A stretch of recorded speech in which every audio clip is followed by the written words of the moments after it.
Hello and welcome to Mythos and Logos. What makes a people survive when empires crumble? When Rome, that seemingly eternal colossus, withdrew its legions from Britain, most of what they left behind dissolved into chaos and conquest.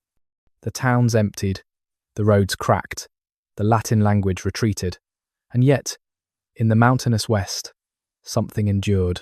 A language older than Rome's British occupation took root and flourished. A culture emerged that would bend but never break, even when confronted by Vikings, Normans, and English kings.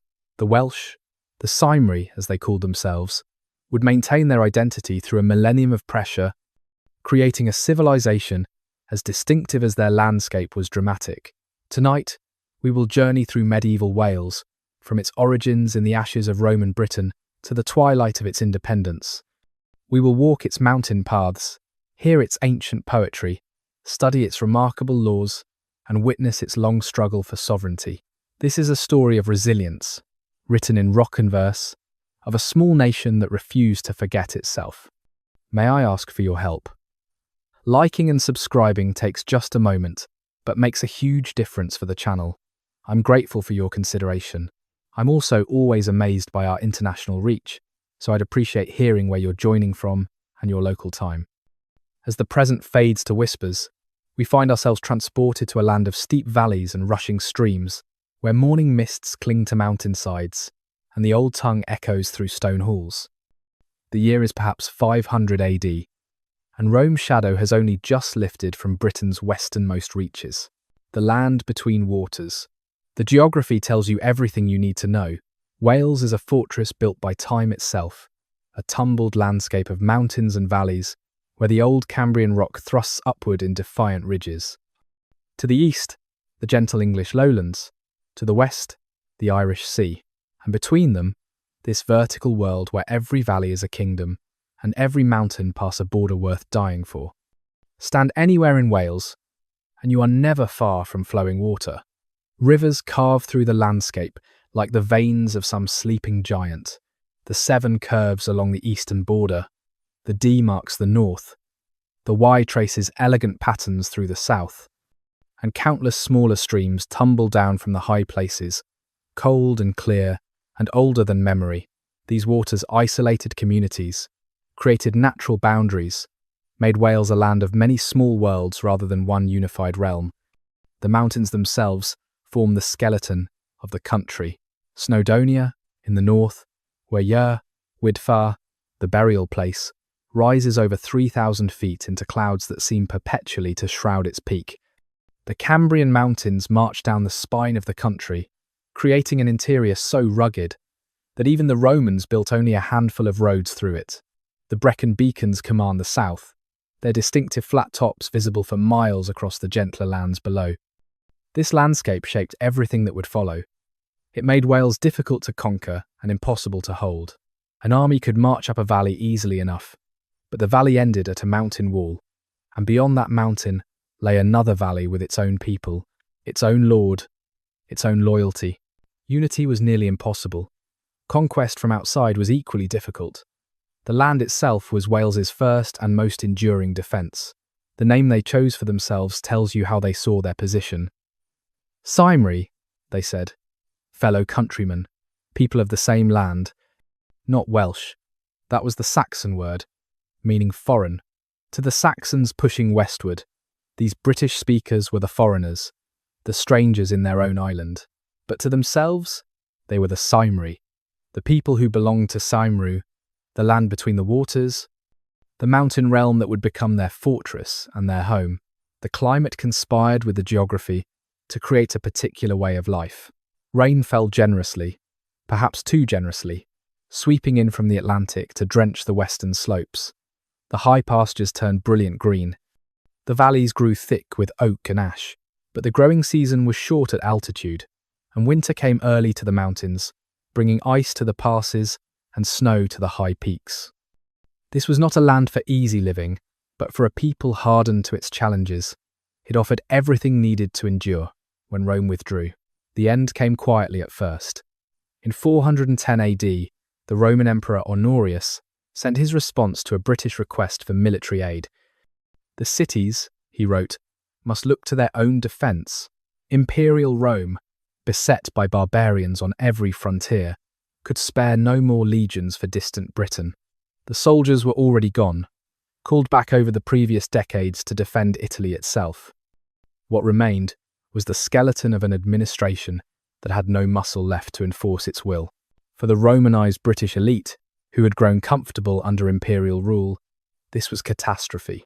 The towns they had built according to Roman plans began to empty, without the army to provide markets, without the imperial system to provide order. Urban life simply dissolved. The villa estates in the lowlands faced a similar fate. When Saxon raiders swept up from their ships, there were no legions to repel them.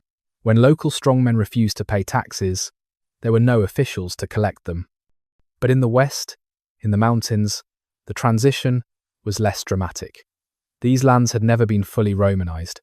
The towns here were small, more military outposts than true cities. The people still spoke British, that Celtic tongue which Latin had never fully displaced.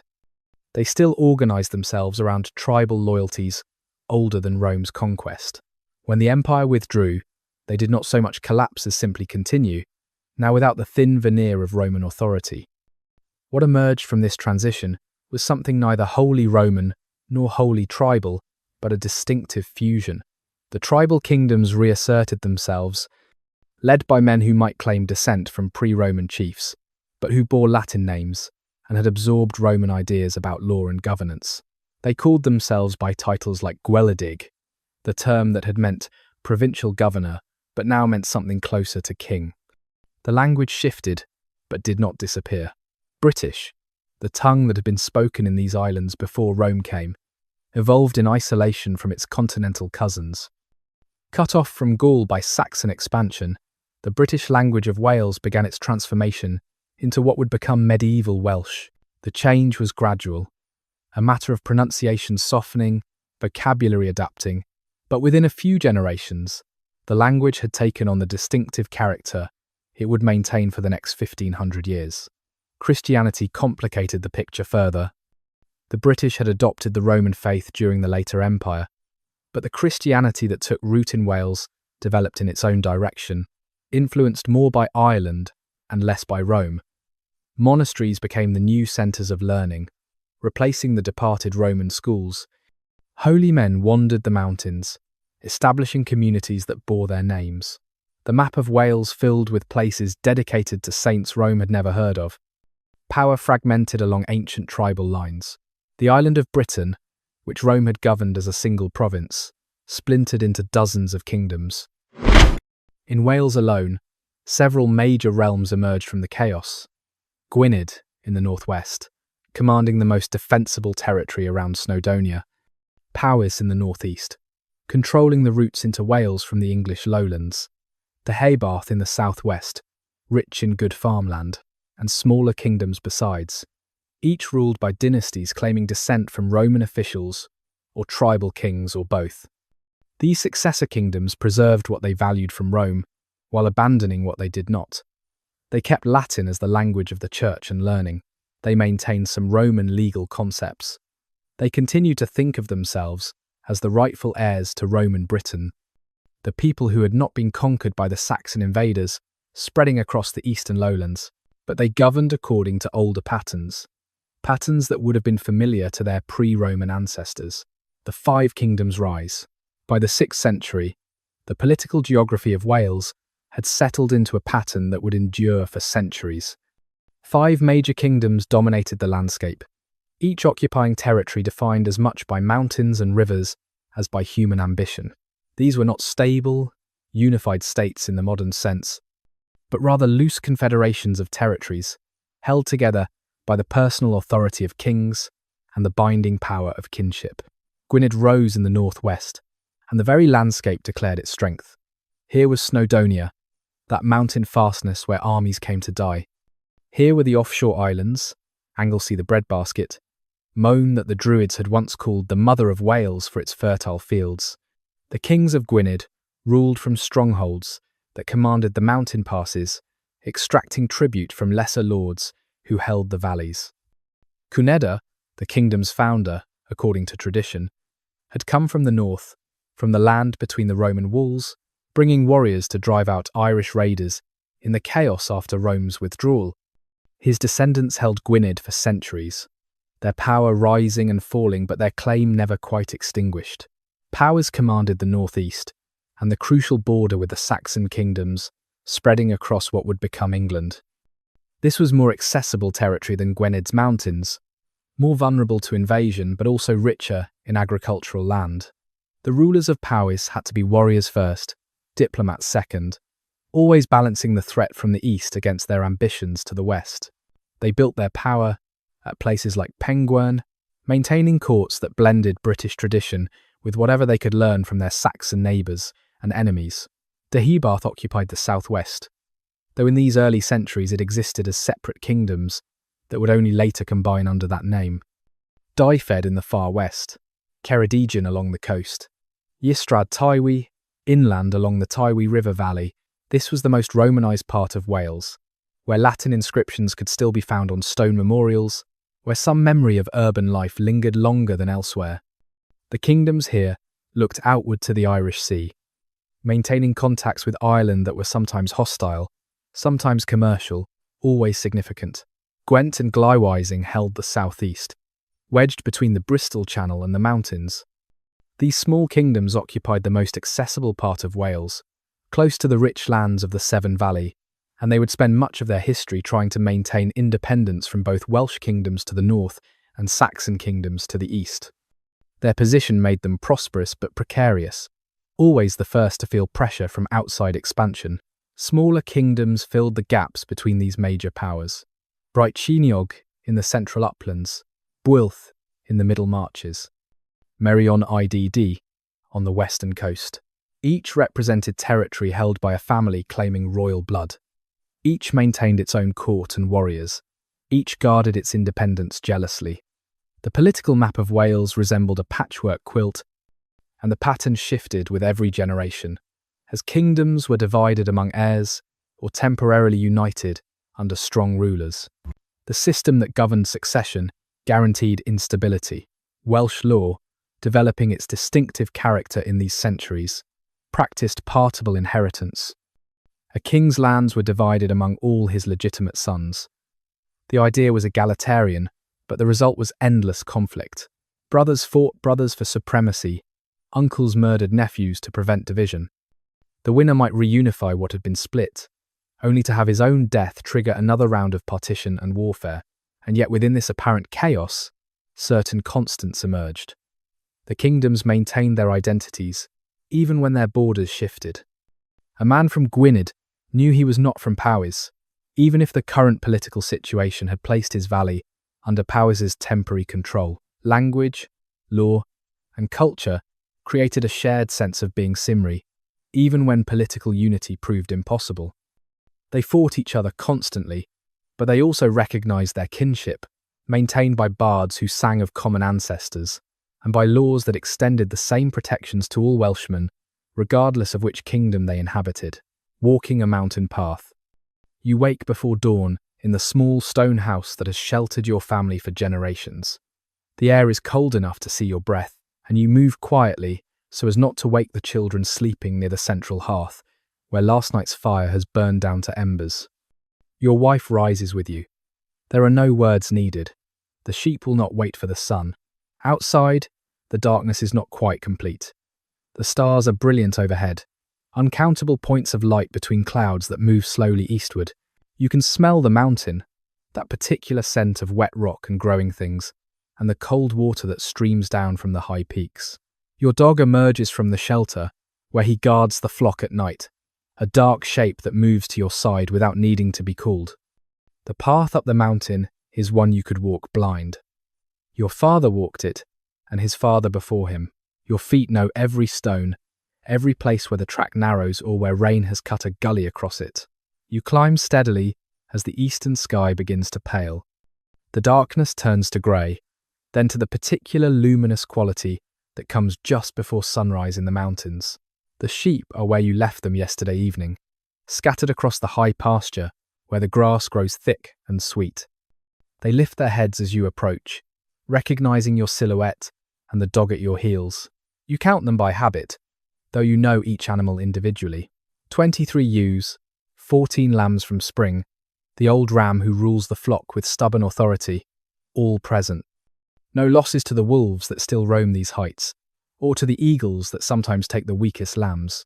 You sit on a flat rock to break your fast, and from here you can see the whole valley spread below. Your Lord's Hall is visible as a darker shape among the fields, smoke beginning to rise from its roof as the household wakes.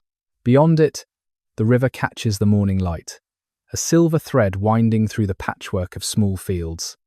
Other valleys open to the north and south, and beyond them more mountains, ridge after ridge fading into blue distance. The sun breaks over the eastern peaks, and suddenly the whole world is transformed.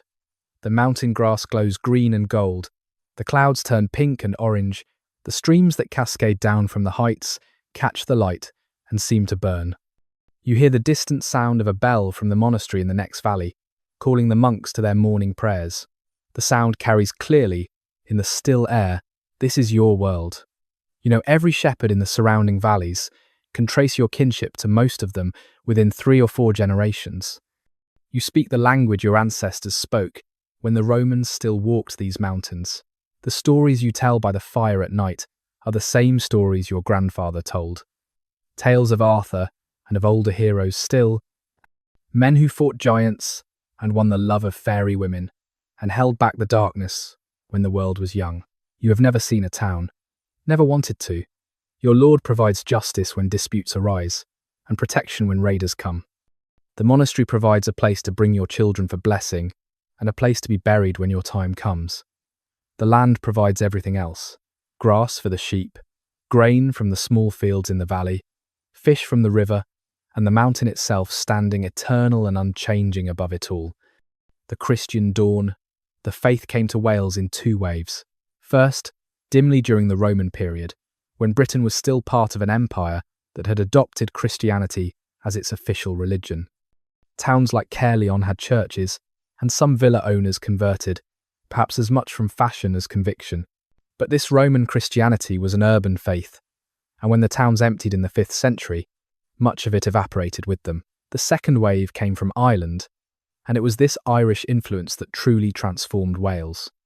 The Irish, never conquered by Rome, had developed their own form of Christianity, monastic rather than episcopal, focused on communities of hermits and scholars rather than the hierarchical structure Rome preferred. Irish missionaries crossed the narrow sea to Wales, bringing this austere, learned, deeply ascetic version of the faith. The age that followed, the 6th and early 7th centuries, became known as the Age of Saints. Holy men wandered Wales, seeking isolated places where they could pray and study and draw closer to God through extreme devotion and self-denial. They settled in remote valleys, on offshore islands, in places where the wildness of nature itself seemed to bring them closer to the divine. Around these hermits, communities formed, disciples came to learn, local people brought offerings and asked for prayers. These early saints left their names scattered across the Welsh landscape like a map of holiness. Dewi, whom the English would call David, established his monastery at the westernmost point of Wales, where the land drops into the sea and the Atlantic winds blow constantly. The settlement he founded practiced extreme asceticism. The monks drank only water, ate only bread with salt and herbs, and pulled their own ploughs like oxen. Dewi himself would stand in cold water, reciting prayers, mortifying the flesh to purify the spirit. Tailo travelled through the south, founding churches and performing miracles. Dainiol established his community in the north. Buno sought out the most isolated places, islands where he could contemplate without distraction. Cadog combined scholarship with sanctity, creating a monastery that became famous for its learning. Each saint gathered followers, and each community became a centre not just of prayer, but of literacy, law, and culture. The monasteries developed their own character, distinct from both Roman and Irish models while drawing from both. They were not purely contemplative retreats. They functioned as schools where the children of nobles learned to read and write Latin. They served as hospitals where the sick could seek healing. They acted as neutral ground where disputing parties could meet and make agreements under the saints' protection. They preserved learning through the chaos of the post-Roman centuries, copying manuscripts and maintaining connections with the Christian world beyond Wales. Celtic Christianity, as this tradition came to be called, had its own particular flavour. It calculated the date of Easter differently than Rome. Its monks tonsured their hair from ear to ear, rather than in the Roman fashion. It emphasised personal devotion and ascetic practice over institutional hierarchy. For generations, the Welsh Church went its own way, acknowledging the Pope's spiritual authority in theory but governing itself in practice. The physical spaces of worship reflected this distinctive tradition. Stone crosses rose in isolated places, their surfaces carved with interlaced patterns that blended Celtic artistic traditions with Christian symbolism.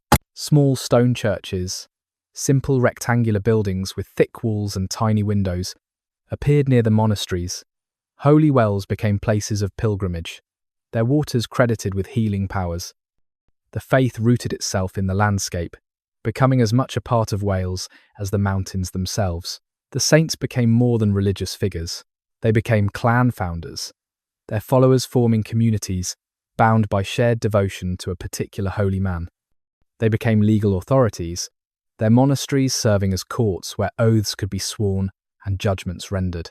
They became cultural heroes, the subjects of elaborate hagiographies that mixed genuine historical memory with miracle stories and legend.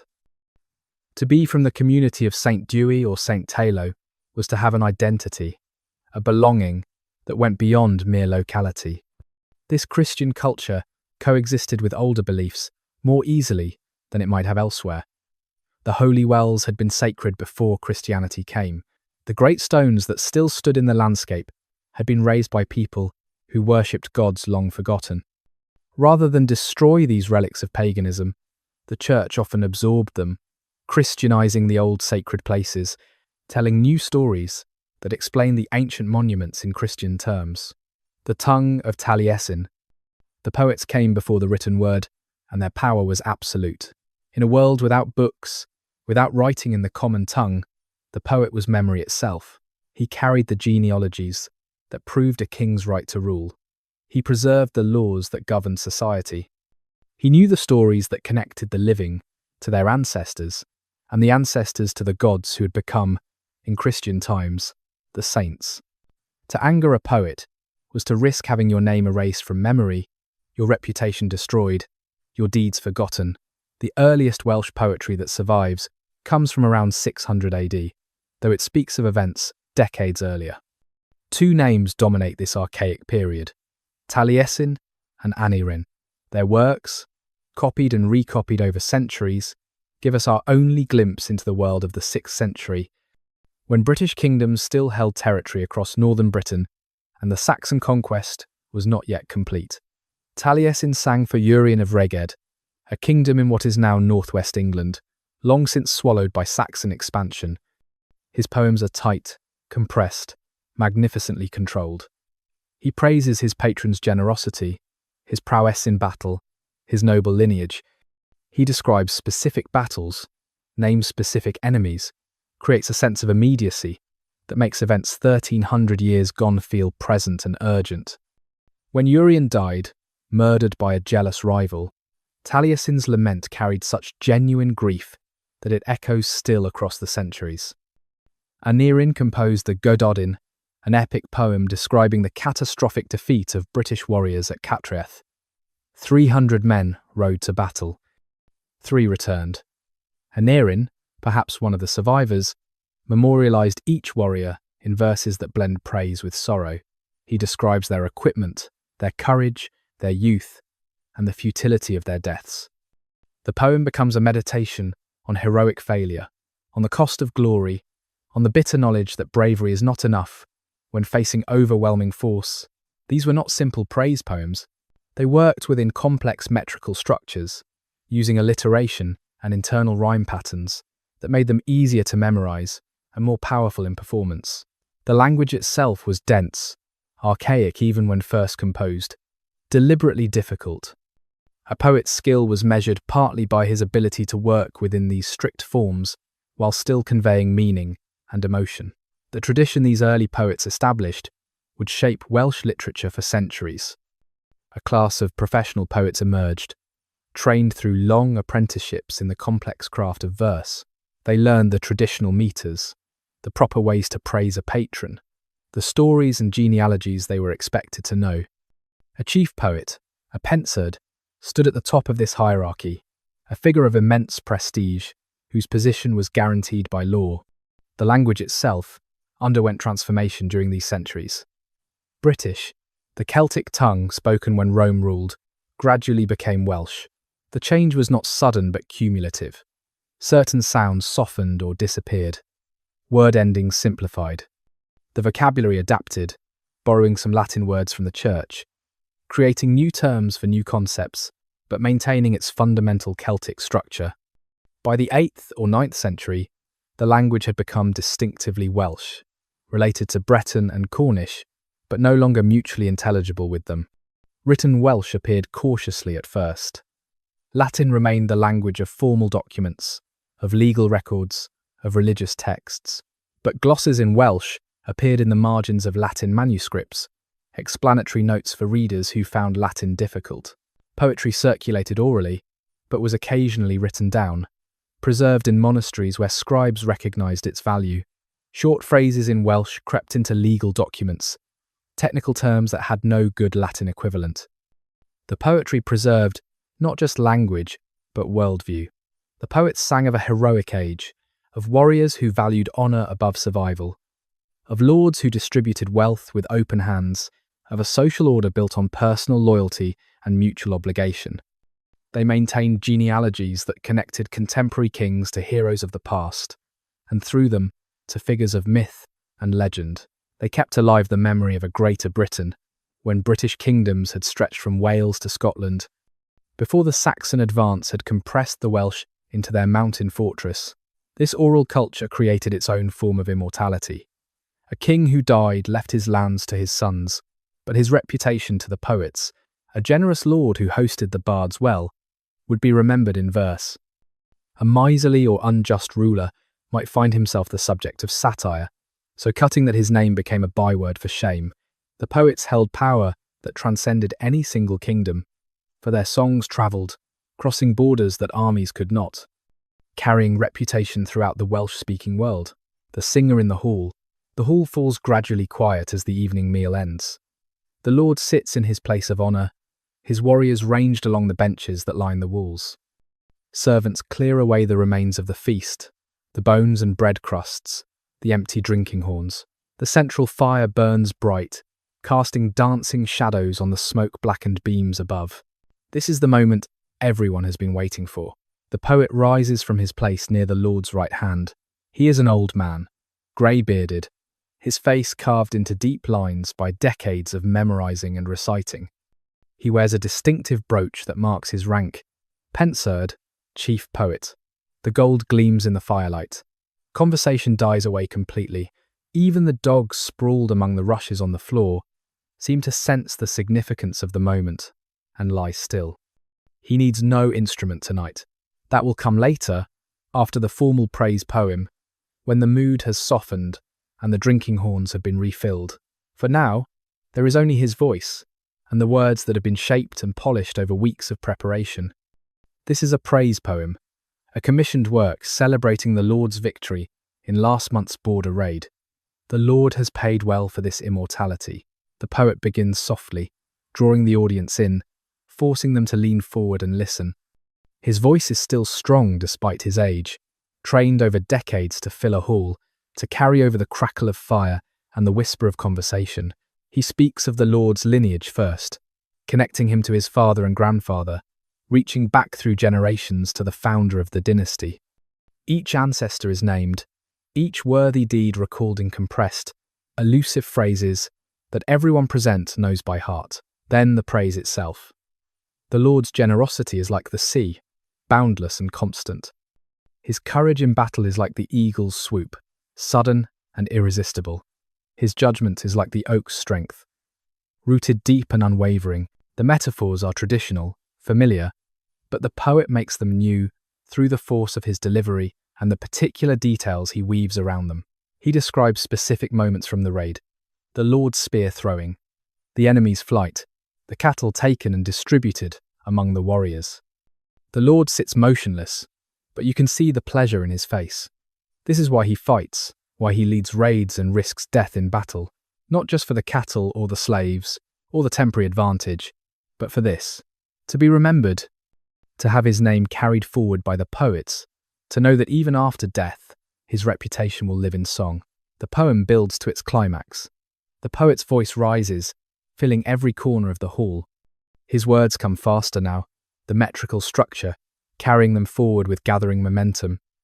And then, suddenly, he stops. The final line hangs in the air. The silence that follows is absolute, charged with the power of what has just been performed. The Lord speaks, his voice rough with emotion. He calls for his servant, for the chest where he keeps his treasure. A silver armouring is produced, heavy and beautifully worked. He presents it to the poet with his own hands, and the poet accepts it with a bow. This too is part of the transaction.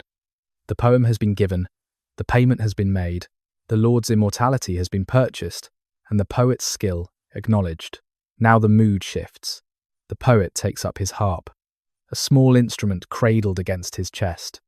His fingers find the strings, and suddenly, the hall is filled with music.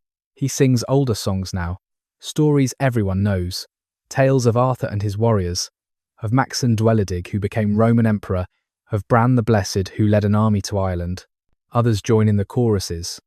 The drinking horns circulate again. The evening stretches toward midnight, toward the moment when the fire burns low, and the Lord retires, and the warriors wrap themselves in their cloaks to sleep on the benches where they have been feasting. Laws written in blood and ink. Before Hywel Dda codified the laws in the 10th century, Welsh law had existed for generations as an oral tradition, a body of customary practices and judgments, passed down through memory and reinforced through constant repetition. These early laws reveal a society organised around kinship, where every person's identity and legal status derived from their position within an extended family network. The fundamental unit of Welsh society was not the individual but the cenedl, the kindred group. This extended family traced descent through the male line for 4 generations, creating a network of relationships that bound people together with mutual obligations and shared responsibilities. Your cenedl defined who you were. It provided protection when you were wronged. It demanded payment when you wronged others. It could raise you up or drag you down, depending on the actions of your relatives. Blood price lay at the heart of early Welsh law. Every life had a precise value, calculated according to status and gender. If a man was killed, his cenedl could demand payment from the killer's cenedl. This was not vengeance but compensation, a way to settle disputes without triggering endless cycles of revenge killing. The system was elaborate, carefully structured to account for every possible situation. A galana's payment, the blood price for a life, was divided into 3 parts. 1/3 went to the immediate family of the deceased, 1/3 went to the wider kindred, 1/3 went to the king. For every death diminished the kingdom, and the king was owed compensation for this loss. The amounts varied based on who had been killed. A freeman's galanas was substantial, a slave's was minimal, a woman's was equivalent to her nearest male relatives, recognizing her value to her family, if not her autonomy. The system extended beyond death. Every injury had its price. A scar on the face cost more than a hidden wound, for visible injuries brought shame. A broken bone required payment. A tooth knocked out had its specific value, varying depending on which tooth and how essential it was for eating. The laws listed these compensations with extraordinary detail, creating a kind of anatomy of violence where every harm could be measured and monetized. Property law revealed a society where land was held communally by the kindred rather than individually. A man might work a particular piece of land, but he could not sell it without the consent of his cenedl, for the land belonged to the family across generations, not to any single person. When a man died, his land was divided among his sons, each receiving an equal share. Daughters inherited only if there were no sons, and even then, their inheritance rights were limited. Cattle dominated the economy, and the laws reflected this. Wealth was measured in cattle. Fines were paid in cattle. A lord's generosity was demonstrated by the cattle he distributed to his warriors and followers. The laws specified exactly how cattle should be valued. An ox worth so much, a milk cow worth somewhat less, a heifer still less, a calf's value dependent on its age and sex. Contracts were sealed by the exchange of cattle, agreements enforced by the threat of losing cattle as penalty. Marriage in early Welsh law was more contract than sacrament, despite the growing influence of the church. A man and woman could form a union simply by living together for a specified period, and the law recognised several different forms of marriage, each with different implications for property and inheritance. Women had surprising rights within these marriages. A wife could end a marriage and leave, taking with her a portion of the property. She could inherit from her father in the absence of brothers. She could, in some circumstances, hold land in her own right. The king's role in this legal system was complex. He was not the source of law, but its guardian and enforcer. He held courts where disputes were adjudged according to the traditional laws. He appointed officials, judges called wynad, who knew the laws by heart and could apply them to specific cases. He took a portion of the fines paid in his territory, enriching himself through the administration of justice. But he could not simply change the laws on his whim. The laws predated any king, and would survive him. He was their servant as much as their master. Church law coexisted uneasily with traditional Welsh law. The church insisted on monogamous marriage, the inviolability of clerical property, the right of sanctuary in churches. Welsh law was more flexible, more willing to accommodate divorce, less concerned with the church's special status. The tension between these two legal systems would persist for centuries, creating jurisdictional disputes and occasional crises. Even in these early, pre-codified times, the laws demonstrated certain distinctively Welsh characteristics. They emphasised compensation over punishment. They valued community cohesion over individual rights. They created mechanisms for dispute resolution that avoided violence while still satisfying honour. They were conservative, rooted in tradition, yet flexible enough to adapt to changing circumstances. They bound the Cymry together with shared expectations and mutual obligations, creating legal unity even in the absence of political unity. The sea wolves arrive. The first raids came without warning, as sudden and terrible as summer storms. In the late 8th century, while Welsh kings fought their eternal wars against each other and against the Saxon kingdoms to the east, a new threat appeared from an unexpected direction. Ships materialised out of the morning mist, long and lean and swift, their prows carved into dragon heads that seemed alive in the breaking waves. Men poured onto beaches and up river mouths. Warriors who moved with terrible efficiency, taking what they wanted and vanishing before any defence could be organised. The Vikings, those Norse seafarers from Scandinavia, had discovered the rich pickings of Britain's western coasts. The Irish Sea became their highway, connecting their settlements in Ireland with new opportunities in Wales and the islands beyond. They did not come to settle, not at first. They came to raid, to seize slaves and silver and cattle, to strike at monasteries whose wealth was poorly defended and whose monks could be killed or captured without significant resistance. The monastery at Llywelyn in Gwynedd was among the first to suffer. The Vikings came ashore before dawn, moving quietly up from the beach.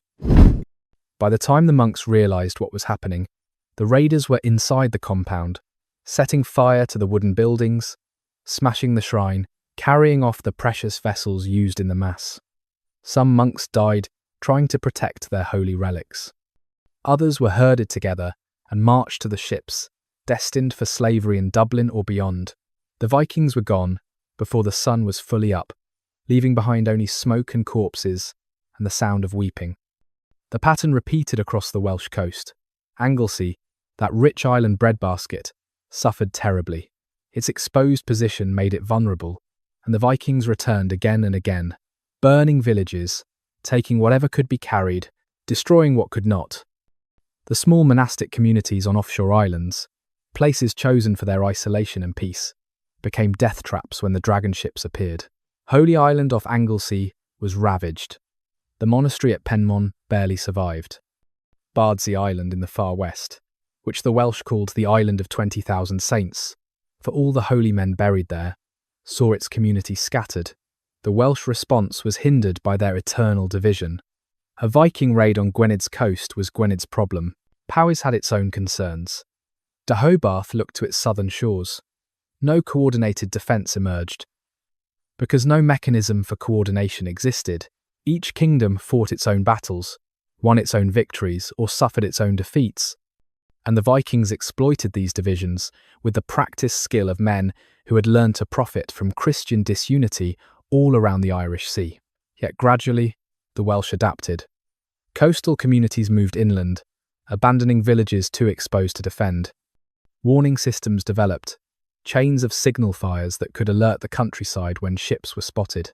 Kings built small fleets of their own, not enough to challenge the Vikings at sea, but sufficient to harass them, to make raids more costly, to occasionally catch a raiding party before it could escape. Warriors learned that the Vikings, for all their fearsome reputation, could be killed like any other men if caught at a disadvantage. The nature of the raids changed over time. Some Vikings began to settle, establishing trading posts that became permanent towns. Dublin grew into a Norse city, and from there merchants and warriors both operated, blurring the line between trade and piracy. Welsh kings made alliances with Viking settlers when it suited them, using Norse warriors as mercenaries in their wars against rival Welsh kingdoms. The Vikings became part of the complicated political landscape of the Irish Sea. Sometimes enemies, sometimes allies, always dangerous, but no longer quite so alien. The raids never stopped entirely. The threat from the sea became a permanent feature of Welsh life, something to be managed rather than eliminated. But by the early 10th century, Wales had survived the worst of the Viking storm. The kingdoms endured, the people adapted, the monasteries rebuilt, and in this period of relative stability, one king would emerge who would attempt something remarkable, not conquest but codification, not expansion but organization, not glory but law, voices in the mist. The morning mist rises from the valley floor like smoke, thick and white and silent. It fills the low places, pooling in hollows, hiding the river from view. Only the highest ground remains visible, islands of green emerging from a sea of cloud that glows softly in the diffused light of dawn. You stand on the mountainside and watch the mist move. It flows like water, pouring over low ridges, eddying around obstacles, constantly shifting. Individual trees appear and disappear as the mist thins and thickens. The sound of the river below is muffled, distant, as though coming from another world entirely. This is the time when the boundary between worlds grows thin, or so the old stories say. The other world presses close in the mist, and sometimes what emerges from the whiteness is not quite what it seems. Travellers lose their way and wander for hours only to find themselves where they started. Voices call from the fog, speaking words in languages half remembered. Shapes move at the edge of vision, gone when you turn to look directly at them. But there is comfort in the mist too, a sense of shelter and concealment. The mountains protect Wales, but the mist protects even better, hiding valleys from unfriendly eyes, making familiar paths confusing to strangers, giving advantage to those who know the land. How many invading armies have been lost in Welsh fog, their formations breaking apart, their soldiers separated and vulnerable. The sun climbs higher, and the mist begins to burn away. It rises, thinning as it goes, revealing the valley piece by piece, like a curtain being slowly drawn back. The river appears first, silver in the morning light. Then the fields, bright green and wet with dew. The distant mountains emerge from their concealment, ridge after ridge fading into blue distance. By midday, the mist will be gone entirely, burned off by the sun, invisible as though it had never existed. But it will return with evening, creeping up from the streams and rivers as the temperature drops, reclaiming the valleys it held at dawn. This is the rhythm of mountain weather, the daily transformation of landscape through the presence and absence of mist, ancient and unchanging, and somehow reassuring in its predictability. Hywel the Good. In the year 910 or thereabouts, a boy was born who would become the most influential Welsh king of the medieval period. Not through conquest, but through something far more lasting, His name was Hywel, and history would remember him as Hywel Dda, Hywel the Good, though the goodness referred more to his wisdom and his works than to any particular virtue in the Christian sense. He was not born to inherit a great kingdom. His father, Cadell, ruled Cecil Wolge, a confederation of territories in southwest Wales. Respectable, but not dominant.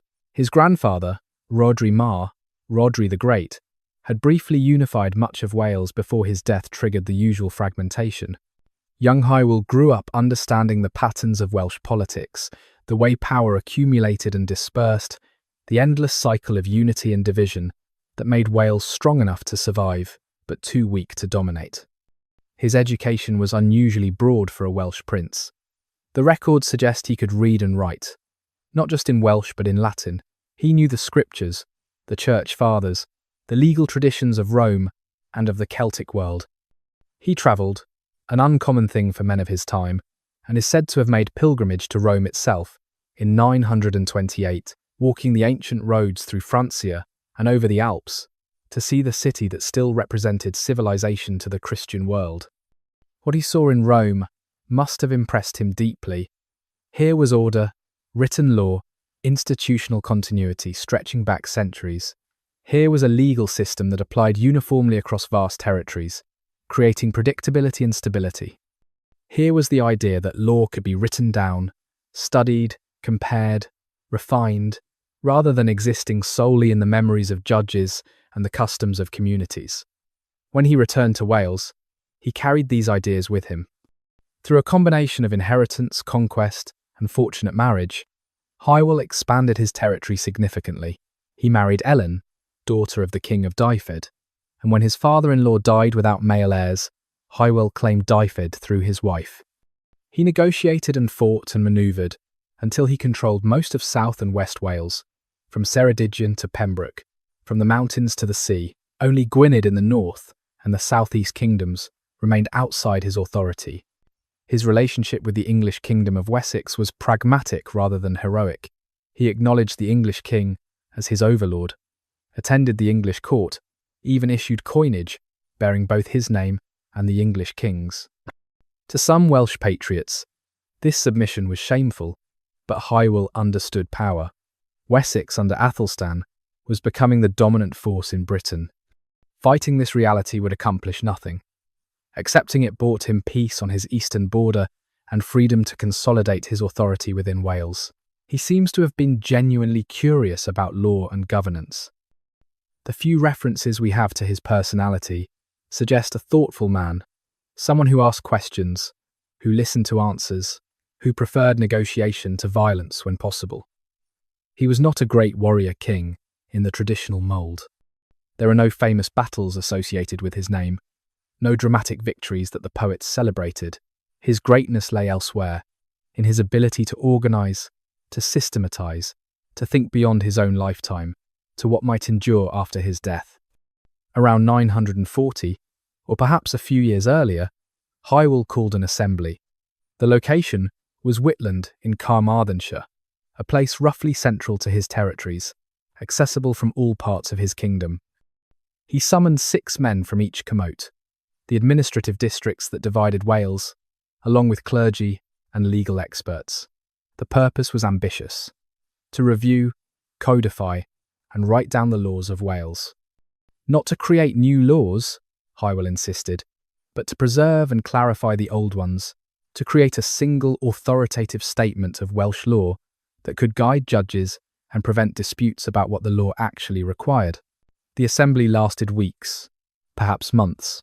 Discussions ranged over every aspect of law: property and inheritance, injury and compensation, marriage and divorce, the rights of kings and the obligations of subjects, the proper procedures for courts and the acceptable forms of proof. Arguments must have been fierce, for legal traditions varied between regions, and what seemed obvious in Gwynedd might be disputed in Deheubarth. But Hywel guided the process with patience and skill, building consensus where possible, making decisions where necessary, always working toward his goal of a unified legal code. The result was extraordinary. The Laws of Hywel Dda, as they came to be called, represented the most comprehensive legal code produced anywhere in Britain during the 10th century. More than that, they revealed a society of surprising sophistication, with detailed regulations covering everything from the value of different types of trees to the proper compensation for different types of insults, from the rights of illegitimate children to the duties of a king toward his poet. Hywel died around 950, and as was inevitable, his kingdom fragmented. His sons divided the territory and promptly began fighting over it. Within a generation, the brief unity he had created was gone. Wales was once again a patchwork of rival kingdoms, and the endless dynastic struggles had resumed. But the laws survived, copied and recopied, studied and applied, expanded and refined by later generations. They became the foundation of Welsh legal identity. Long after Hywel's political achievements had dissolved, his legal legacy endured, binding the Welsh together with shared principles and procedures, even when political unity proved impossible. The Laws of Hywel Dda. The assembly at Whitland created something unprecedented in Welsh history, a written legal code that would define Welsh identity for centuries. The laws that emerged from those deliberations revealed a society both sophisticated and pragmatic, guided by principles that often surprised contemporaries from other cultures and continue to surprise modern readers. The structure of the code reflected the threefold division of Welsh society. First came the laws of the court, defining the king's rights and obligations and the roles of various court officers. Then the laws of the country, dealing with property, inheritance, and the relationships between lords and their people. Finally, the laws of tort, the detailed regulations governing injuries, insults, and the compensations required for different offences. The king, in Welsh law, was not an absolute monarch, but a figure bound by legal obligations as much as anyone else. The laws specified exactly what the king could claim from his people, the food renders and military service and court attendance they owed him. But they also specified what he owed in return: protection, justice, and the maintenance of order. A king who failed in these duties could theoretically be removed, though the mechanisms for doing so were vague, and rebellion always carried risks that made legal theory irrelevant. The king's court was defined in meticulous detail: the chief officers, the disdain who managed the king's household, the court judge who administered justice, the falconer and the huntsman, and the groom of the rein. Each had their specified privileges and duties. Even the court fool was mentioned, his right to sit by the king's fire and receive gifts on feast days, carefully preserved in law. This was a bureaucracy of surprising complexity for its time, an attempt to make governance predictable and rule-bound rather than arbitrary. The position of the pensard, the chief poet, was particularly interesting. The laws guaranteed the poet a place of honour at court, specified his compensation, protected him from insult. He sat next to the king's heir at feasts. He received a landed estate for his support. He could not be tried in the ordinary courts, but only by his fellow poets according to their own traditions. This legal protection of poets demonstrated how central they were to Welsh culture, how essential their role in preserving genealogy and history, and law itself, through their memorised verses. Women's status under Welsh law startled observers from other cultures. A woman could not be given in marriage against her will after age 12. A wife could divorce her husband for leprosy, impotence, or bad breath so foul it prevented intimacy. If she left the marriage, she could take with her a specified portion of the couple's property, the division depending on how long the marriage had lasted and who had initiated the separation. These were rights that women in Norman England, or in most of continental Europe, did not possess. Property law remained firmly rooted in kinship structures. Land belonged to the family across generations, and individuals held it in trust, rather than owning it absolutely. When a man died, his land was divided equally among all his legitimate sons. The principle of partible inheritance that guaranteed political fragmentation, but reflected deeply held beliefs about fairness and family solidarity. Illegitimate sons, after the father acknowledged them, could inherit a share equal to legitimate sons, a provision that scandalized churchmen but made practical sense in a society where illegitimacy carried less stigma than in Christian theology. The laws about women and marriage particularly troubled the church. Welsh law permitted divorce with relative ease, recognised multiple forms of marriage, from formal unions blessed by the church to simple cohabitation, and allowed a woman to leave an unhappy marriage with property and dignity intact. The church insisted on the indissolubility of marriage and the subordination of wives to husbands.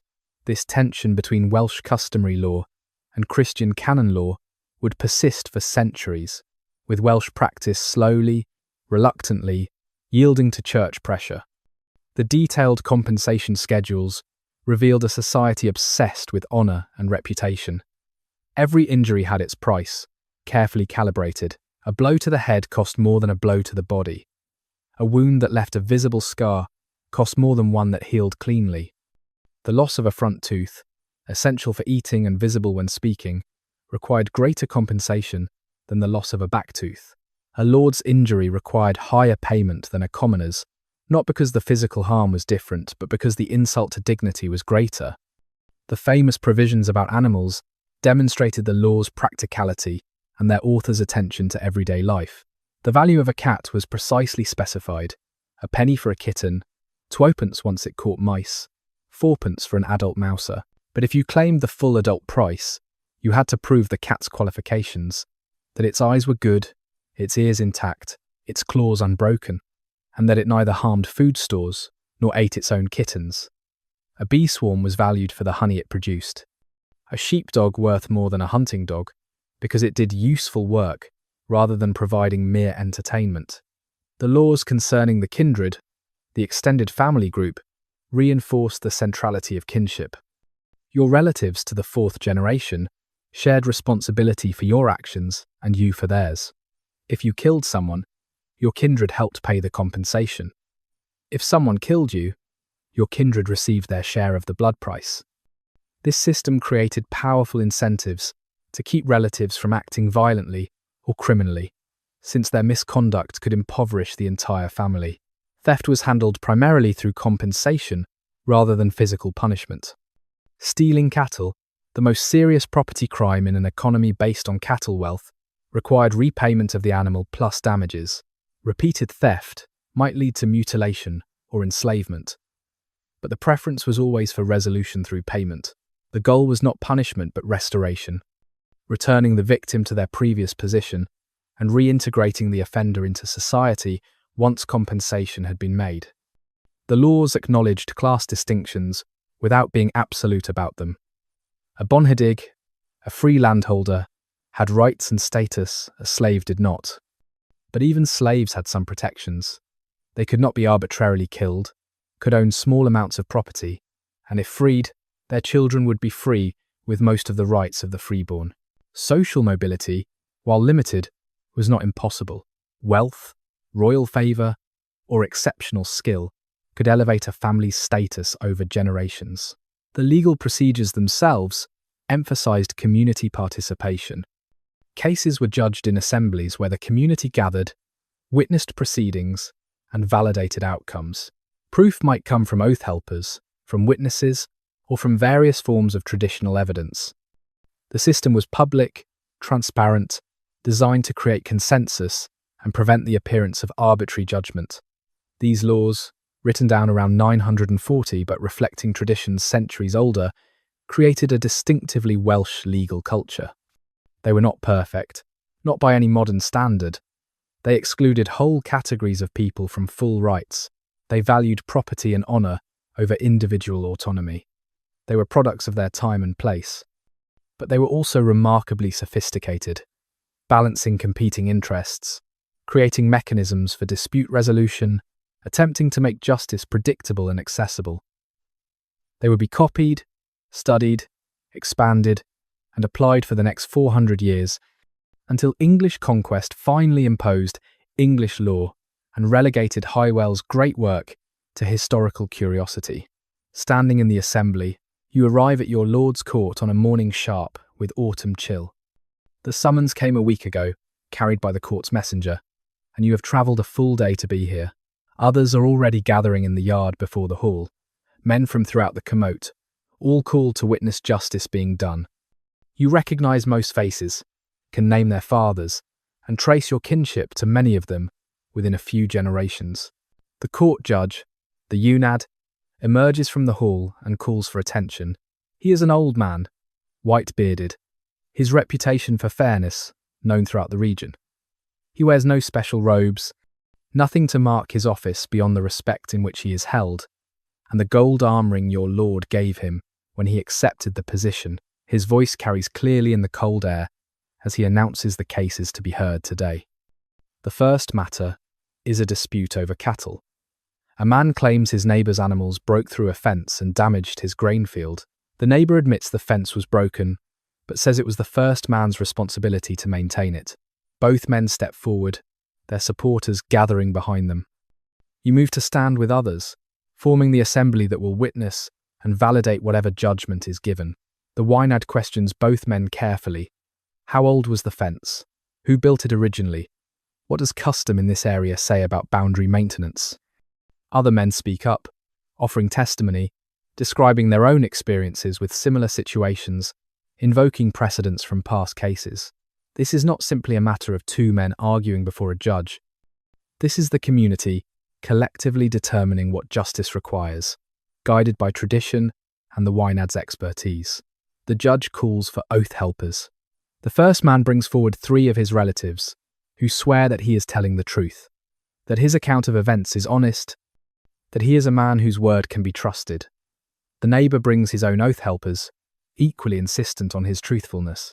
You watch the oath helpers carefully, looking for hesitation, for any sign that they do not fully believe the man they are supporting. An oath is serious, calling on God and the saints to witness its truth. A false oath brings divine punishment, or so everyone believes. The Gwynedd considers, stroking his beard, weighing the testimony and the oaths. Finally, he speaks his judgment. The fence was indeed the first man's responsibility to maintain, according to local custom, but the damage was greater than normal broken fence would allow, suggesting the neighbour had been negligent in controlling his animals. Therefore, the neighbour must compensate for the damaged grain, but at a reduced rate, acknowledging the first man's partial fault. Both must repair the fence together, sharing the work equally. Neither man looks entirely satisfied, but neither protests. This is the sign of good judgment, that it distributes both blame and responsibility in a way that seems fair, even if it pleases no one completely. The oath helpers nod, accepting the decision. The assembly murmurs approval.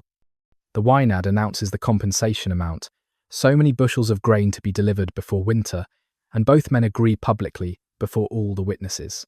The next case is more serious.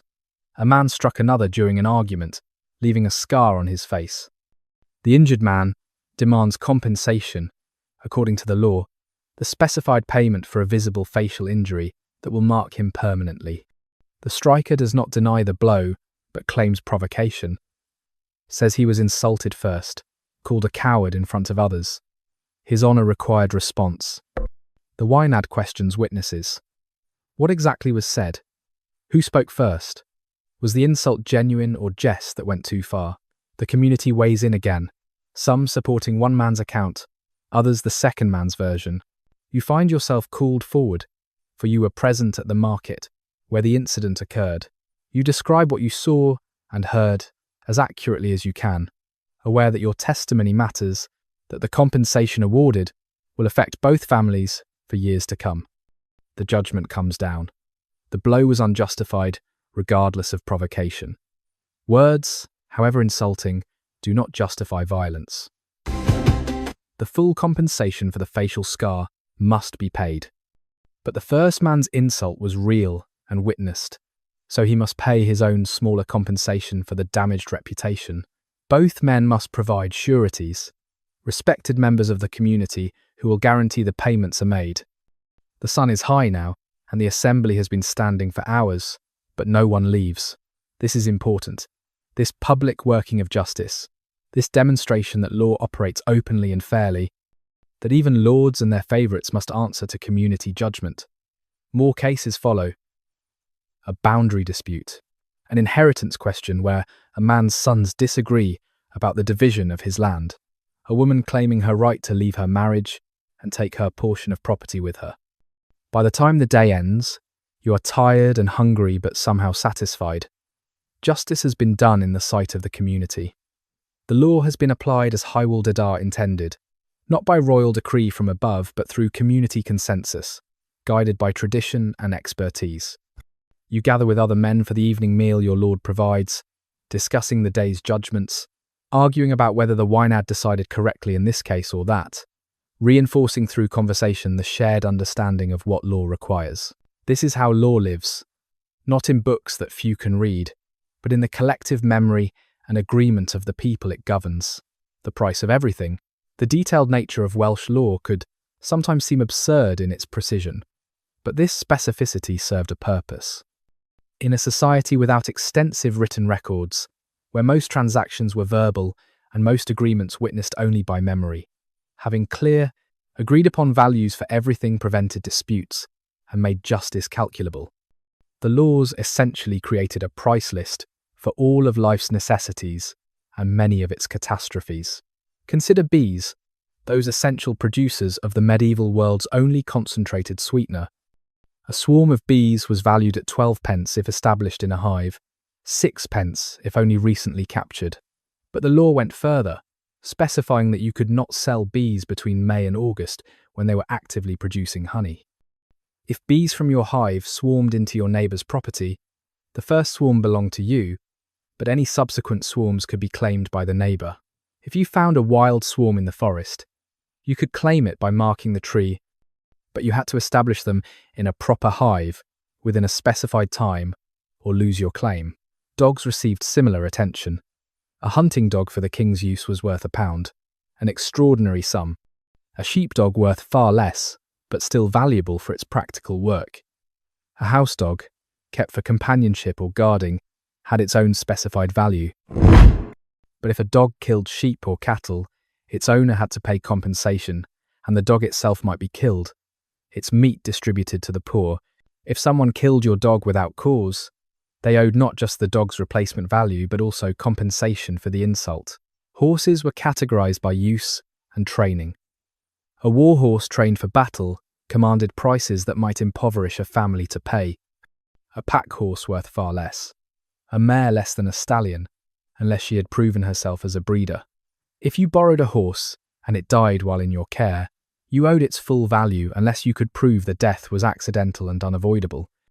If you rode a horse too hard and it died of exhaustion, you paid additional compensation for the mistreatment. Even trees had specified values, reflecting both their practical utility and the symbolic importance of ancient woodlands.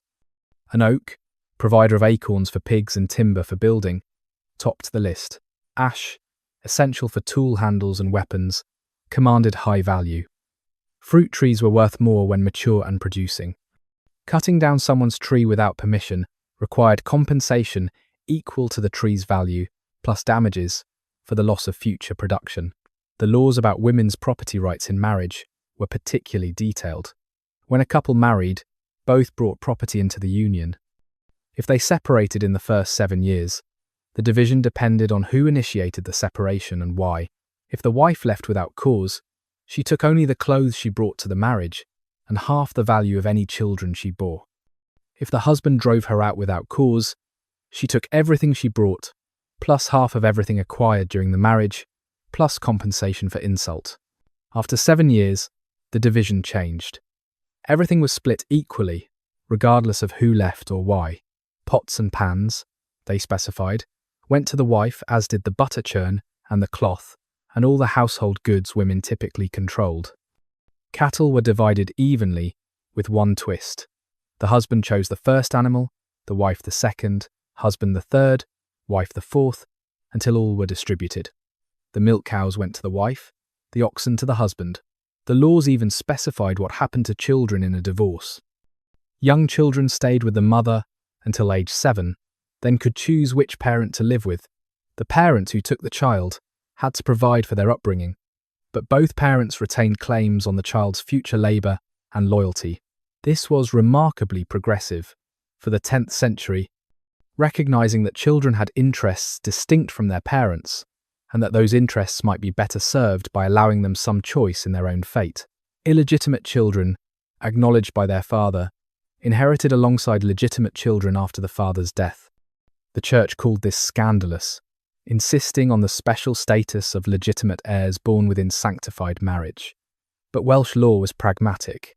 A child was a child, valuable to the family regardless of the circumstances of its birth. The father's public acknowledgement transformed the child's status, giving it inheritance rights and kinship connections that would support it throughout life. These detailed provisions created predictability in a world where so much was uncertain. You knew what your rights were. You knew what you could claim if wronged. You knew what you would owe if you wronged another. The law functioned almost like a price tag attached to every action, good or bad, creating a system where even serious disputes could be resolved through calculation rather than violence. It was not perfect justice, but it was comprehensible justice, accessible to ordinary people who could understand the rules that governed their lives. The case of the broken oath. The man standing before the assembly is sweating despite the cool morning air. His name is Gruffydd, a farmer of modest means, and he is accused of breaking an oath. If the charge is proven, his reputation will be destroyed, his word worthless in all future dealings.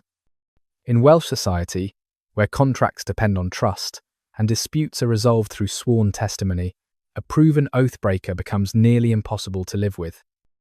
The facts are these. 3 months ago, Gruffydd borrowed grain from his neighbour Rhodri, promising to repay double the amount after harvest. He sealed this promise with an oath, calling on God and St. Dewi to witness his commitment. Harvest came, but Gruffydd's crop failed. Blight took half the grain, and what remained was barely enough to feed his family through winter. He has not repaid the loan. Rhodri claims this is oath-breaking and demands compensation. The Gwynedd, the judge, questions Gruffydd carefully. "Did you swear the oath?" "Yes," Gruffydd admits, his voice barely above a whisper. He had sworn before witnesses, proper and binding. "Did you intend to honour it?" "Yes." He had fully expected his harvest to succeed. "Has it been honoured?" "No, he cannot pay what he does not have. His children will go hungry if he gives away the grain he has managed to save." Rhodri steps forward, anger clear in his voice. "An oath is an oath. Gruffydd swore before God. The reasons for breaking it do not matter. Either a man's word is good or it is not. If we allow oaths to be broken whenever circumstances change, what value does any promise hold?" He demands the full compensation for oath breaking, the original debt plus additional payment for the broken word. The assembly stirs with murmurs. Opinion is divided. Some sympathise with Gruffydd's predicament, the misfortune that could strike any farmer. Others nod at Rhodri's argument, understanding that law and trust require oaths to be absolute. The Gwynedd raises his hand for silence and begins his own questions. "Did you know your crop had failed when you failed to pay?" "Yes," Gruffydd says, though he had hoped some solution might appear, that perhaps Rhodri would accept partial payment. "Did you inform Rhodri of the situation immediately?" Gruffydd hesitates. "No," he had delayed, hoping to avoid this confrontation. "Did you offer partial payment or request modification of the terms?" Again, no. He had simply failed to pay and said nothing. The Gwynedd calls forward Gruffydd's relatives, asking if any of them can help pay the debt. This is the kindred's responsibility, to support their members in such situations. But the responses are hesitant. Times are hard for everyone. The harvest was poor throughout the region. They can offer little. Finally, the Gwynedd delivers his judgment. The oath was sworn and must be honoured, for law requires oaths to be binding regardless of circumstance. But the breaking was not malicious, only desperate. Therefore, Gruffydd must pay the original debt, but not the additional penalty for oath-breaking. Recognising that he intended to honour his word even though he failed to do so, the payment can be made in instalments over 3 years, giving him time to recover from this year's poor harvest. His relatives must stand as sureties, guaranteeing the payments will be made. But, the Gwynedd continues, his voice stern, Gruffydd must also provide oath helpers for all future transactions for the next 7 years. He must bring forward men willing to swear that his new oaths are genuine, that he intends to honour them, that he is still a man whose word has value. This burden, this requirement to find oath helpers, willing to stake their own reputations on his, is itself a punishment. It marks him as someone whose word alone is no longer sufficient. Gruffydd's shoulders slump with relief mixed with shame. He has not been destroyed, but he has been humbled. Rhodri looks dissatisfied, but nods acceptance. The judgment splits the difference, imposing consequences while acknowledging circumstances. The assembly murmurs approval. The oath helpers step forward to swear their support for the judgment, making it binding. The Gwynedd reminds everyone present of the seriousness of oaths, how they bind communities together, how trust depends on words being honoured. An oath is a sacred thing, he says, not to be sworn lightly or broken casually. Every person here will someday need to make promises, to be believed, to trust and be trusted in return. The law protects this system, but only if all participate in maintaining it. Gruffydd's case will be remembered, a cautionary tale about the consequences of failing to honour sworn commitments, brothers and rivalries. The blessing that Welsh law extended to all legitimate sons, treating them as equal inheritors of their father's land, carried within it the seeds of endless conflict. In theory, the principle of partible inheritance reflected Welsh values of fairness and family solidarity. No son should be privileged above his brothers simply by accident of birth order. All had equal claim to their father's legacy. But in practice, this meant that every generation saw kingdoms divided and subdivided, strong rulers followed by weak successors, unity giving way to competition. The pattern repeated so consistently, it seemed almost inevitable. A king, through skill, luck, or ruthlessness, would unify several territories under his rule. Perhaps he conquered neighbours, perhaps he married well, perhaps he simply outlived rivals. For a time, he held power, distributed justice, collected tribute, commanded warriors. His kingdom functioned as a coherent unit. Bards praised his achievements. Neighbouring rulers respected his strength. Then he died, and the kingdom shattered. His sons, sometimes half a dozen or more, each received a portion. The division might be roughly equal in territory, but territories were not equal in value. One son inherited the richest valleys, another the poorest mountains. One held easily defended strongholds, another exposed lowlands. Resentment festered immediately. The brother who inherited less schemed to take more. The brother with more feared losing it and struck preemptively. Civil war between brothers became almost ritualistic. They raised armies from their portions of the kingdom, armies that had served their father together but now faced each other across battle lines. They manoeuvred for support from neighbouring kingdoms, offering alliances and marriages to secure help against their own siblings. They appealed to tradition and law, each claiming the other had violated the proper division, each insisting his actions were merely defensive. The church condemned this fratricide, pleading for Christian brotherhood to overcome political ambition. Occasional church councils tried to establish rules for succession that would prevent such conflicts. Perhaps the eldest son should inherit everything, they suggested, following practice in much of Christian Europe. Or perhaps the sons should rule jointly, sharing power rather than dividing territory. But Welsh law and Welsh custom proved stronger than church teaching. The divisions continued generation after generation. The human cost was terrible. Brothers who had grown up together, played together as children, learned warfare side by side, now killed each other over boundary disputes and questions of precedence. Families were torn apart as relatives chose sides. Warriors found themselves fighting men they had once called friends. Monasteries that tried to provide neutral ground for negotiations sometimes became targets themselves when one side suspected the monks of favouring the other. Occasionally, a strong son would eliminate his brothers and reunify what had been divided. Murder was not uncommon, though it carried the taint of kinslaying, one of the worst crimes in Welsh culture. More often, one brother simply outlasted the others, absorbing their territories as they died or were killed by external enemies. The survivor might rule a reunified kingdom for a time, but his own death would trigger another round of division and conflict. The system had one perverse benefit. It prevented tyranny. No ruler could be certain his dynasty would endure beyond his lifetime. Even a powerful king knew his sons would likely destroy everything he built. This gave him incentive to rule moderately, to maintain good relations with the church and the noble families, to avoid policies that would leave his sons vulnerable. A king who alienated too many people knew those resentments would be visited on his heirs. It also meant Wales could never be permanently conquered from outside by the seizure of a single capital or the defeat of a single army. When enemies destroyed one Welsh kingdom, others survived. When one dynasty was exterminated, others continued. The fragmentation that prevented Welsh unity also prevented Welsh annihilation. England would learn this repeatedly over the centuries, winning battles and imposing treaties, only to have new Welsh rulers arise who did not consider themselves bound by their predecessors' oaths. Some rulers tried to circumvent the law. A king might designate a favourite son as his heir, granting him special status and lands while alive, hoping this would give him advantage after the king's death. But such arrangements rarely survived the test of succession. The excluded sons would fight regardless of their father's wishes, and the law supported their claim to equal shares.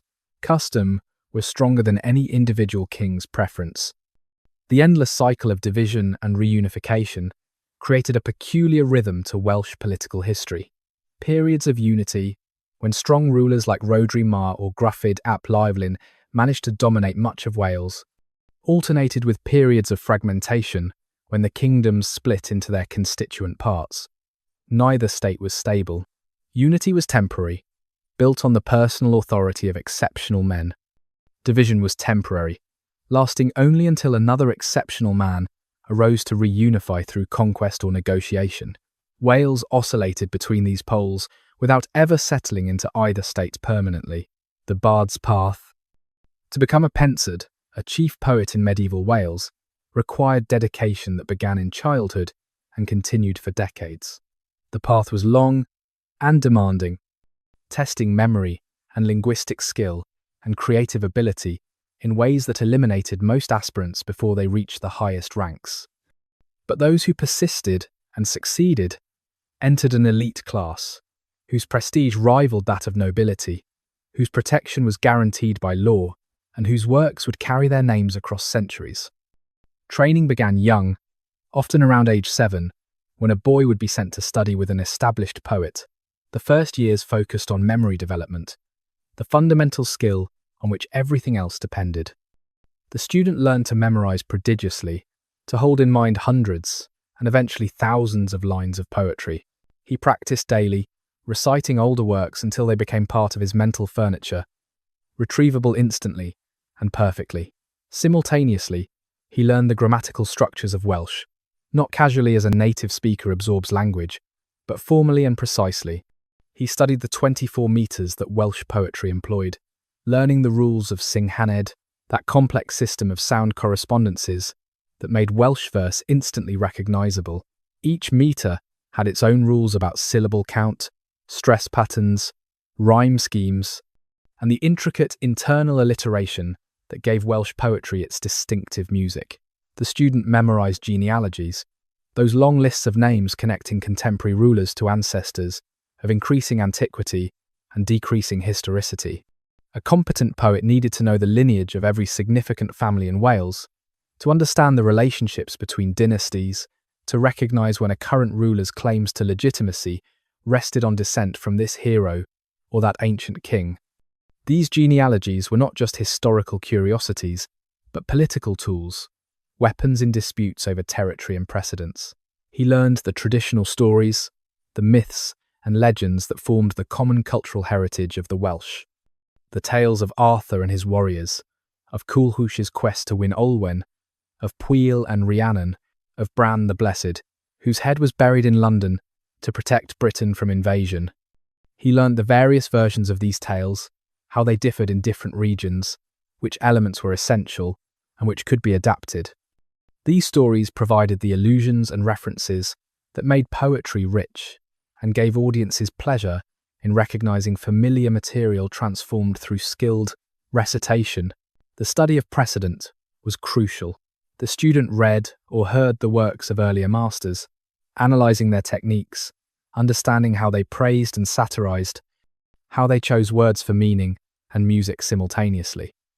He learned that certain phrases were traditional, expected in certain contexts.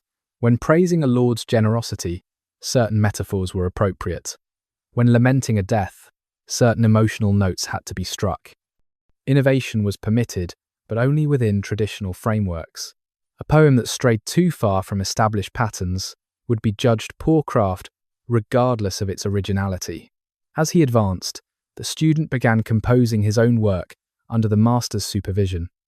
Simple pieces at first, practice exercises where he attempted to praise some local figure or describe a seasonal change using proper meter and vocabulary. The master corrected ruthlessly, pointing out violations of metrical rules, inappropriate word choices, failures of taste or judgment. Progress was slow, measured in years of gradual improvement. The path had formal stages, grades of poets ascending in prestige and complexity of work permitted. A disgibble, a pupil, learned the basics. A bard twelu, a household bard, could compose for a lord's hall but only simple pieces. A prided, a poet of middle rank, could attempt more complex meters and more serious subjects. Only after decades of demonstrated mastery might a poet be recognized as pensed, chief poet, entitled to compose the most difficult and prestigious forms and to receive the full honours the law specified. The pensed held a position of remarkable privilege. He sat next to the king's heir at feasts. He received an estate from which he could support himself even without royal patronage. He could not be tried in ordinary courts, but only by a council of his fellow poets, who understood the specialised knowledge required to judge his conduct. When he performed, the hall fell silent, no matter what else was happening. To insult a pensed was to risk devastating satire that might destroy a reputation permanently, but the privilege came with obligation. The pensed was expected to preserve genealogy accurately, to remember law correctly, to compose according to traditional rules. If he made errors, other poets would call him out, and his reputation would suffer. If he accepted payment for false praise, singing for a dishonourable patron, he shamed his entire profession. If he violated the traditional meters or misused established poetic forms, he might be demoted or expelled from the bardic orders. The relationship between poet and patron was complex, simultaneously contractual and artistic. A lord commissioned praise poetry, paying in gold and land and gifts. The poet delivered poetry that immortalized the lord's deeds and validated his lineage. But the poetry had to be good, had to demonstrate the poet's mastery of traditional forms, or it would bring no honour to either patron or poet. And the lord had to be worthy of praise. A poet who sang for an unworthy patron compromised his own reputation. Satire, the dark twin of praise poetry, was the poet's weapon against those who wronged him or violated proper conduct. A skilled satirist could destroy a reputation with carefully crafted verses that expose cowardice, stinginess, or incompetence. The law recognized the power of satire and limited its use. A pensed could satirize only with cause, and the victim of unjust satire could seek legal remedy. But just satire was protected, for it served social function, enforcing norms through shame and providing correction that violence could not. The sound of strings. Evening settles over the valley like a soft blanket. The day's work is finished, the animals secured for the night, the meal eaten and cleared away. In the Lord's Hall, the fire burns bright, casting warm light that pushes back the darkness gathering outside. This is the time for stories and music, the time when the day's labour gives way to the pleasures that make labour bearable. The poet takes up his harp, a small instrument cradled against his body. The wood is dark with age, worn smooth by decades of handling. The strings are gut, carefully maintained, tuned to perfection earlier in the day. He runs his fingers across them gently, producing a soft cascade of notes that seems to shimmer in the firelit air. The harp's voice is sweet and somewhat melancholy, suited to the ancient melodies he plays. These are tunes old beyond memory, passed from teacher to student across so many generations that no one remembers who first composed them.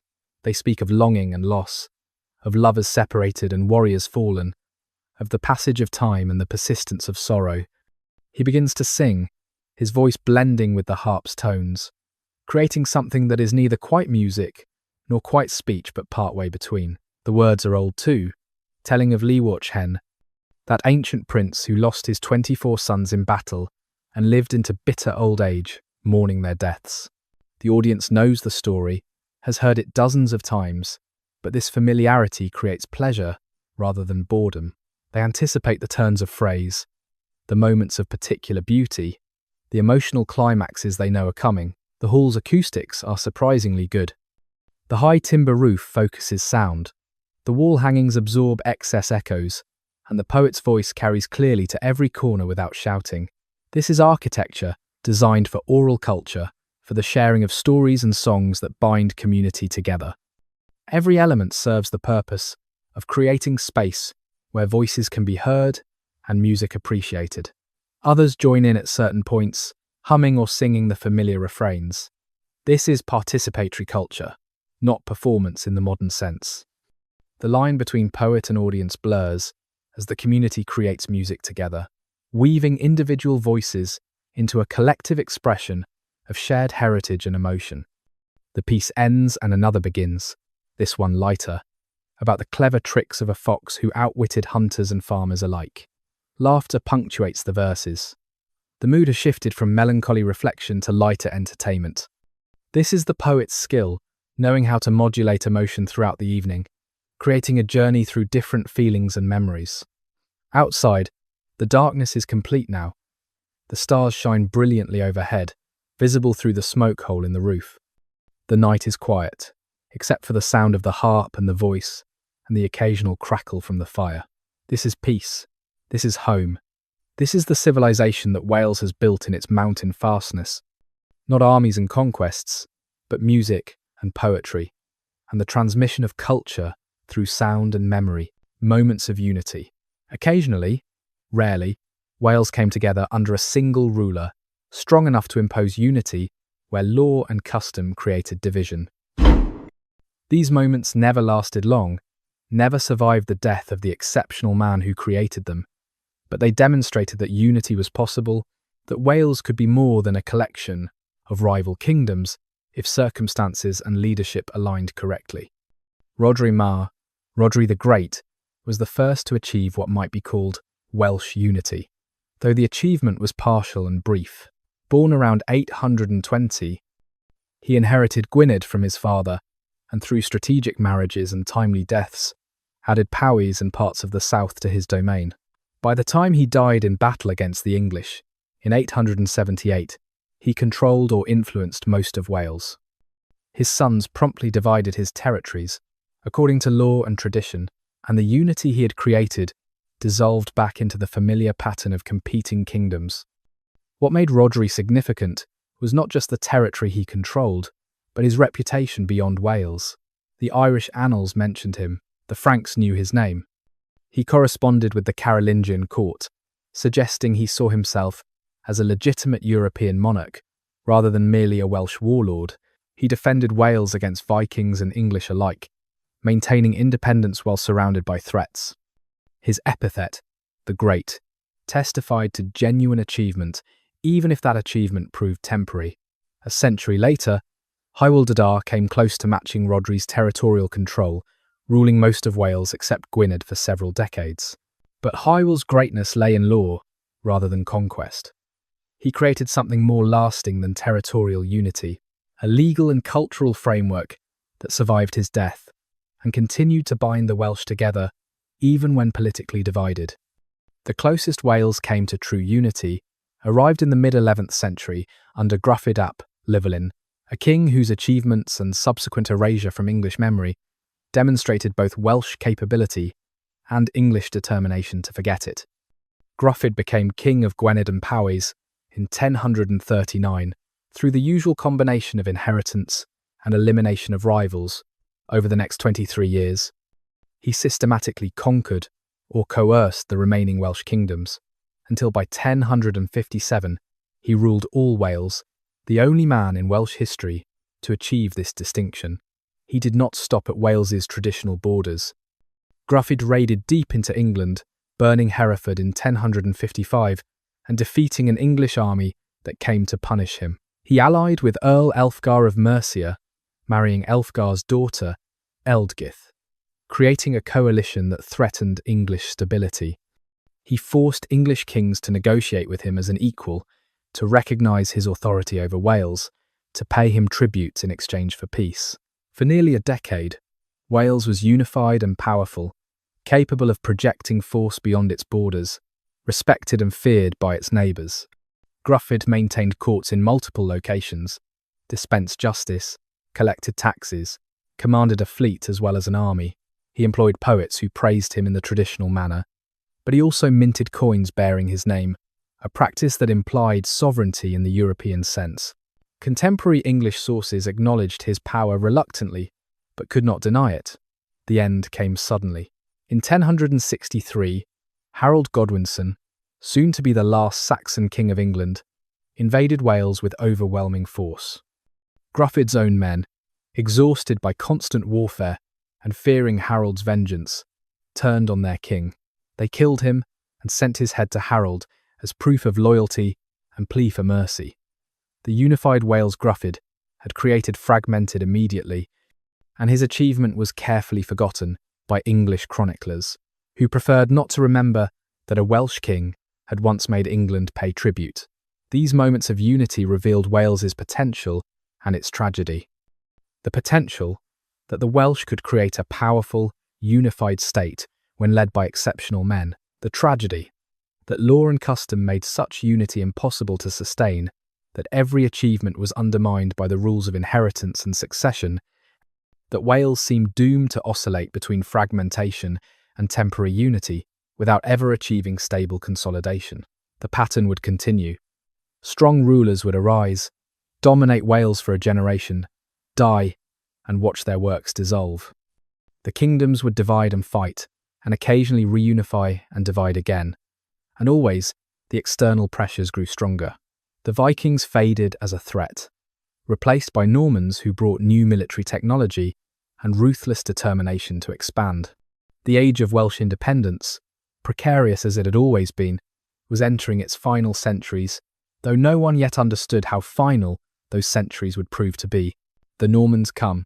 The news reached Wales slowly, carried by travellers and refugees fleeing eastward from the chaos. In October of 1066, Duke William of Normandy had crossed the sea with an army, met King Harold at a place called Hastings, and in a single day of battle destroyed the English kingdom that had taken centuries to build. Harold died with an arrow in his eye, or so some said. His brothers died beside him. The English nobility was shattered. William, now calling himself conqueror, would take the English throne and impose a new order on everything east of Offa's Dyke. For Wales, this seemed at first to mean little. The English had always been neighbours and enemies. That they now answered to Norman lords rather than Saxon ones made no immediate difference. Welsh kings continued their eternal feuds, raiding each other's territories, dividing inheritances, fighting over precedence and pride.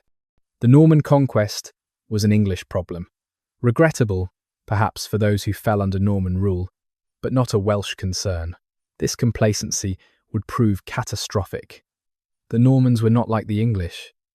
The English had been content to hold their border, to raid occasionally, to exact tribute when possible, but otherwise to leave Wales to its own devices.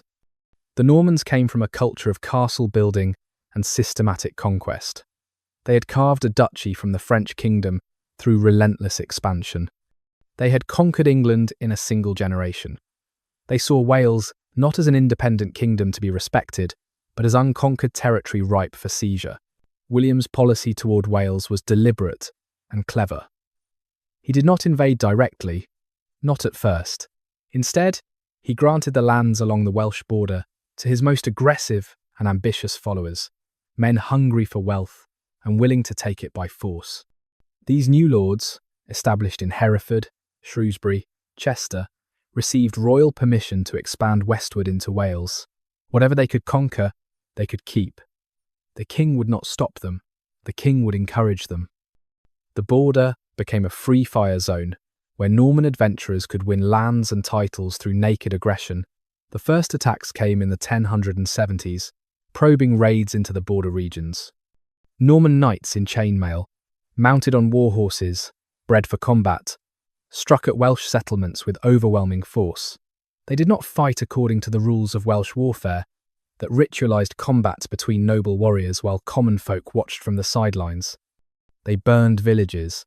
They slaughtered or enslaved populations. They seized land and built castles to hold it, alien structures of earth and timber that could be erected in weeks and defended by handfuls of men against armies. The Welsh response was hampered by their divisions.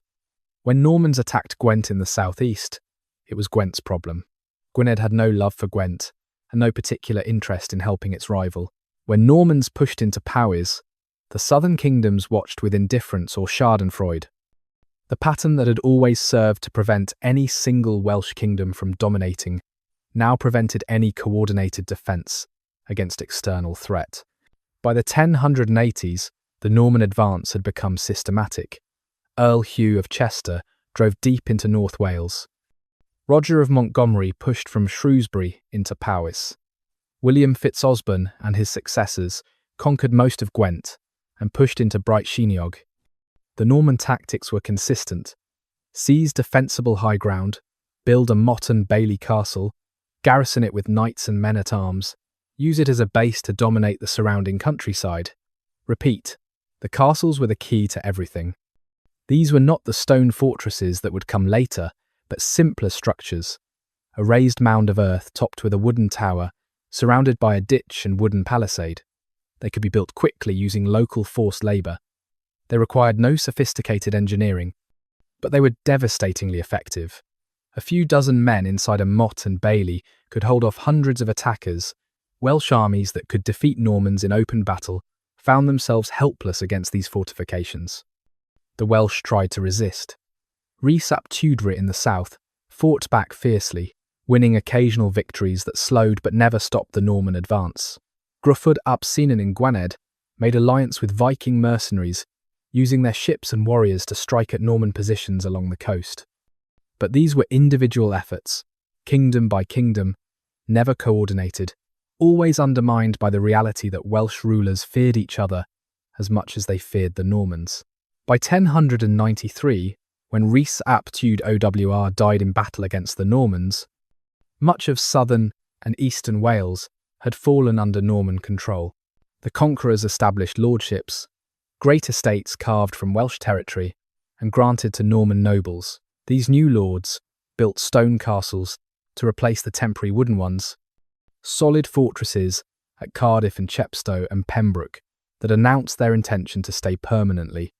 Welsh kingdoms that had existed for centuries were erased or reduced to tiny enclaves in the mountains. The border shifted westward. What had once been the heart of Welsh kingdoms became the March, the borderland, a zone of contested authority where Norman lords ruled, but Welsh resistance never quite died.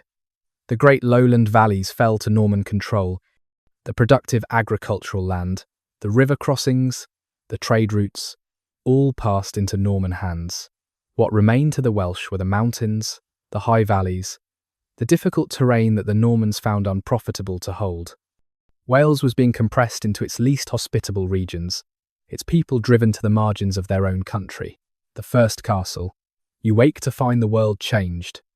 3 days ago, this hillside was pasture, where your lord's cattle grazed. This morning, it swarms with strange men who speak a harsh language you cannot understand. They work with frightening speed and organisation, hundreds of them, moving earth with picks and shovels, building something that should not exist, something that violates the very shape of the land.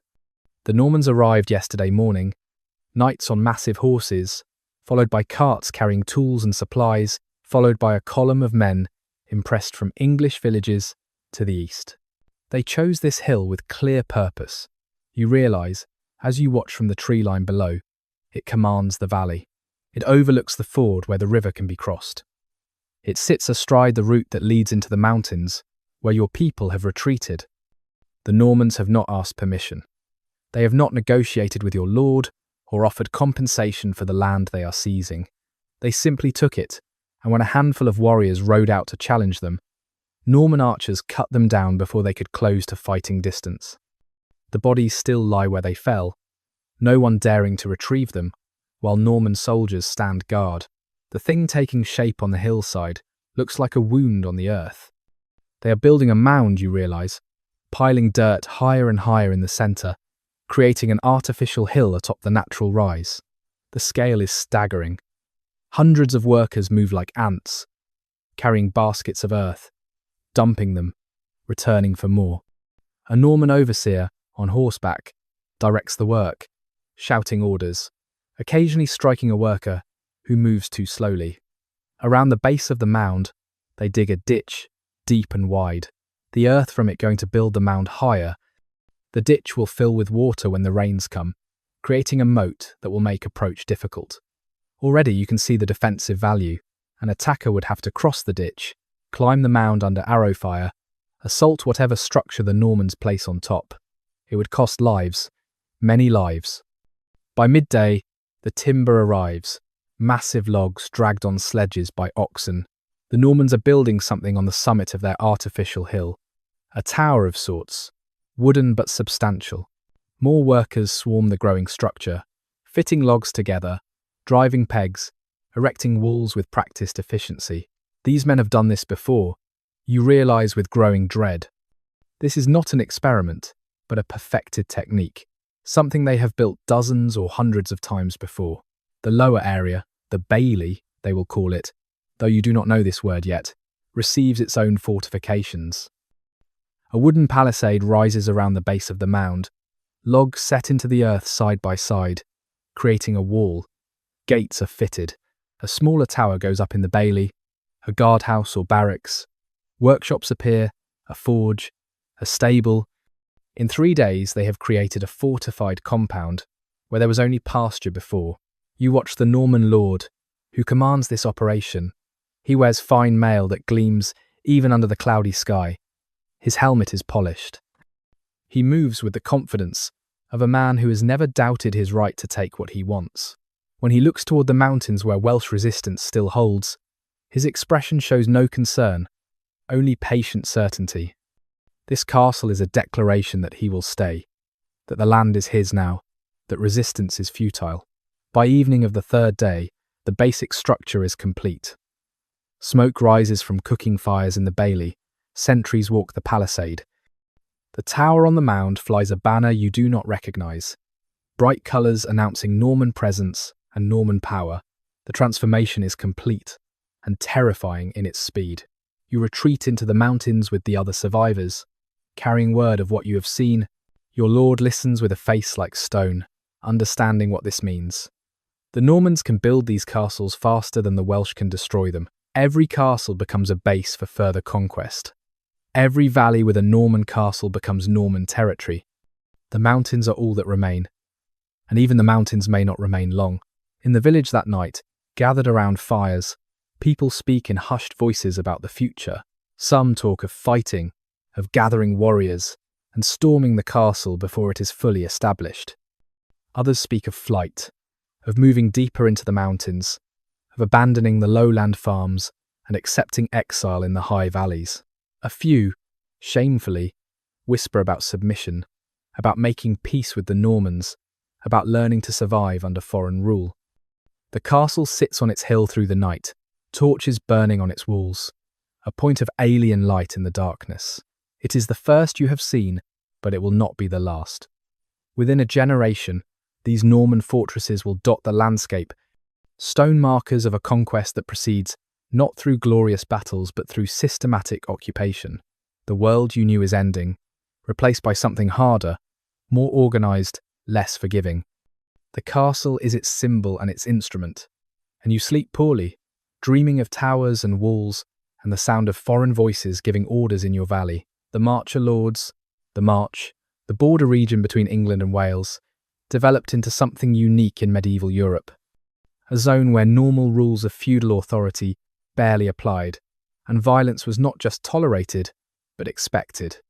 The lords who held land in the March enjoyed powers that exceeded those of any other nobility in the English realm. They owed allegiance to the English king, but ruled their territories with near-royal authority. They could declare war, build castles, administer justice, even negotiate with Welsh rulers, all without seeking royal permission. The March became a laboratory for aggressive feudalism. where ambitious men could rise through conquest and the weak were simply eliminated. The creation of the March was deliberate royal policy. William the Conqueror and his successors understood that Wales could not be conquered through royal expeditions alone. The terrain was too difficult, the Welsh too determined, the cost too high. Better to grant borderlands to ambitious nobles and let them do the work of conquest themselves. Whatever they seized, they could keep. The risk was theirs, the reward was theirs, and if they died in the attempt, the king had lost nothing but a troublesome vassal. 3 great earldoms anchored Norman power along the border. In the north, the Earl of Chester controlled lands from the Dee to the Irish Sea and pushed westward into Gwynedd. In the centre, the Earl of Shrewsbury commanded the approaches to Powys and established lordships throughout the Middle March. In the south, a collection of lesser lords carved out territories from Glamorgan to Pembroke, each ruling their conquests with absolute authority. Below these magnates operated dozens of lesser lords, knights and adventurers, granted small parcels of land who sought to expand through their own efforts. The legal status of the March lordships was deliberately ambiguous. They were not quite English, for English law applied only imperfectly. They were certainly not Welsh, for Welsh law had been superseded by force. Instead, the March existed in legal limbo, where the lord's will was law. A Marcher lord could try and execute criminals without appeal to royal courts. He could impose his own taxes and tolls. He could wage private war against Welsh rulers or against other Marcher lords without royal sanction. The March was feudalism, stripped to its essentials. The man with the strongest castle and the most knights ruled. This autonomy had purpose. The Marcher lords served as a buffer between England proper and unconquered Wales. They absorbed Welsh raids and revolts that might otherwise have struck into England. They provided military force that the king could call on for campaigns elsewhere, without having to pay for standing armies. They extended English influence westward through conquest that cost the king nothing. And if they occasionally became too powerful or rebellious, well, the Welsh could usually be encouraged to eliminate problematic marchers. The relationship between Marcher lords and their Welsh neighbours was complex and constantly shifting. Open warfare alternated with periods of uneasy peace. Welsh rulers made alliances with Marcher lords against rival Welsh kingdoms. Marcher lords employed Welsh warriors as mercenaries. Intermarriage between Norman men and Welsh women created families with feet in both cultures. The border became a zone of cultural mixing, even as it remained a zone of violence. The castles the Marchers built transformed the landscape and the nature of warfare. The early timber motte and bailey castles gave way to stone fortresses of increasing sophistication. Chepstow, begun within months of the Norman conquest, rose in stone from the start, its massive walls declaring permanent Norman presence. Cardiff, Caerphilly, Pembroke, and dozens of others followed. Stone keeps and curtain walls and elaborate gate towers, fortifications that could withstand months of siege and required armies to capture. These stone castles were not just military installations, but administrative centres from which the Marchers governed their territories. The lord held court in his castle hall. He stored his records in castle chambers. He imprisoned criminals in castle dungeons. He collected tolls at castle gates. The castle was simultaneously fortress, palace, courthouse, prison, treasury, and symbol of authority. Its very presence changed the calculation of rebellion. Uprising against a Marcher lord meant facing his castle, and few Welsh forces had the equipment or patience for successful siege warfare. The Marchers introduced new forms of economic exploitation.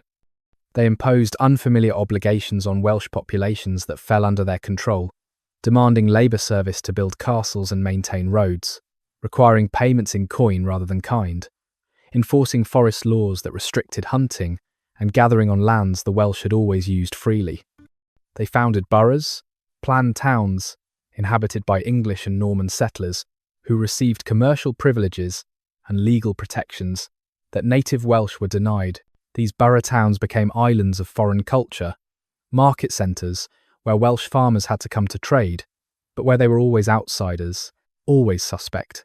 Some Marcher lords adopted elements of Welsh culture, learning the language, employing Welsh bards, even occasionally observing Welsh law in disputes between Welsh subjects. Others remained aggressively foreign, treating Welsh people as conquered populations whose customs merited no respect. The variance created unpredictability. A Welsh community might find reasonable treatment under one lord and brutal oppression under his successor. Inheritance and marriage constantly shuffled. Marcher lordships, bringing new personalities with new policies. The greatest Marcher lords rivaled earls and dukes in power and wealth. The de Clare family, lords of Glamorgan, commanded resources equivalent to major nobles anywhere in Europe. The Mortimers of Wigmore built a dynasty that would eventually reach for the English throne. The Fitzalands of Oswestry, the Bohans of Brecon, the Marshals of Pembroke, all accumulated wealth and power through Welsh conquest, and used that power to play significant roles in English politics. This power came with constant danger. Marcher lords died violently with disturbing frequency. Welsh raids caught them by surprise. Rebellions overwhelmed isolated castles. Rival marchers assassinated each other in disputes over boundaries and precedence. The march rewarded aggression but punished carelessness. A strong lord could build a great lordship in a generation. A weak lord might lose everything and die forgotten in some Welsh ambush. By the mid-12th century, the march had stabilised into a permanent feature of the border. The initial wave of conquest had reached its natural limits. The marchers held the lowlands and the accessible valleys. The Welsh retained the mountains and the remote regions where castle building was unprofitable and control impossible to maintain. The border had become a frontier, not advancing but not retreating either, a zone of permanent tension where neither side could achieve final victory, but neither would accept defeat. Beneath stone walls, you were born in this valley, as was your father and his father before him. Your grandfather remembered when Welsh lords ruled here, when the laws were Hywel's laws and justice was administered by Welsh judges in the Welsh tongue. You have only dim childhood memories of that time, fragments of a world that ended when the Normans came. The castle dominates everything now. It sits on the hill above the village, stone walls rising 30 feet, round towers at the corners, a keep in the centre that looks out over the entire valley, like a watchful eye that never closes. You see it every morning when you wake, and every evening when you return from the fields. You cannot escape its presence, its reminder that you live here by Norman permission and on Norman terms. Your lord, if that is the right word for him, is Baron Fitzwilliam, though everyone simply calls him the Norman. He speaks no Welsh. He makes no attempt to understand Welsh customs or respect Welsh traditions. To him, you are part of the landscape, like the trees and the cattle, things to be used and managed but never consulted. His steward collects rents in silver coin that you must get by selling produce at the borough town 5 miles east. Welsh law would have taken payment in kind, in cattle or grain. Norman law wants money. The work is different too.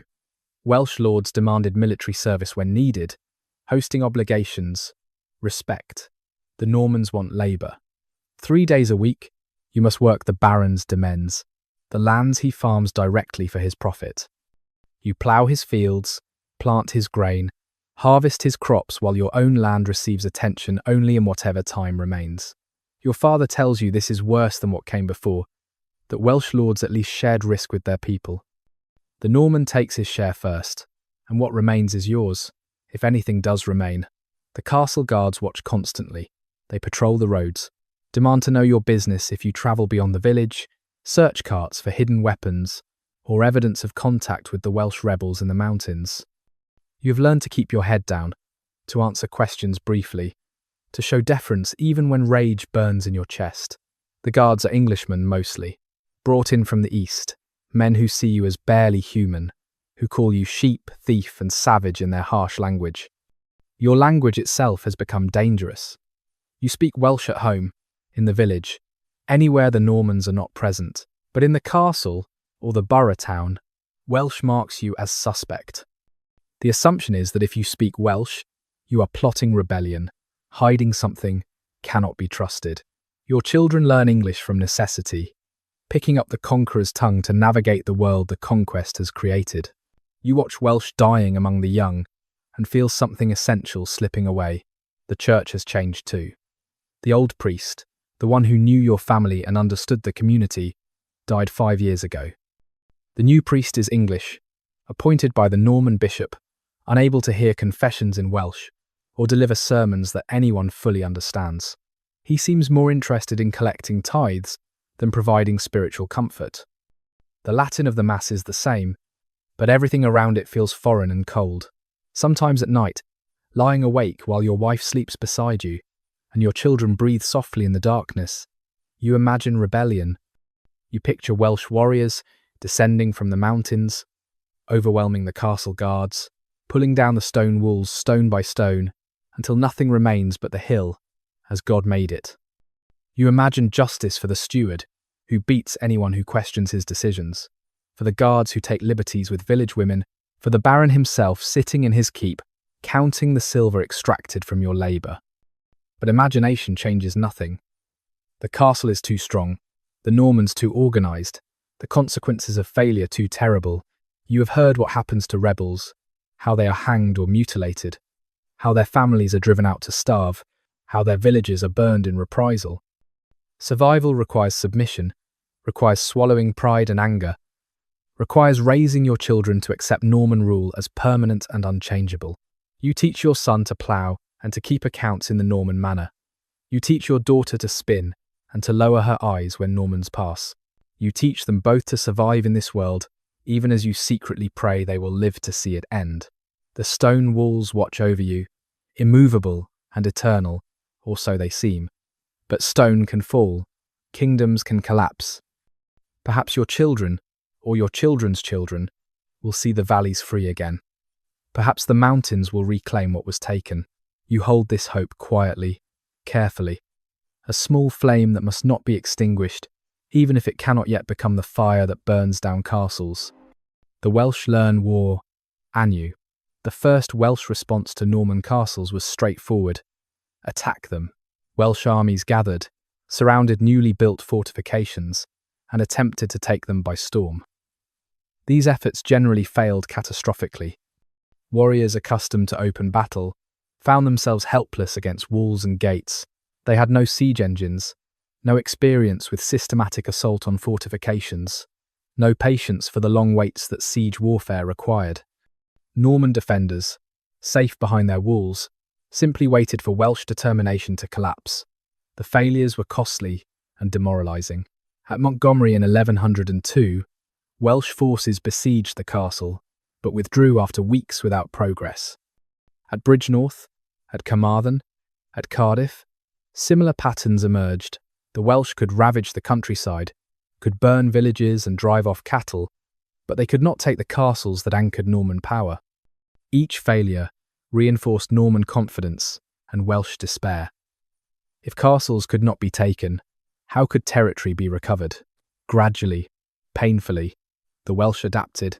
Since castles could rarely be taken by direct assault, perhaps they could be bypassed. Welsh tactics shifted toward mobility and surprise. Raiders moved fast through the mountains, struck isolated Norman outposts, and vanished before relief forces could arrive. They avoided pitched battles where Norman heavy cavalry had advantage, and instead fought in terrain that favoured light, mobile warriors who knew every path and stream. The Welsh became masters of ambush.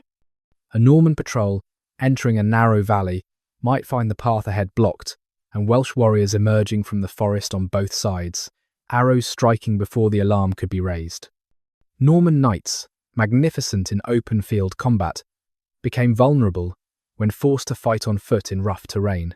Their armour, their horses, their training, all became liabilities rather than advantages in the tangled landscapes where Welsh guerrillas dictated the terms of engagement. Fire became a weapon. If castles could not be taken, their supporting infrastructure could be destroyed. Welsh raiders burned Norman villages, destroyed mills and bridges, drove off livestock that supported castle garrisons. They made the cost of holding territory unbearably high, forcing Normans to choose between expensive military expeditions into the mountains and abandoning exposed positions that became too costly to maintain. Welsh leaders began building their own castles, crude at first but improving with experience. These were not the sophisticated stone fortresses the Normans built, but simpler structures, earthworks, and timber palisades erected in places that were difficult to access and easy to defend. They provided rallying points for resistance and refuges when Norman forces counterattacked. The castle, that symbol of Norman conquest, was being turned into a tool of Welsh resistance. Alliances became crucial strategy. Welsh kingdoms that had traditionally fought each other began making common cause against the Norman threat. Marriages sealed diplomatic bonds between royal houses. Joint military operations brought warriors from multiple kingdoms together for coordinated attacks. The unity was fragile and frequently collapsed, but even temporary cooperation could achieve what individual kingdoms could not. The Welsh also learned to play Norman politics. Marcher lords feuded constantly with each other, and occasionally with the English king. Welsh rulers offered alliances to Normans, fighting other Normans, providing warriors and local knowledge in exchange for recognition of Welsh territorial claims. These alliances were cynical on both sides, but they allowed Welsh kingdoms to recover lands lost in earlier conquests, or at least to prevent further losses. Military technology gradually caught up. Welsh smiths studied captured Norman equipment and began producing similar arms and armour. Welsh warriors acquired mail shirts, helmets, weapons forged in the Norman style. It was expensive, and the Welsh could never match Norman resources. But gradually, the equipment gap narrowed. Welsh cavalry developed, small contingents of mounted warriors who could counter Norman knights at least partially. The longbow emerged as a distinctively Welsh weapon, or at least Welsh archers gained fearsome reputation for their skill. The men of Gwent, and South Wales in particular, became known throughout Britain for their ability to drive arrows through armour at ranges where Norman crossbows were ineffective. English kings would later recruit Welsh archers for their wars in France, recognising their value even as they fought to conquer Wales. Psychological warfare mattered too. Welsh poets composed verses, celebrating victories over Normans, circulated stories of Norman defeats, maintained morale through the bleakest periods.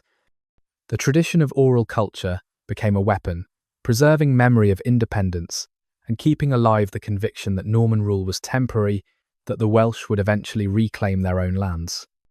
Bards moved between kingdoms, sharing news and maintaining cultural cohesion, even when political unity proved impossible. By the early 12th century, the initial Norman advance had stalled. The Welsh had not driven the invaders out, but they had learned to resist effectively. The Marcher lords held the territories they had conquered, but found further expansion prohibitively expensive. A rough equilibrium emerged, unstable and violent, but sustainable.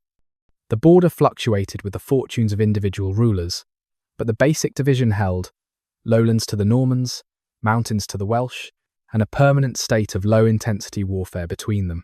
This new form of conflict suited Welsh capabilities.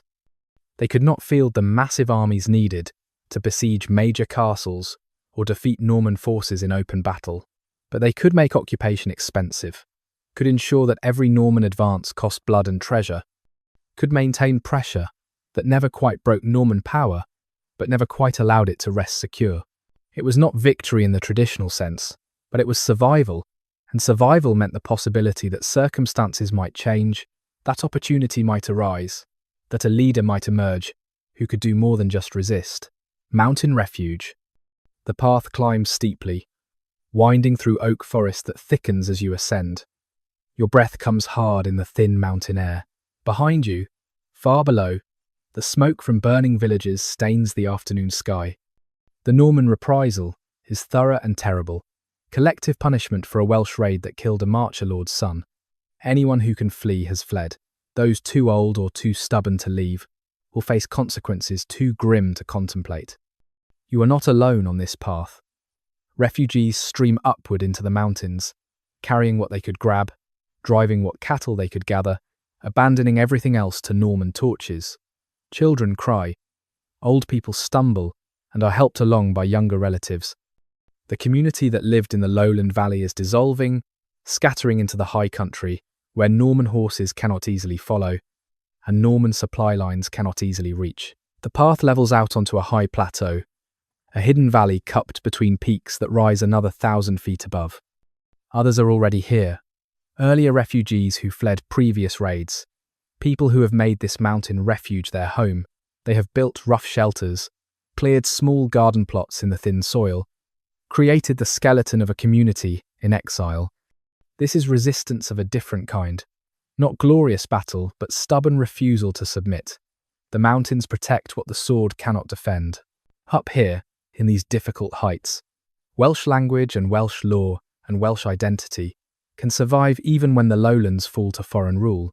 The price is poverty and isolation, trading rich valley farms for precarious mountain subsistence, but the alternative is worse.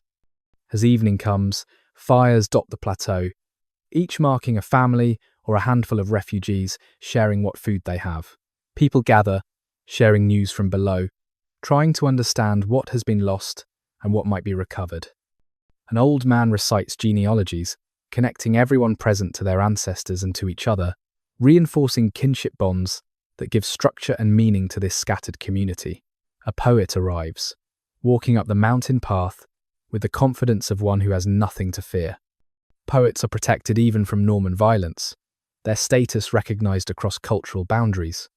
He brings news from other mountain refuges, from Welsh kingdoms that still maintain independence, from the wider world beyond this immediate catastrophe. He will compose verses about this day's destruction, preserving memory, ensuring that what happened is not forgotten even if the physical villages are erased. The stars emerge, brilliant and cold. The temperature drops sharply. You huddle close to your fire, wrapped in the blanket you managed to carry, and look out at the darkness. Somewhere down there, Normans celebrate their victory, secure in their castles, confident in their power. But up here, in the cold and the dark and the difficult heights, something they cannot quite destroy persists. Tomorrow you will begin again, rebuilding in exile, maintaining the identity they seek to erase. The mountains are sanctuary and prison both, but for now, they are enough. Llywelyn the Great rises. In 1173, a boy was born in Gwynedd, who would become the most capable Welsh ruler of the 13th century, a man who understood that survival required adapting to Norman realities while never surrendering Welsh identity. His name was Llywelyn ap Iorwerth, and history would remember him as Llywelyn Fawr, Llywelyn the Great, though his contemporaries knew him first as an exile, fighting for scraps of his inheritance. His childhood was marked by violence and dispossession. His uncle Dafydd seized Gwynedd, driving out Llywelyn's father and forcing the family into exile. Young Llywelyn grew up understanding that power was not inherited securely, but had to be seized and defended constantly. He learned Welsh warfare in its mountain strongholds. He studied Norman methods in their castles. He absorbed the lesson that would guide his entire career. Strength came not from rigid adherence to tradition, but from pragmatic adaptation to circumstances. At 21, in 1194, Llywelyn raised enough supporters to challenge his uncle. The campaign was brief and decisive. Llywelyn defeated Dafydd at the Battle of Aberconwy, killed his uncle in combat, and claimed Gwynedd by right of conquest as much as inheritance. The young man, who had grown up in exile, now controlled the most defensible territory in Wales, the mountain kingdom that had resisted Norman conquest for over a century. His first years as ruler demonstrated the political skill that would define his reign. Rather than immediately challenging Norman power, he consolidated his position in Gwynedd. He made peace with neighbouring Welsh rulers through diplomacy and marriage alliances. He strengthened the fortifications that protected his borders. He built administrative capacity, creating a functioning government that could collect revenues, administer justice, and command loyalty. Llywelyn understood that dramatic gestures meant nothing without the institutional foundation to support them. His physical appearance and personality emerge only dimly from the sources, but certain characteristics are clear. He was a skilled warrior, leading armies personally throughout his reign. He possessed diplomatic talent that allowed him to negotiate successfully with English kings and with rival Welsh rulers. He could be ruthless when necessary, eliminating threats without hesitation, but he also showed capacity for forgiveness and strategic mercy. He thought in decades rather than years, building power incrementally, rather than risking everything on single campaigns. Llywelyn's marriage to Joan, illegitimate daughter of King John of England, revealed his strategic acumen. The union, arranged around 1205, gave him family connection to the English crown, while costing nothing in actual authority. Joan brought no territory, no army, no resources beyond the prestige of her relationship to one of medieval Europe's most powerful monarchs. But that prestige mattered. It made Llywelyn a figure who could not be casually dismissed, someone connected to the European political network rather than merely a Welsh warlord. The marriage produced children who would continue Llywelyn's dynastic ambitions. His son Dafydd, born legitimate within the English king's family, could claim status no previous Welsh heir enjoyed. Other children through Welsh unions maintained connections to important Welsh families. Llywelyn was building a dynasty that could survive him, that could unite legitimacy derived from both Welsh tradition and Norman English practice. His expansion from Gwynedd to dominance over most of Wales was methodical rather than spectacular. He exploited English political weakness during King John's conflicts with his barons. When English attention was focused elsewhere, Llywelyn moved against rival Welsh rulers, sometimes through warfare, but often through diplomacy and dynastic pressure. He married his daughters to the rulers of Powys and Deheubarth, creating family networks that brought him influence even where he did not rule directly. By 1216, Llywelyn controlled or dominated most of Wales outside the Norman-held territories. He had not expelled the Normans from their castles or recovered the lost lowlands. He had accomplished something perhaps more impressive, creating the first reasonably stable, moderately unified Welsh principality in generations. His authority rested on personal capacity rather than traditional legitimacy, but he had transformed that personal authority into something approaching an institution. He understood symbols and their power. He styled himself Prince of Aberfraw and Lord of Snowdon, titles that invoked traditional Welsh authority. He maintained a court that followed Welsh customs and employed Welsh bards. He administered justice according to Welsh law. He minted no coins and created no written bureaucracy to rival England's. But within the limits of Welsh resources and traditions, he built a functioning state. His relationship with England was complex and carefully calibrated. He never renounced his homage to the English crown, understanding that outright rebellion would unite English power against him. But he interpreted that homage as loosely as possible, insisting that it applied only to Gwynedd proper and that his authority over other Welsh territories was separate. He negotiated when negotiations served his interests and fought when fighting was necessary, always preserving flexibility. The Treaty of Worcester in 1218 marked the height of his early power. King Henry III, young and insecure, recognised Llywelyn's authority over most Welsh lords in exchange for Llywelyn's homage and military support. The treaty did not create Welsh independence, but it acknowledged Welsh political reality. Llywelyn had made himself indispensable, the only figure capable of maintaining order in Wales, and England had recognised this through formal agreement. His later years saw him consolidating and defending what he had built. He faced rebellions from Welsh lords who resented his dominance. He dealt with English kings who periodically tried to reduce his power. He managed the complex succession question, trying to ensure his son Dafydd would inherit a unified principality rather than a fractured collection of territories. He built castles in the Norman style, recognizing that stone fortifications were essential for holding territory. He created administrative structures that could function without his direct supervision. When he died in 1240, in his late 60s, he left behind a legacy more substantial than any Welsh ruler since Gruffydd ap Llywelyn, nearly 2 centuries earlier. He had not won Welsh independence or driven out the Normans, but he had created a Welsh principality that functioned effectively, that commanded respect, that demonstrated Welsh capability for sophisticated governance. His grandson, another Llywelyn, would build on this foundation and attempt to achieve what the grandfather had made possible: a truly independent Welsh state. The art of survival. Llywelyn the Great's success rested on his understanding that survival in the shadow of Norman and English power required a delicate balance between defiance and deep accommodation. He mastered the art of calculated submission, knowing when to fight and when to bow, when to claim ancient Welsh rights, and when to accept English overlordship. This pragmatism frustrated Welsh lords, who wanted absolute resistance, and English kings, who wanted absolute submission, but it kept Gwynedd independent when more rigid approaches would have failed. His relationship with King John exemplified this balancing act.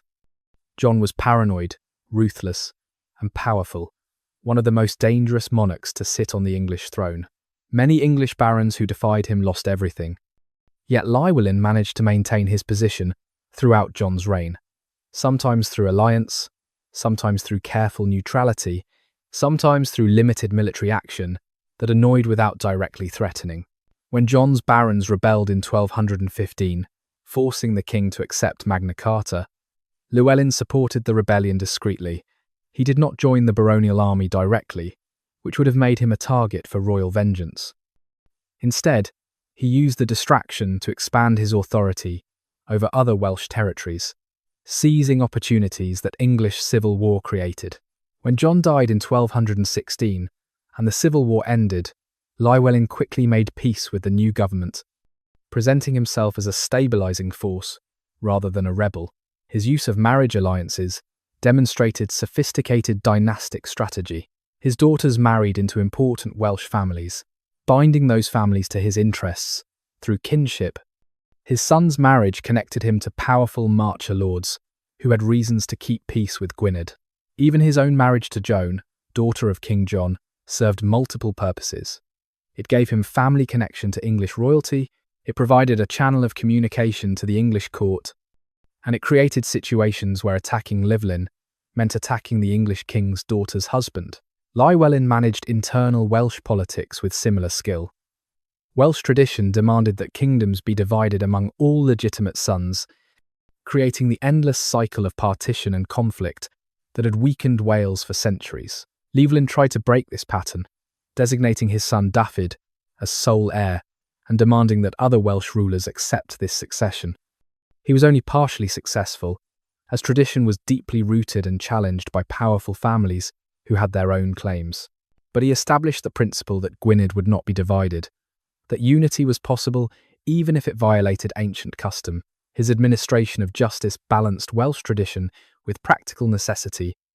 He maintained Welsh law in its essentials, using Welsh judges and Welsh procedures for resolving disputes. But he also borrowed administrative techniques from the Normans, creating written records of agreements, establishing fixed procedures for appeals, developing consistent taxation. The result was a hybrid system that felt Welsh, but functioned with Norman efficiency. Military strategy reflected the same pragmatism. Llywelyn built castles in the Norman style, recognizing that Welsh resistance required defensive infrastructure. Deheubarth, Castellibere, Criccieth, and others rose under his orders, stone fortifications that could protect territory and serve as administrative centres. He hired skilled engineers, sometimes from England, to ensure the castles met professional standards. He was willing to adopt enemy techniques when those techniques worked. His treatment of the church demonstrated political sophistication.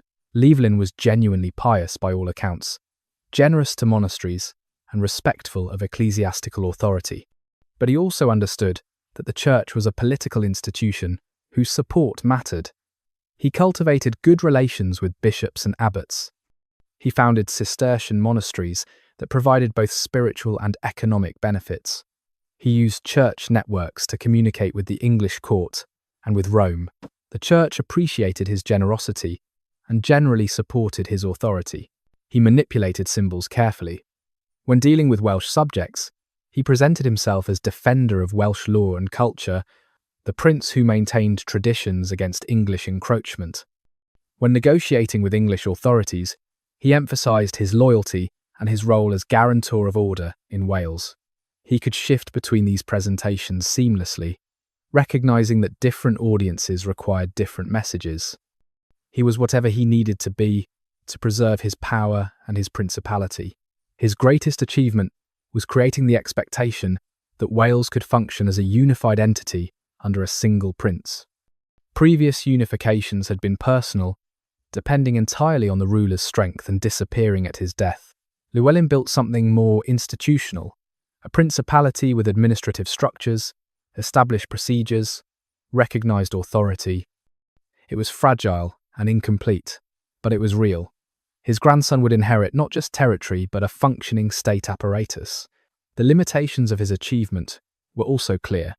He had not expelled the Normans from Welsh territory. The great lowland valleys remained under Marcher control. English kings still claimed overlordship and could enforce that claim when they chose to focus on Wales. Llywelyn's principality existed because England tolerated it, not because Wales had won independence through military victory. The survival was real but conditional, dependent on English political circumstances and on continuing Welsh diplomatic skill. When old age began to limit his activities, Llywelyn focused on succession. He had designated Dafydd as heir, but his illegitimate son Gruffydd also had supporters and a strong personality. The potential for civil war after his death was obvious. Llywelyn tried to prevent this through agreements that guaranteed Gruffydd lands and status, while preserving Dafydd's primacy. He negotiated English recognition of Dafydd's succession.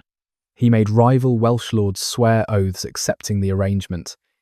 Whether any of this would survive, his death remained uncertain. The treaty at Worcester. The Great Hall at Worcester is packed with witnesses.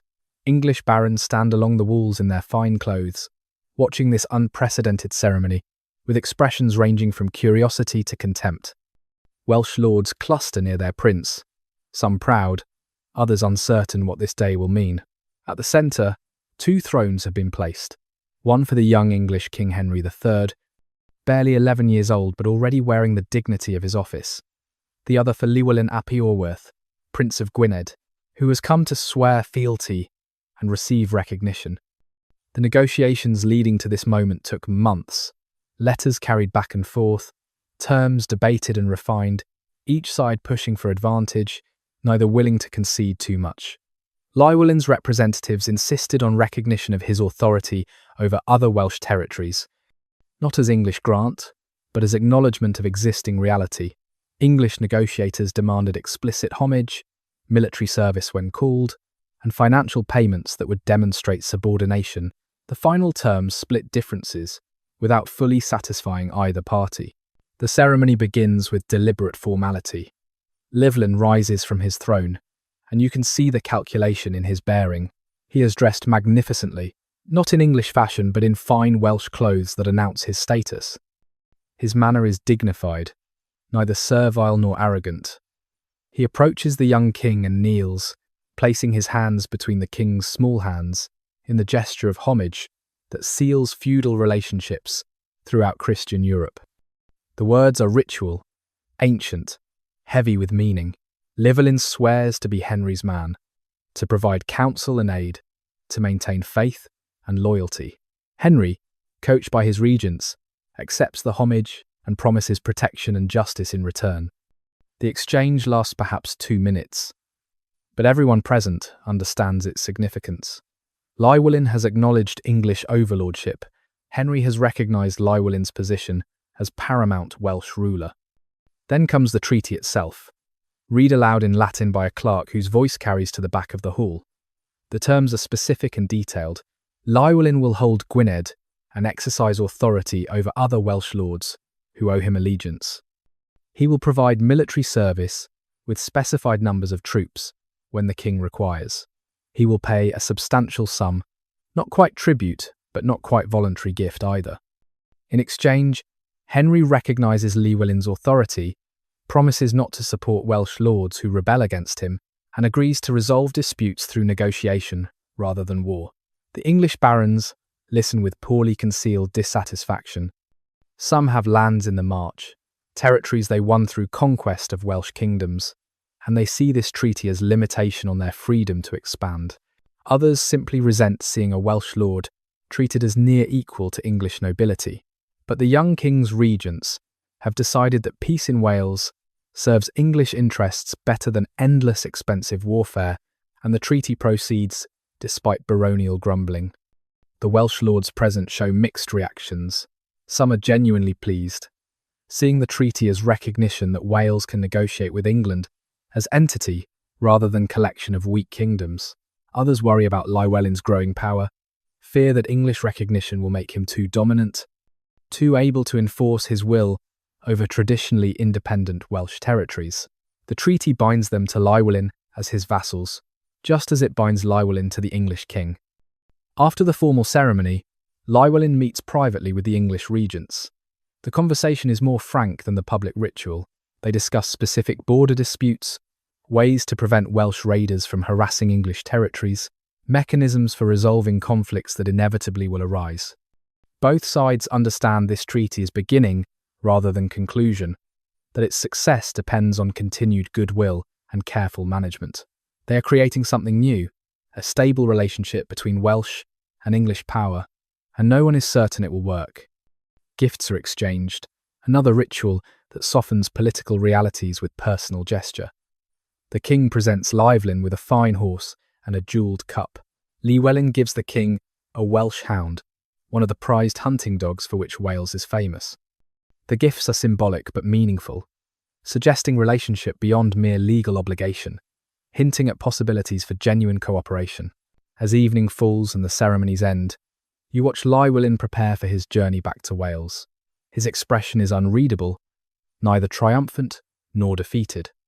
He has achieved something significant, gaining English recognition of Welsh political reality while preserving substantial autonomy. But he has also acknowledged English overlordship, accepted limitations that rankle Welsh pride. It is compromise, neither full submission nor full independence, and whether history will judge it wise depends on whether the peace it creates endures. The party rides out from Worcester the next morning, heading west toward the mountains that mark Wales. Behind them, the English court returns to its other concerns: wars in France, baronial politics, the endless complications of governing a kingdom. Ahead lies Wales, complex and fractious, bound now by treaty to maintain peace, but still seething with rivalries and ambitions that no treaty can completely resolve.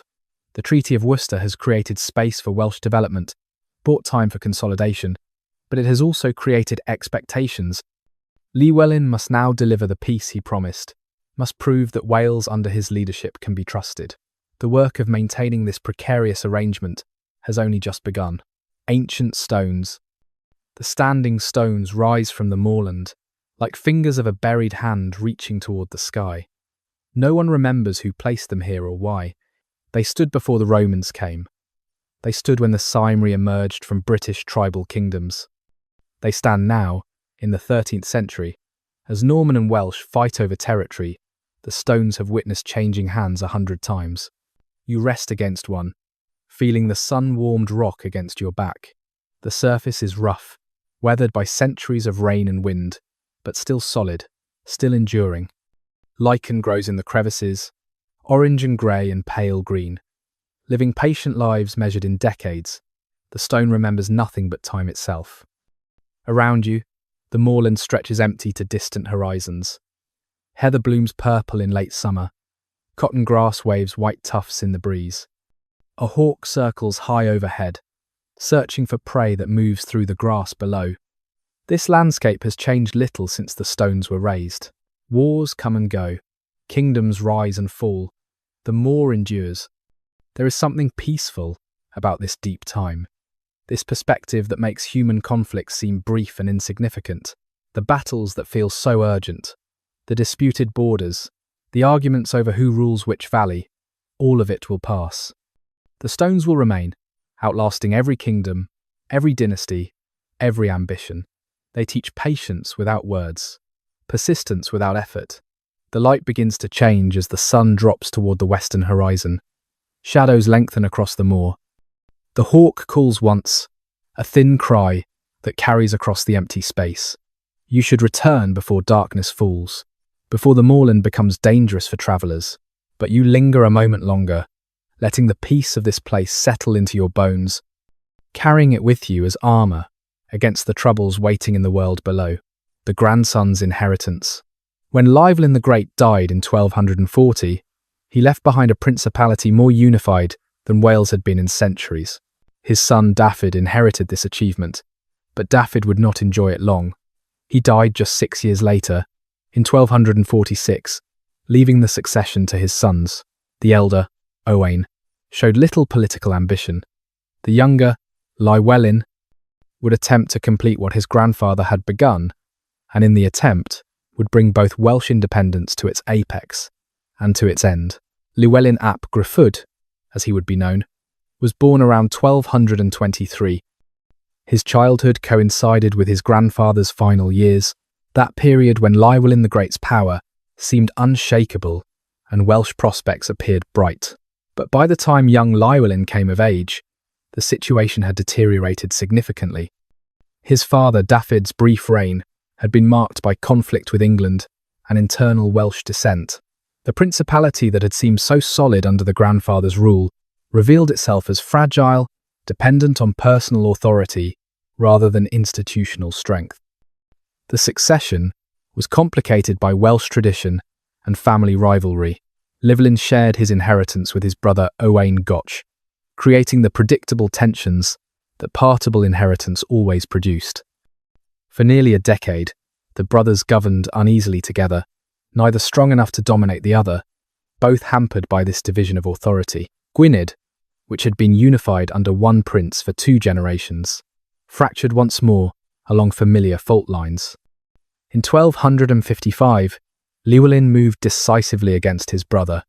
The details are murky, lost in the sparse record-keeping of the time, but the outcome was clear. Llywelyn defeated Owain in battle, imprisoned him, and seized sole control of Gwynedd. It was ruthless but necessary, a recognition that divided authority meant weakness, and weakness meant vulnerability to English pressure and Welsh rivals. Llywelyn had learned from his grandfather that effective rule required unity, even if achieving unity required fratricide. The principality Llywelyn inherited after consolidating his position was diminished from his grandfather's time. English kings, during the intervening years, had chipped away at Welsh territory and authority. Marcher lords had expanded at Welsh expense. Some Welsh lords, who had acknowledged Llywelyn the Great's supremacy, had transferred their allegiance to England, finding English overlordship less demanding than Welsh. The work of rebuilding had to begin almost from nothing. Llywelyn was 32 years old when he finally secured undisputed control of Gwynedd. Old enough to have learned caution, but young enough to harbour ambition. The sources give us little sense of his personality in these early years. He appears to have been capable militarily, winning the battles he needed to win. He understood politics sufficiently to navigate the complex relationships between Welsh kingdoms and between Wales and England. He seems to have possessed determination bordering on obsession, a quality that would serve him well and ultimately destroy him. His first task was restoring Gwynedd's military and political position. The kingdom needed stronger defences, better administration, clearer authority. Llywelyn set about building both literally and figuratively, constructing castles to guard his borders and creating governmental structures to ensure consistent rule. He was attempting something his grandfather had achieved through personal charisma, creating institutions that could function beyond the ruler's immediate presence. The English political situation provided opportunity. King Henry III was weak, distracted by conflicts with his barons, unable to focus sustained attention on Wales. The Marcher lords were divided among themselves, pursuing local feuds and personal ambitions rather than coordinated policy. This English weakness created space for Welsh strength, and Llywelyn moved to exploit it with the methodical determination that characterised his entire reign. He began expanding beyond Gwynedd through a combination of military pressure and diplomatic manoeuvring. Welsh lords in Powys and Deheubarth faced a choice: acknowledge Llywelyn's overlordship or face English expansion into their territories. Most chose Llywelyn, preferring Welsh dominance to Norman conquest. Within a few years, Llywelyn controlled or influenced most of Wales, not through the personal bonds his grandfather had cultivated, but through systematic assertion of princely authority. His ambition went beyond mere territorial control. Llywelyn seems to have envisioned something unprecedented, a Welsh state that would be recognised not as a collection of feudal holdings, but as a political entity in its own right, a principality parallel to the English kingdom, rather than subordinate to it. This was revolutionary thinking for the 13th century, implying that Wales could exist as a nation with rights and status independent of English grant. Whether such a vision was achievable remained to be seen, but Llywelyn would spend the rest of his life attempting to realise it. The challenge was enormous. He had to build governmental capacity from limited resources. He had to maintain unity among Welsh lords accustomed to independence. He had to manage relationships with England that were simultaneously adversarial and unavoidable. He had to prove that Welsh princes could govern as effectively as Norman kings. And he had to do all this knowing that one serious mistake, one major defeat, could unravel everything and reduce Wales once more to fragmented kingdoms fighting over scraps while foreigners claimed the best lands. Building a principality, Llywelyn ap Gruffudd understood that power without administration was temporary, that conquests meant nothing if they could not be governed and defended. Unlike many medieval rulers who focused solely on military glory, Llywelyn invested heavily in creating the bureaucratic infrastructure that would make his principality function as a true state, rather than merely a personal domain held together by force and charisma. He established a council, a body of advisors who met regularly to discuss policy and oversee administration. This was not merely decorative. The council included representatives from different parts of Wales, men with expertise in law, finance, and military affairs. They kept records, maintained continuity when the prince was absent or campaigning, and provided institutional memory that survived changes in personnel. It was a modest bureaucracy by English or French standards, but for Wales, it represented administrative sophistication unprecedented in Welsh history. A chancery emerged, producing written documents that recorded agreements, grants of land, legal judgments, and diplomatic correspondence. Welsh princes had used written records before, but sporadically and without systematic organisation.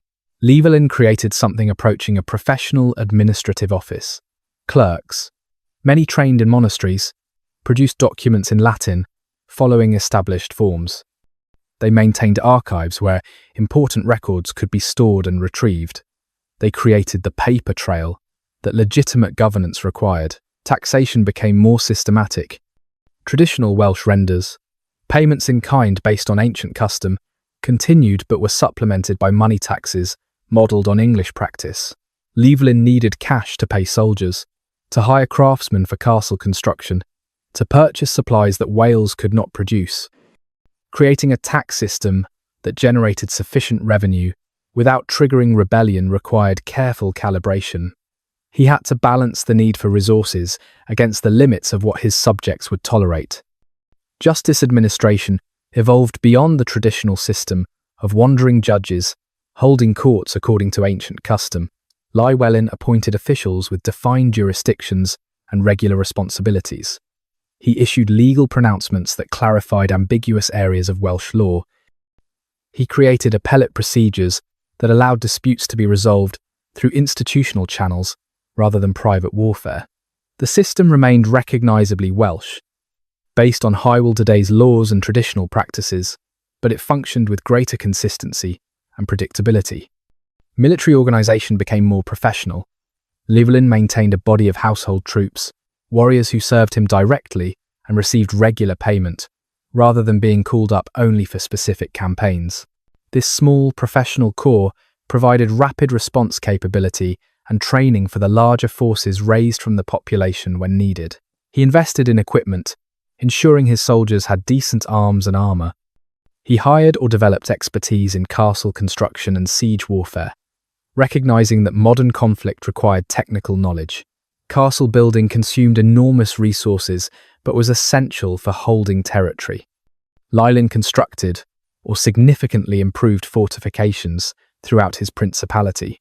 Dolfawin, built starting in 1273, was his answer to the Great Marcher castles, a statement in stone that Welsh princes could build as impressively as Norman lords.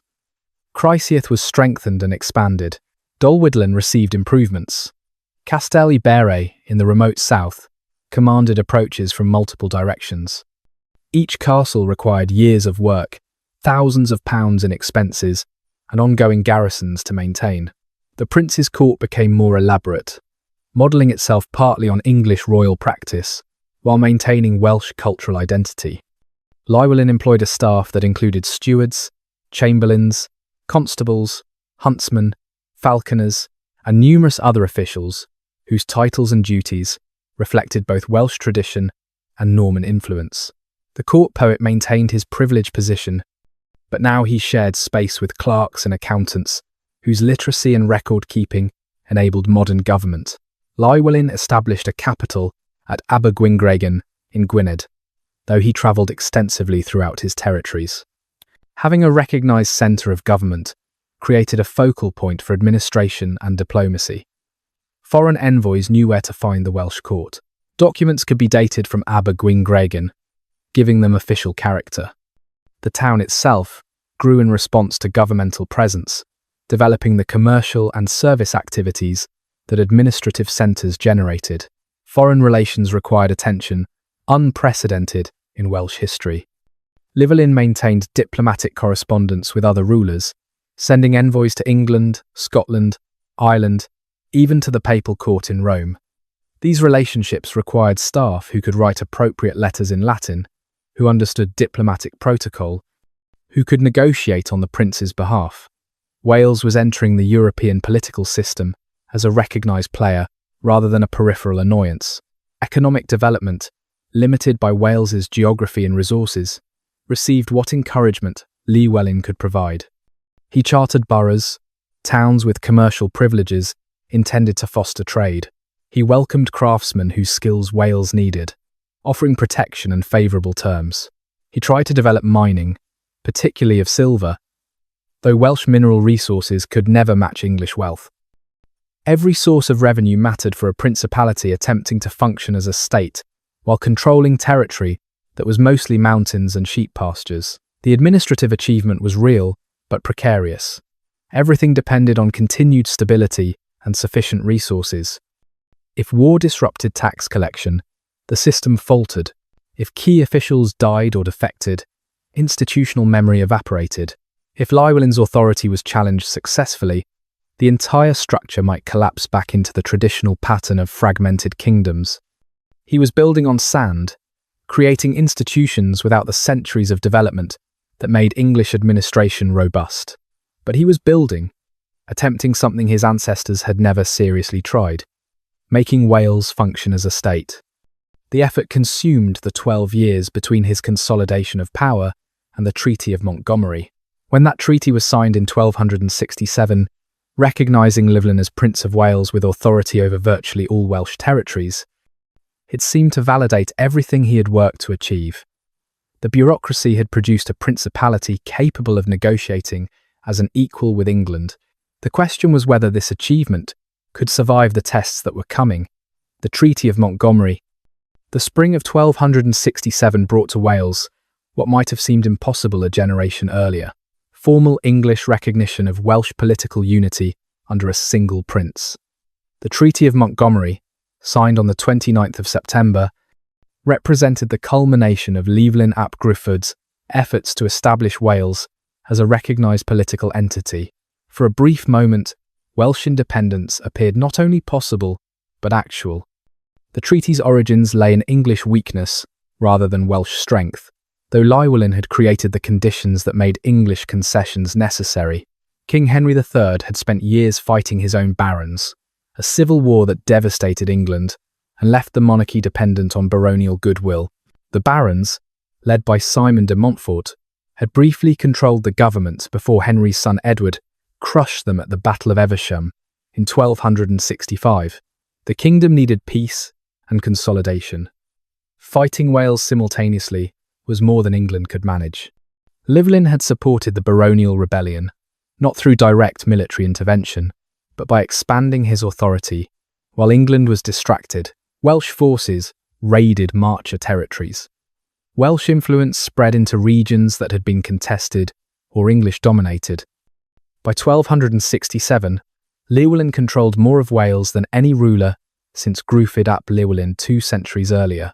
England could either fight to reverse these gains or acknowledge them through treaty. Fighting was expensive and uncertain. Treaty was cheaper and preserved the fiction of English overlordship. The negotiations were complex, involving multiple parties with conflicting interests.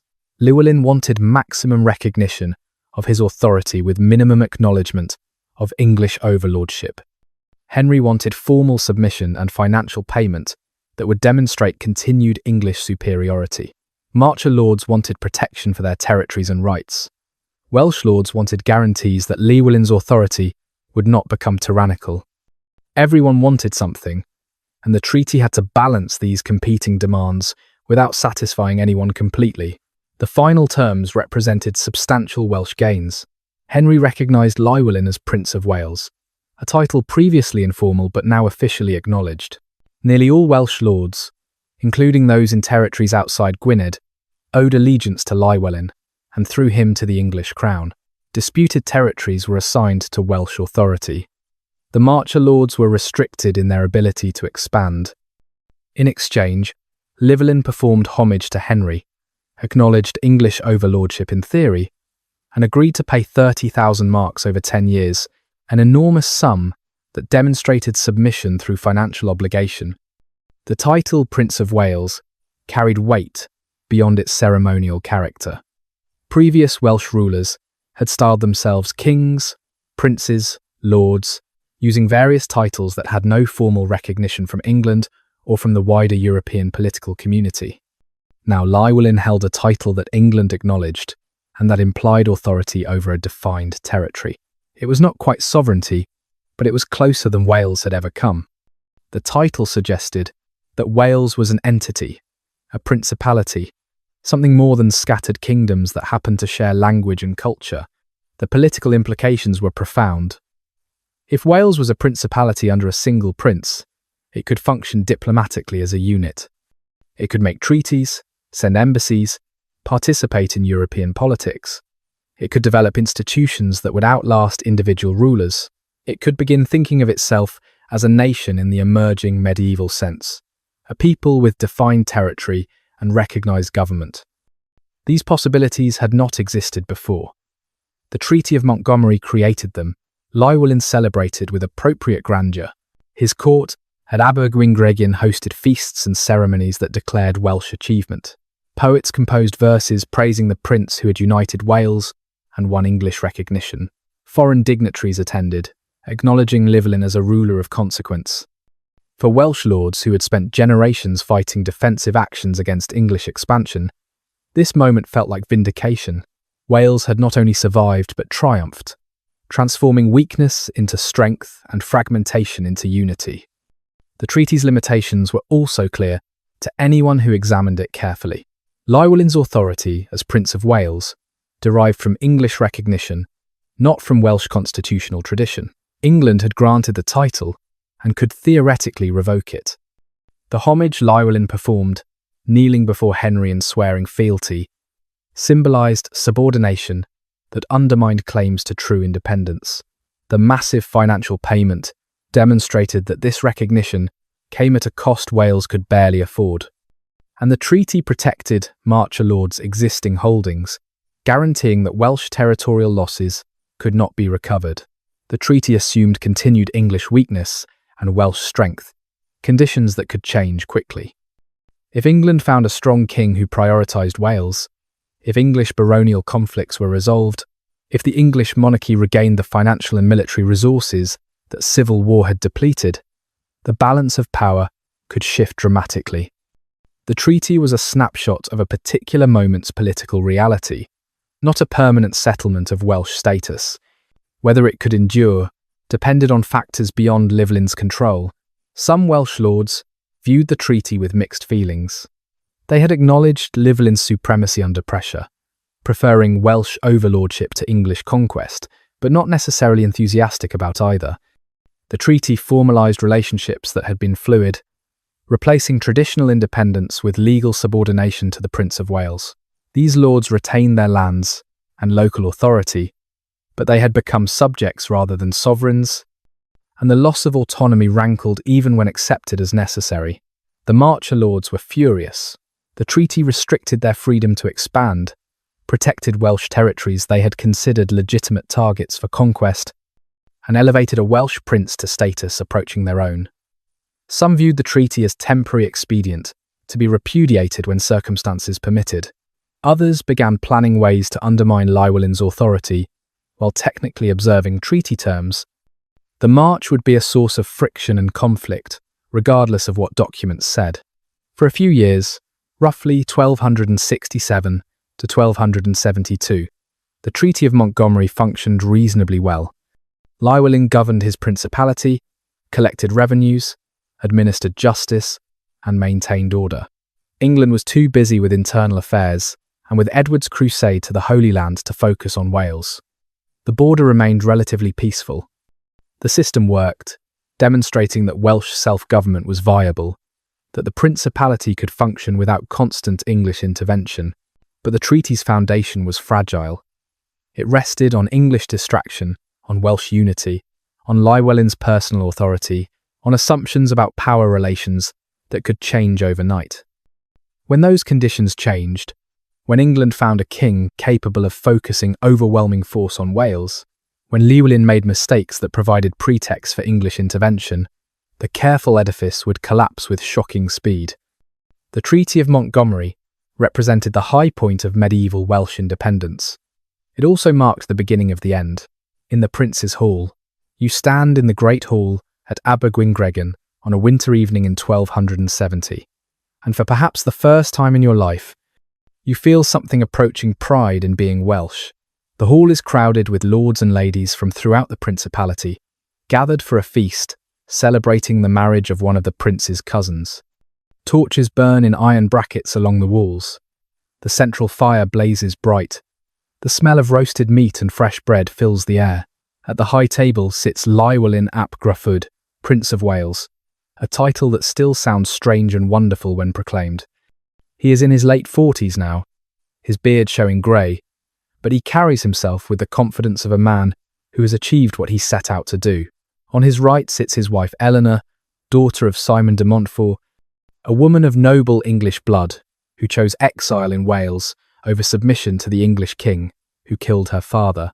Their marriage, recent and politically significant, demonstrates that Wales can make alliances through dinage with great English families. The hall itself speaks of Welsh achievement. The timbers overhead are carved with intricate patterns, the work of Welsh craftsmen whose skill rivals anything Norman or English. Tapestries hang on the walls, woven in Wales, depicting scenes from Welsh history and mythology. The silverware on the high table, the jewelled cups, the fine clothes everyone wears, all declare that Wales can produce or purchase luxury equal to any kingdom. This is not a frontier warlord's rough fort, but a prince's court, civilized and sophisticated. The prince's officials sit at tables arranged by rank and function. The disdain, the seneschal, the court judge, the constable, all the apparatus of government visible and functioning. They discuss business even at feast, for administration continues regardless of celebration. You hear snatches of conversation about tax collection in Powys, about a disputed judgment in Deheubarth, about construction progress on the new castle at Dolphin. These are the concerns of a working government, not a tribal confederation. The court poet rises to perform, and the hall falls silent with anticipatory pleasure. He is an old man, one of the finest poets in Wales, and tonight he will recite newly composed verses, praising the prince and prophesying continued Welsh greatness. His voice is strong despite his age, trained over decades to carry and to move audiences. He begins with the traditional opening, invoking the ancient heroes, connecting Llywelyn to the great rulers of the past. The poem weaves between history and prediction, between praise and prophecy. Llywelyn is compared to Arthur, to Rhodri Mawr, to all the princes who defended Welsh independence against foreign threat. But the poet goes further, speaking of a future where Wales stands permanently free, where the principality endures across generations, where Llywelyn's achievement becomes foundation for lasting Welsh statehood. The audience listens with rapt attention, wanting to believe these beautiful promises. You find yourself believing them too, in this moment, in this hall, surrounded by evidence of Welsh capability. Why should Wales not endure? Llywelyn has united the principality. England has recognised his authority.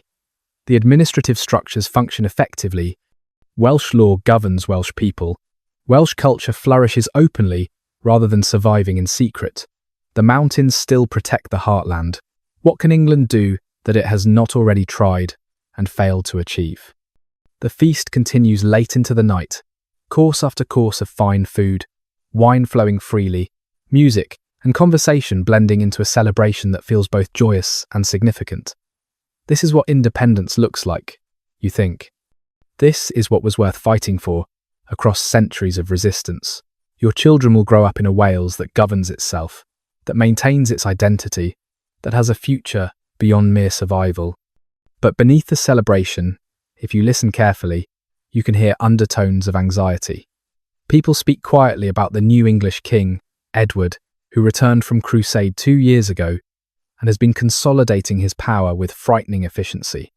They worry about the enormous debt Llywelyn still owes from the Treaty of Montgomery, payments falling behind as Welsh revenues prove insufficient.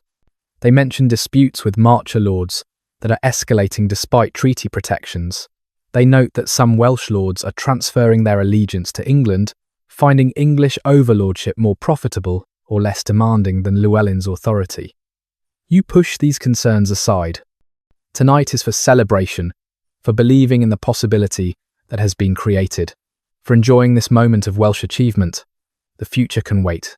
The problems can be addressed tomorrow.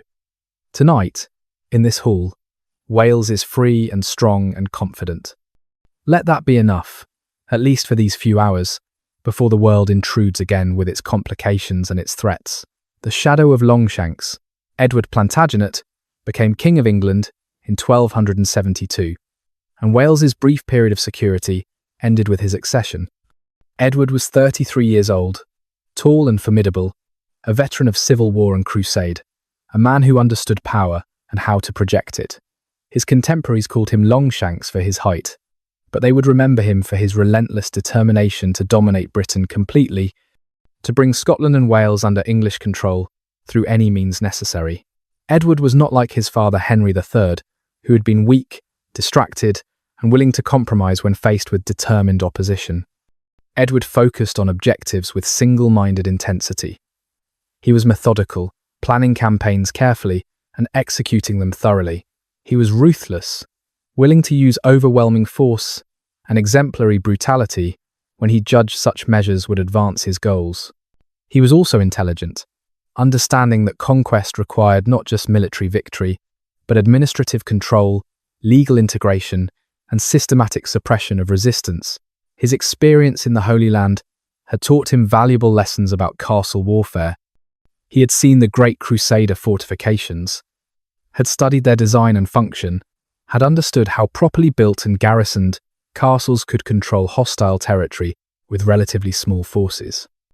He brought this knowledge back to England, along with military engineers who could translate Crusader techniques to British conditions. When he turned his attention to Wales, he would apply these lessons with devastating effectiveness. Edward's vision for his kingdom was expansive and unifying. He wanted England to be not just one kingdom among many, but the dominant power in Britain, with Scotland and Wales subordinated and eventually absorbed. This was not mere personal ambition, but a conception of kingship that demanded absolute authority within defined territories. Welsh independence, even the limited independence the Treaty of Montgomery recognised, violated this vision. A Welsh principality, with its own prince, laws, and institutions, was an anomaly that Edward would not tolerate indefinitely. His personality combined intelligence with impatience and occasional cruelty. He was capable of sophisticated diplomacy when it served his purposes, but he preferred direct action to prolonged negotiation. He had little respect for those he considered beneath him in power or status, and Welsh princes definitely fell into that category, regardless of their titles. Edward saw Llywelyn not as a fellow sovereign but as a subordinate who needed reminding of his proper place. The relationship between Edward and Llywelyn was poisoned from the start. Llywelyn had supported Simon de Montfort's rebellion against Edward's father, had married de Montfort's daughter, and had expanded Welsh territory while England was weakened by civil war. Edward remembered these actions and took them personally. He viewed Llywelyn as an opportunist who had exploited English weakness rather than a legitimate ruler pursuing his people's interests. The personal animosity guaranteed that policy conflicts would escalate rather than be resolved through compromise. Edward also understood the military advantages England possessed. His kingdom was far wealthier than Wales, capable of raising and sustaining armies that Wales could never match. He had access to the best military technology and the most skilled engineers. He could hire mercenaries and foreign specialists. He controlled the sea through a navy that could support amphibious operations. He commanded resources that made the eventual outcome of any serious conflict almost inevitable, and he knew it. The new king moved carefully at first, establishing his authority in England, dealing with administrative and legal reforms, building the financial base he would need for major military operations. But he was also gathering intelligence about Wales, studying Llywelyn's strengths and weaknesses, identifying Welsh lords who might be turned against their prince, planning the campaign he would eventually launch. Edward was patient when necessary, but his patience was in service of eventual action, not permanent acceptance of the status quo. Llywelyn's refusal to perform homage to Edward provided the pretext that Edward would eventually use. When a new English king took the throne, vassals were expected to come and renew their oaths of fealty. Llywelyn, perhaps sensing danger, perhaps simply proud, repeatedly failed to attend summons to perform this ceremony. Each refusal was technically a violation of feudal obligation, giving Edward legal grounds to act against his recalcitrant vassal. Whether Llywelyn understood he was providing Edward with the justification Edward sought, we cannot know. The personality contrast between the two men was stark. Llywelyn was a Welsh prince steeped in Welsh tradition, governing a principality held together by personal loyalty and cultural identity. Edward was a professional soldier and administrator, commanding a kingdom organized through sophisticated bureaucracy and backed by overwhelming military resources. Llywelyn thought in terms of honor, tradition, and the customs that governed relationships between rulers. Edward thought in terms of power, efficiency, and the legal technicalities that could be manipulated to justify desired actions. They were speaking different languages, even when using the same words. By 1276, the relationship had deteriorated beyond repair. Edward was demanding that Llywelyn perform homage and pay the arrears still owed from the Treaty of Montgomery. Llywelyn was demanding that Edward address Welsh grievances against Marcher lords who were violating treaty terms. Neither would yield. Both were convinced of their righteousness. Both were preparing for the conflict that was becoming inevitable. The stage was set for the final confrontation between Welsh independence and English determination to eliminate it.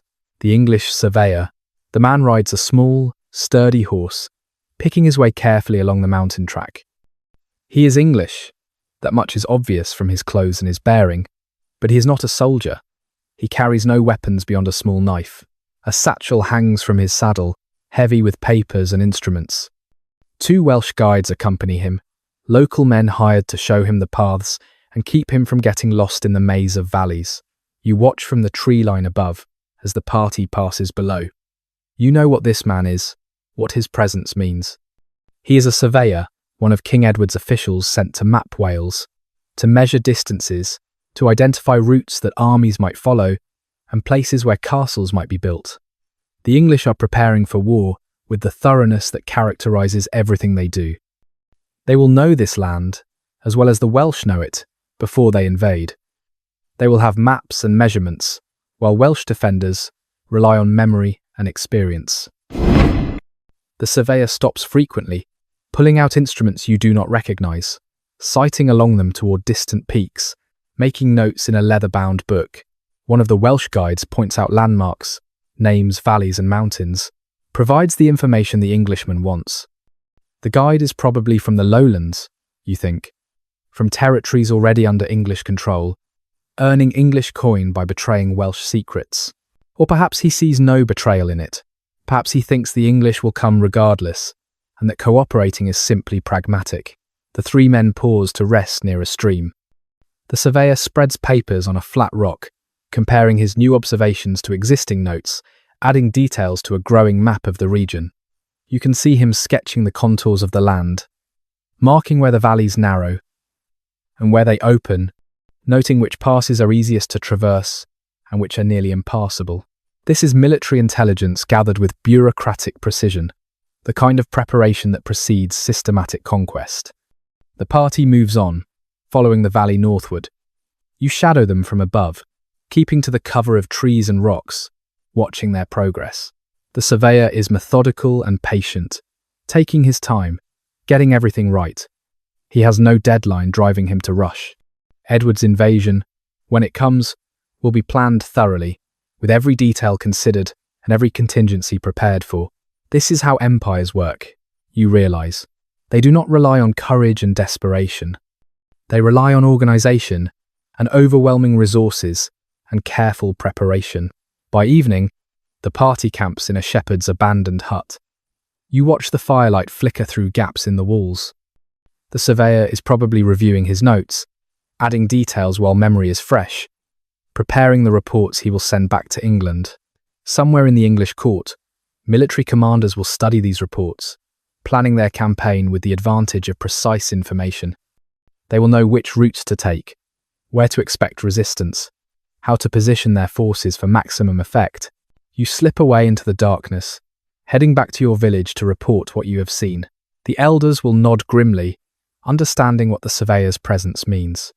Prince Llywelyn should be warned, though he probably knows already.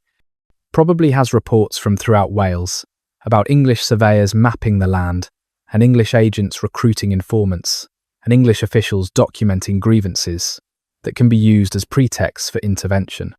The machinery of invasion is grinding into motion with inexorable patience.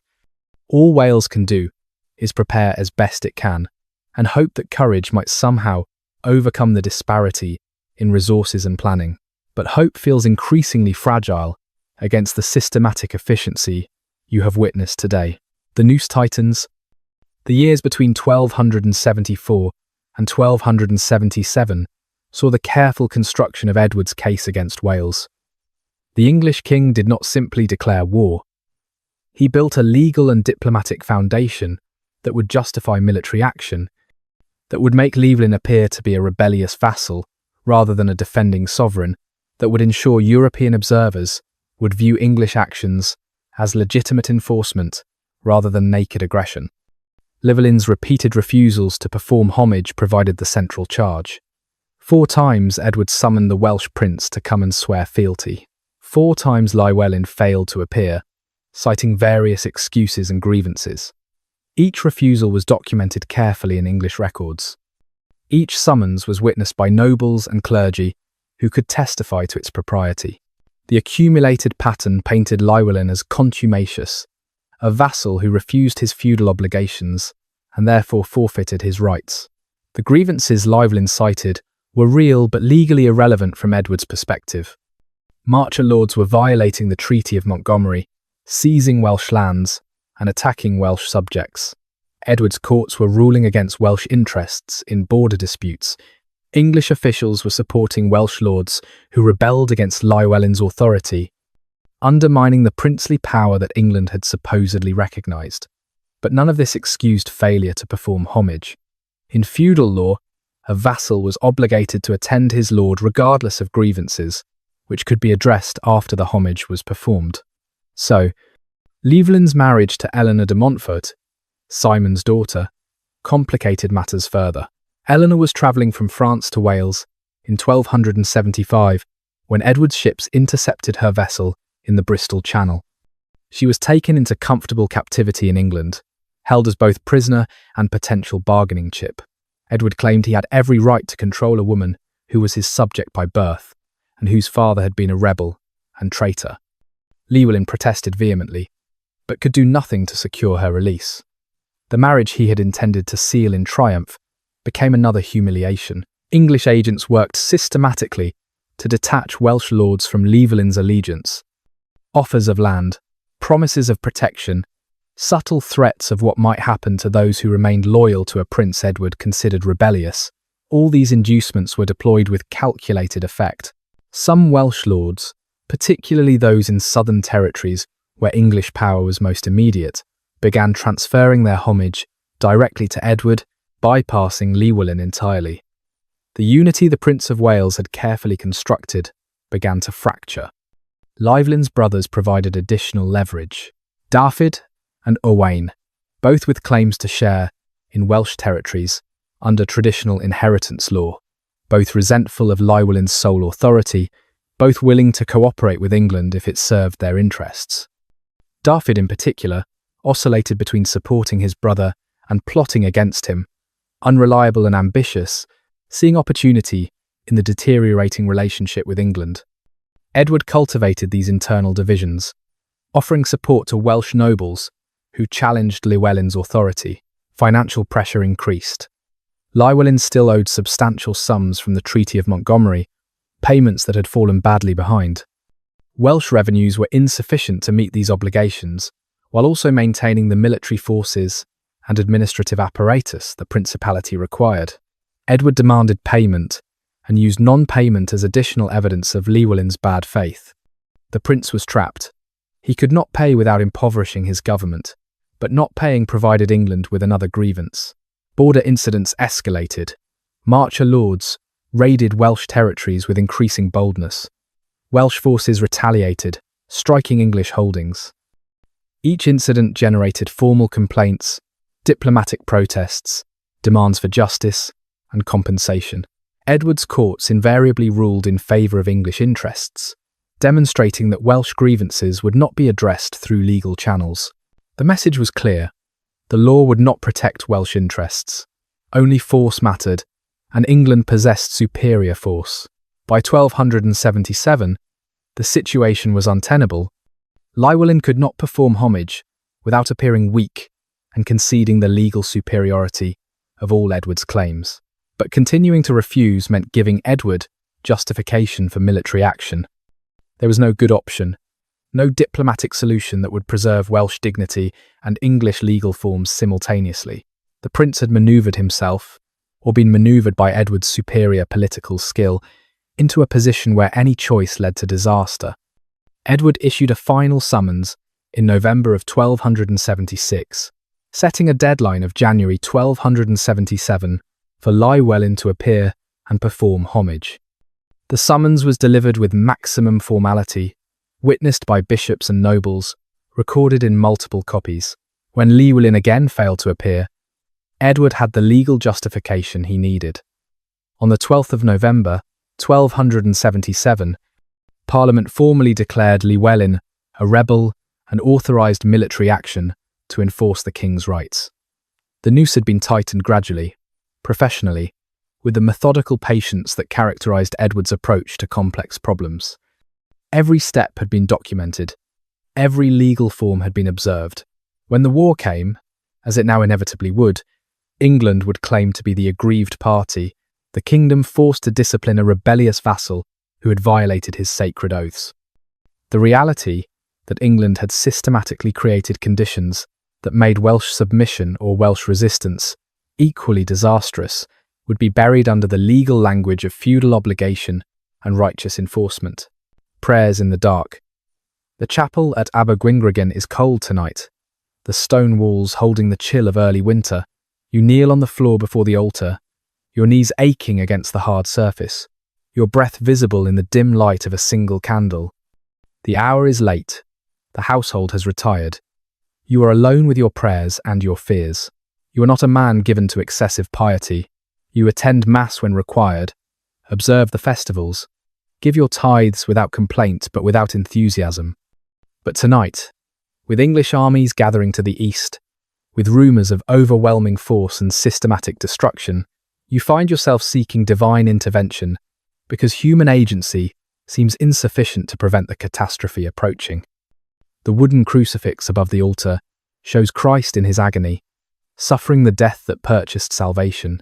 You stare at that tortured figure and wonder if there is meaning in suffering, if loss can be redemptive, if defeat might contain some hidden victory. The questions feel urgent in ways they never have before. Wales is facing its own crucifixion, and you cannot see what resurrection might follow.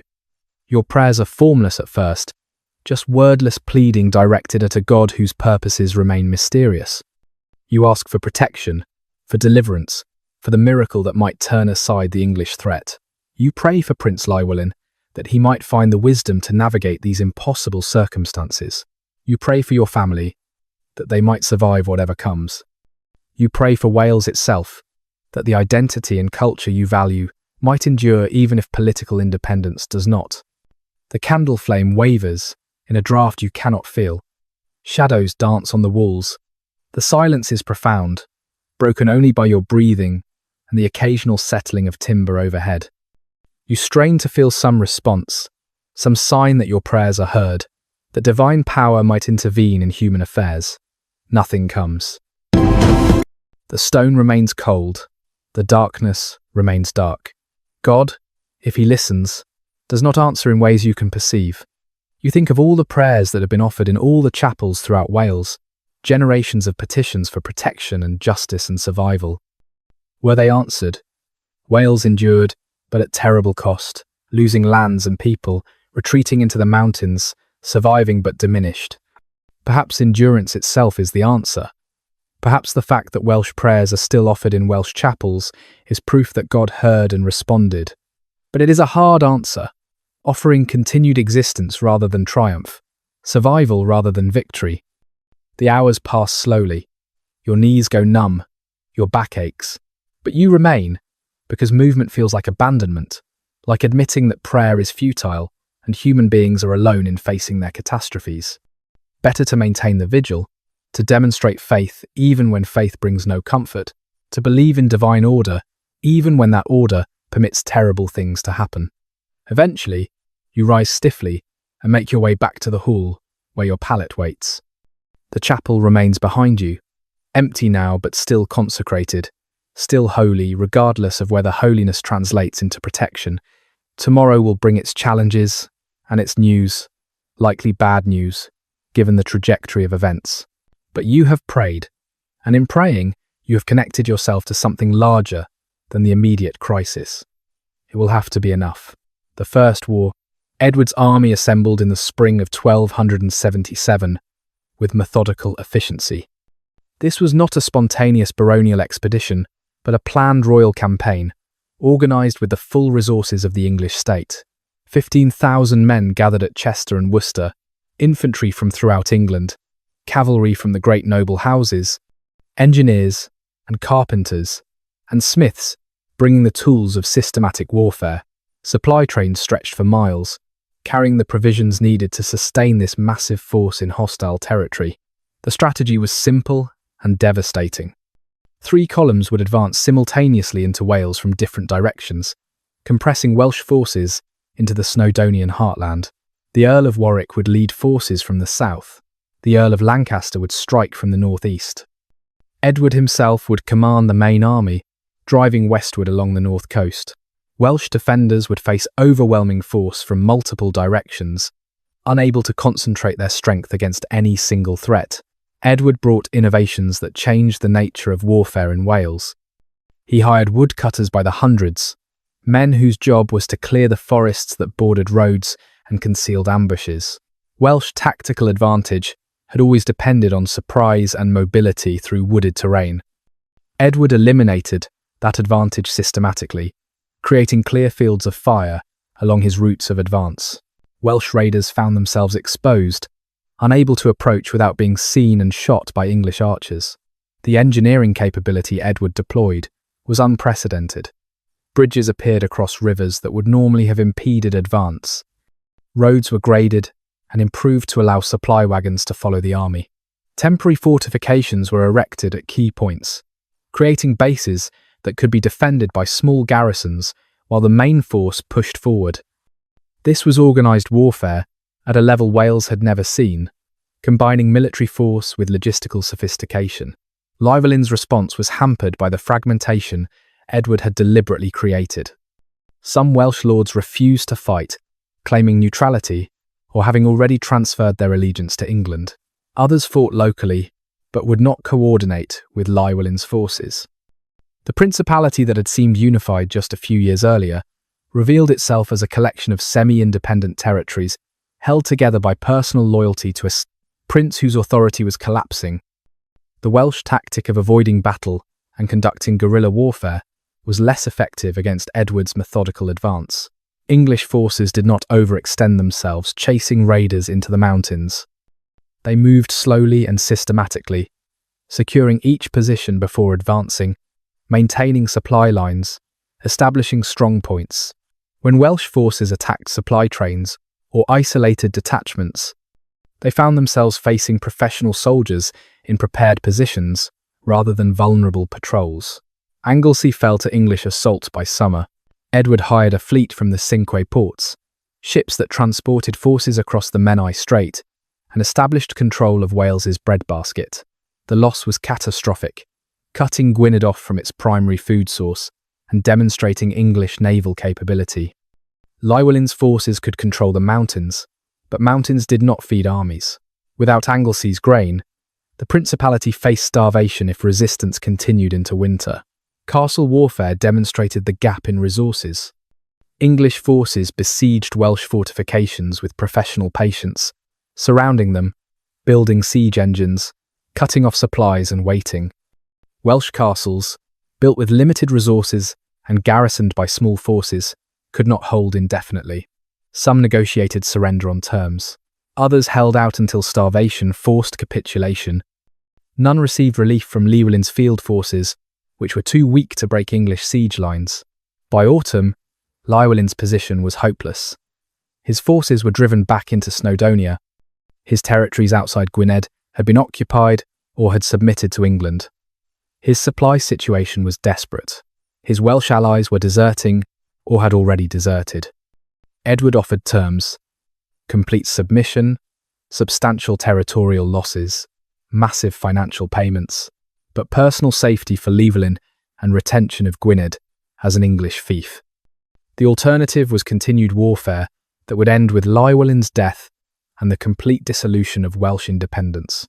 Llywelyn accepted the Treaty of Aberconwy on the 9th of November 1277. The terms were humiliating and destructive. He lost all territory outside Gwynedd. He surrendered control over other Welsh lords, who would now owe direct allegiance to England. He agreed to pay crushing financial penalties. He would release his brother Dafydd from the captivity where Llywelyn had held him for disloyalty. He would perform homage to Edward personally, acknowledging English overlordship without reservation. The principality was dismantled. The Treaty of Montgomery was effectively nullified. Everything Llywelyn had built across 2 decades was destroyed. The prince performed the required homage at Rhuddlan on the 10th of November, kneeling before Edward and swearing the oaths he had refused to swear for years. Edward, magnanimous in victory, granted him back Gwynedd as an English fief and permitted him to retain his life and a measure of dignity. But everyone present understood the reality. Welsh independence was finished. Llywelyn ruled only because Edward permitted it, and only in the small mountain kingdom, where Welsh power had always retreated when pressure from outside became overwhelming.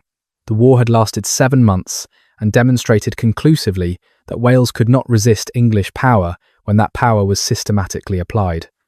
Edward had achieved through organisation and resources what the Normans had failed to achieve through opportunistic conquest. Wales was subdued, its prince humiliated, its future as an independent political entity eliminated. Or so it seemed in 1277, in the aftermath of comprehensive defeat. What no one could foresee was that in 5 years, Llywelyn would gamble everything on one final attempt to recover what had been lost, and that the gamble would end in tragedy that would echo across 7 centuries. The final rising. The rebellion of 1282 began not with Llywelyn, but with his brother Dafydd, that troublesome, ambitious, unreliable figure who had oscillated between supporting and betraying his brother throughout their lives. On the night of the 21st of March, Palm Sunday, Dafydd attacked Hawarden Castle in a surprise raid that killed the garrison and captured the fortress. It was an act of breathtaking audacity and profound foolishness, triggering a war that Wales could not win, but apparently could not avoid. Llywelyn's role in starting the rebellion remains uncertain. Some sources suggest he was caught by surprise, that Dafydd acted independently and left his brother no choice but to support him or see the rebellion crushed with both brothers destroyed. Others argue Llywelyn was complicit from the start, that the attack was coordinated, that the prince had spent the 5 years since his defeat planning revenge and waiting for opportunity. The truth is probably somewhere between these extremes, a mixture of planning and improvisation, calculation and desperation. What is clear is that once the rebellion began, it spread rapidly throughout Wales. The resentment that had built up during 5 years of English occupation burst forth in violent rejection of foreign rule. Welsh lords who had submitted in 1277 now rose in revolt. English officials were killed or driven out. Castles were besieged. The principality that Edward thought he had pacified proved to be sullen and hostile, waiting only for signal to explode into resistance. The Welsh achieved early successes that suggested the rebellion might have prospects. Castles fell throughout Wales. English garrisons found themselves surrounded and besieged. The occupation forces, spread thin across difficult terrain, could not concentrate quickly enough to respond to multiple uprisings simultaneously. For a few weeks, it appeared that spontaneous Welsh unity might accomplish what organised princely authority had failed to achieve.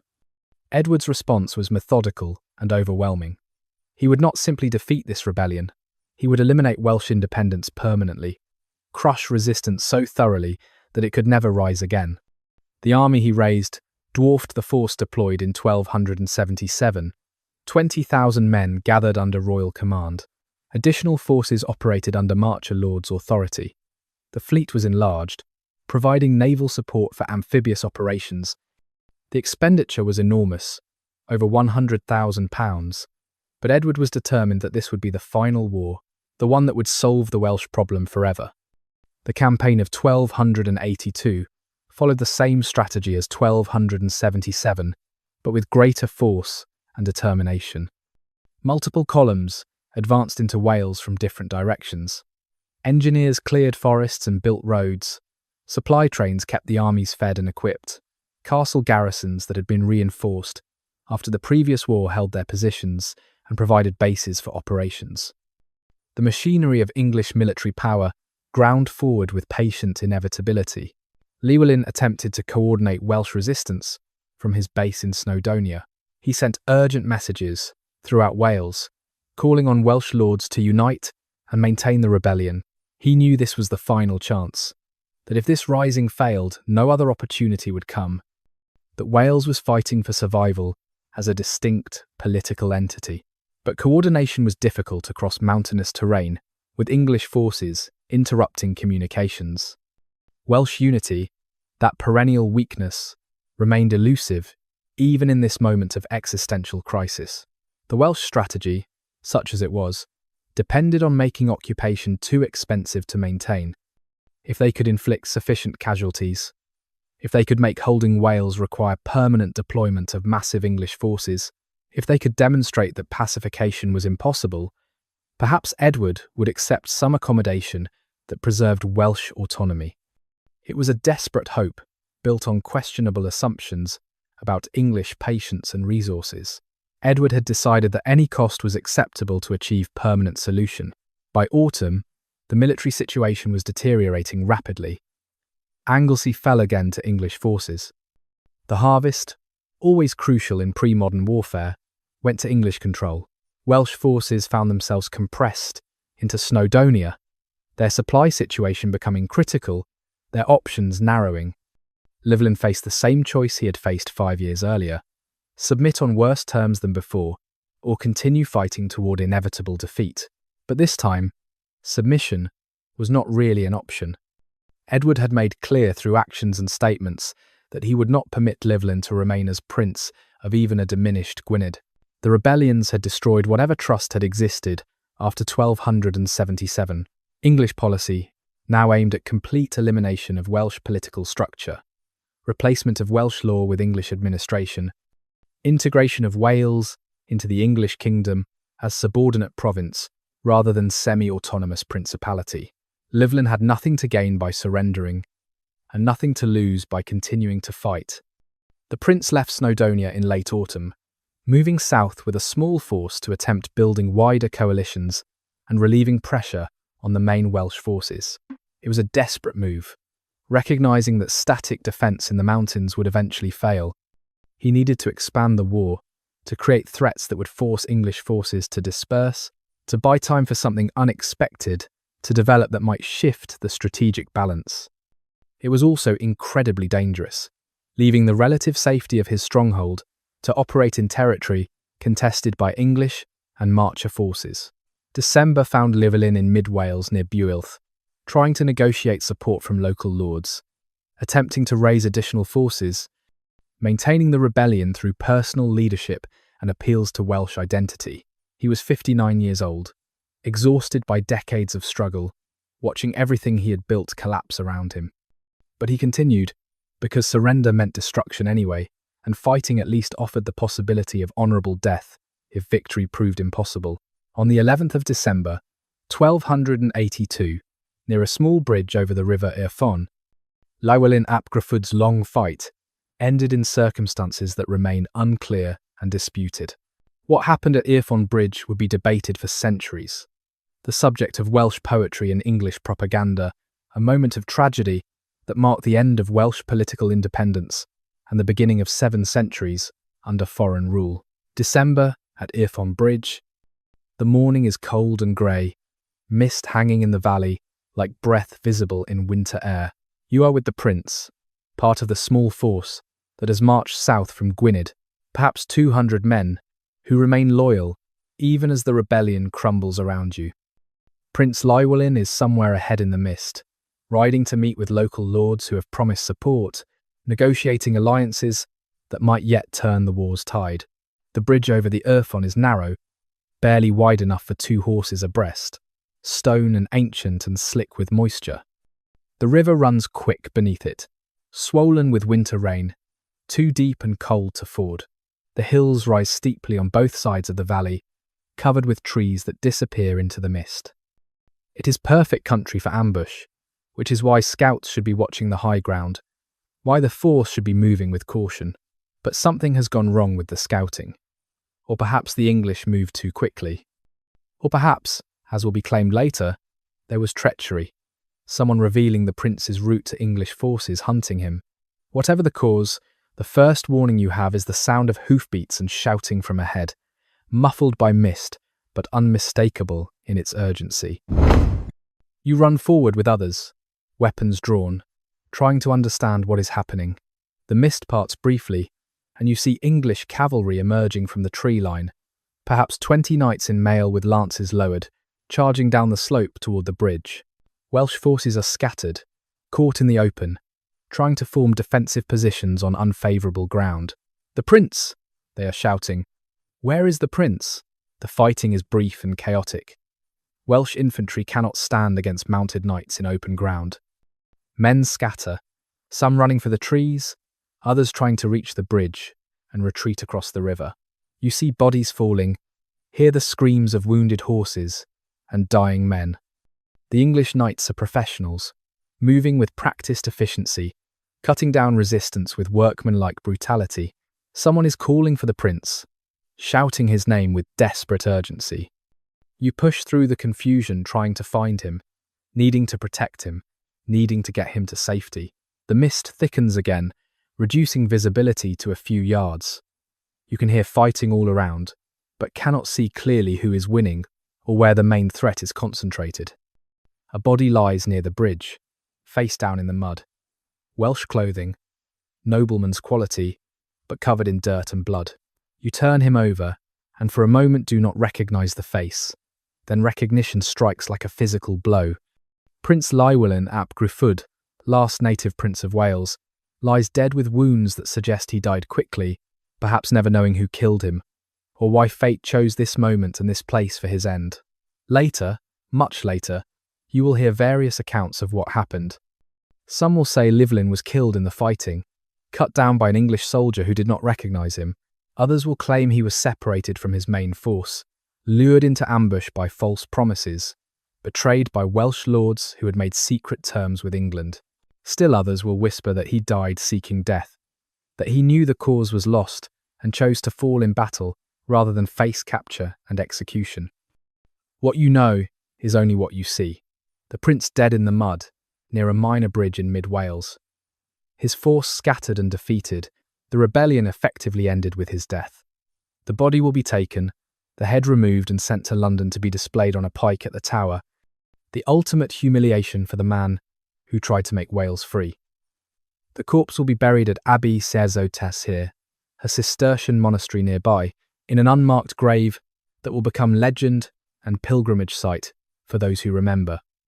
You retreat with the survivors into the hills, carrying the news that will spread like wildfire across Wales. Llywelyn is dead. The prince has fallen. The rebellion is finished. Everything that was built across 2 decades, all the hopes and achievements and visions of Welsh independence, ended on a foggy morning at an insignificant bridge because of mistakes or betrayal, or simply the cruel mathematics of unequal force. Wales has lost its last prince, and with him the possibility of political autonomy that will not be seriously attempted again for centuries. The fall of Gwynedd. Llywelyn's death did not end the war immediately. His brother, Dafydd, who had started the rebellion with his attack on Llywelyn Castle, now claimed leadership of the resistance. For 6 more months, Welsh forces continued fighting, retreating deeper into Snowdonia, holding out in castles and mountain strongholds, refusing to accept that the cause was hopeless. But without Llywelyn's leadership, and with English forces tightening their grip systematically, the end was only a matter of time. Edward gave no quarter. The king was determined to crush Welsh resistance so thoroughly that it could never rise again.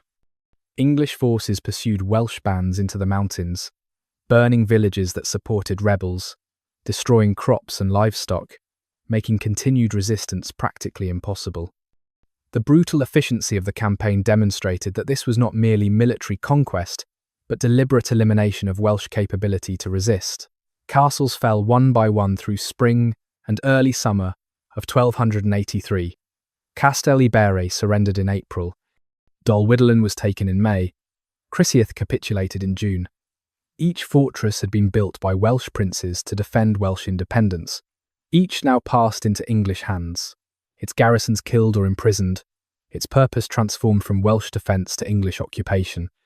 The physical infrastructure of Welsh independence was systematically dismantled. Dafydd remained at large through spring, moving from refuge to refuge in the high mountains, protected by loyalists who refused to surrender despite hopeless circumstances. But his position became increasingly desperate. English forces controlled all the productive lowlands. The harbours were blockaded, supply of food and weapons was impossible. Dafydd was reduced to fugitive status, a prince without principality, a military leader without an army. In June of 1283, Dafydd was captured by English forces. The circumstances remain unclear, lost in the propaganda and recriminations that followed. Some sources suggest Welsh lords betrayed him to save themselves. Others claim he was hunted down systematically by English troops who had devoted months to tracking him. Whatever the means, the result was that the last Welsh prince was now in English custody and facing Edward's judgment. Edward showed no mercy. Dafydd was transported to Shrewsbury for trial before Parliament. The charges were comprehensive: treason against his liege lord, rebellion after receiving previous pardons, causing the death of English soldiers and officials. The outcome was predetermined. No one expected acquittal when the king himself had determined that exemplary punishment was necessary to discourage future Welsh resistance. The sentence was death, but not simple execution. Dafydd was condemned to be hanged, drawn, and quartered, the most extreme penalty English law provided, reserved for traitors of the highest order. On the 3rd of October, 1283, the sentence was carried out in Shrewsbury's marketplace, before a large crowd gathered to witness the spectacle. Dafydd was dragged through the streets tied to horses. He was hanged but cut down while still alive. His entrails were removed and burned before his eyes. Finally, he was beheaded, and his body cut into quarters, which were sent to different English cities for public display. The barbarity of the execution demonstrated Edward's determination to make Dafydd's fate a warning that would resonate across generations. This was what happened to those who defied English power who led rebellions, who refused to accept subordination. The message was clear and intentionally horrifying. Resistance would be met with destruction, not just of armies and castles, but of the leaders themselves, eliminated with such cruelty that future generations would remember and fear to repeat their example. With Dafydd's death, organised Welsh resistance collapsed completely. The few remaining strongholds surrendered. Welsh lords who had supported the rebellion submitted and begged for mercy, which Edward granted or withheld, according to political calculation. The war was over. Wales was conquered. The principality that Llywelyn had built and his grandson had tried to preserve was extinct. No Welsh prince would again rule Wales, with anything approaching independence. Edward moved quickly to consolidate conquest through administrative transformation. The Statute of Rhuddlan, issued on the 19th of March, 1284, established the new constitutional order. Wales was divided into shires on the English model. English law would replace Welsh law in most matters. English officials would govern, appointed by and answerable to the English crown. The language of government would be English and Latin, not Welsh. The distinctive Welsh legal and administrative traditions were suppressed, relegated to local custom with no official status. The physical symbols of conquest rose across the landscape. Edward initiated the most ambitious castle-building programme medieval Britain had ever seen. Caernarfon, Conwy, Harlech, Beaumaris, massive stone fortresses built to the highest contemporary specifications, garrisoned permanently with English troops, dominating the territories they overlooked. These were not temporary military installations, but permanent statements of English power, designed to last centuries and to make any future rebellion practically impossible.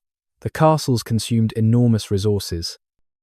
Over £90,000 were spent on construction between 1283 and 1230, a staggering sum that drained the English treasury and required special taxation to fund. But Edward considered the expense worthwhile. These fortresses guaranteed that Wales would remain conquered, that no Welsh force could seriously challenge English control, that the conquest of 1282 would be permanent. Welsh identity survived conquest, but Welsh political independence did not. The culture, the language, the law in its traditional forms, all would continue in attenuated form, maintained by a people who refused to forget themselves, even when their political structures were destroyed. But the possibility that Wales might exist as an independent state, that a Welsh prince might rule territories according to Welsh law, that possibility died with Llywelyn at Irfon Bridge and was buried with Dafydd at Shrewsbury. The conquest was complete and seemingly irreversible. The age of the Welsh princes was over. Winter in the mountains, the snow falls softly on the empty fortress. Deheubarth Castle, built by Llywelyn the Great and defended until starvation forced surrender, stands abandoned now in the high valley. English forces occupied it briefly, then withdrew to more strategically valuable positions, leaving the castle to winter and decay. You have come here seeking something, though you are not certain what. Answers, perhaps. Understanding. Some way to make sense of what has happened to Wales. The silence is profound. Snow muffles all sound except your breathing and the occasional crack of ice forming on the stream below. The mountains rise in every direction, white and grey and black, their peaks lost in clouds. This landscape, which was supposed to protect Wales, which generations of princes had retreated into when threatened, proved insufficient defence against English organisation and overwhelming force. Inside the castle walls, evidence of recent occupation remains. The chapel is empty but intact, its altar bare of religious vessels taken when the English withdrew. The great hall shows signs of fire, though whether from battle or deliberate destruction you cannot tell. The towers still stand, their stone walls solid despite everything, but they feel hollow now, evacuated of the purpose they were built to serve. You climb to the highest tower and look out over the valley. Everything is white and still. No smoke rises from villages. No travellers move on the tracks. It is as if Wales itself has died, frozen in place, waiting for some spring that may never come. The land endures, the mountains persist, but the human purposes that gave meaning to this landscape have been erased. The wind picks up, driving snow horizontally across the battlements. You retreat inside, finding shelter in a room that still has its roof intact. Sitting with your back against cold stone, you try to imagine what comes next. Life will continue, obviously. People will plant crops and raise children and maintain their communities. But under whose authority? According to what laws? With what hope for the future beyond mere survival? You think of Prince Llywelyn, dead at Irfon Bridge. You think of Dafydd, executed with theatrical cruelty in Shrewsbury. You think of all the warriors who fell defending castles that could not be held, all the families displaced by English occupation, all the Welsh lords who submitted and accepted subordinate status rather than face destruction. So much sacrifice, so much blood. And the outcome was conquest anyway, independence lost, Wales reduced to province of the English kingdom. But sitting here in the cold and silence, you also feel something else. Stubbornness, perhaps. Refusal to accept that conquest is the end of the story. This castle may be empty, but it was built by Welsh hands and defended by Welsh warriors. The mountains around you have sheltered Welsh people for longer than any kingdom has existed.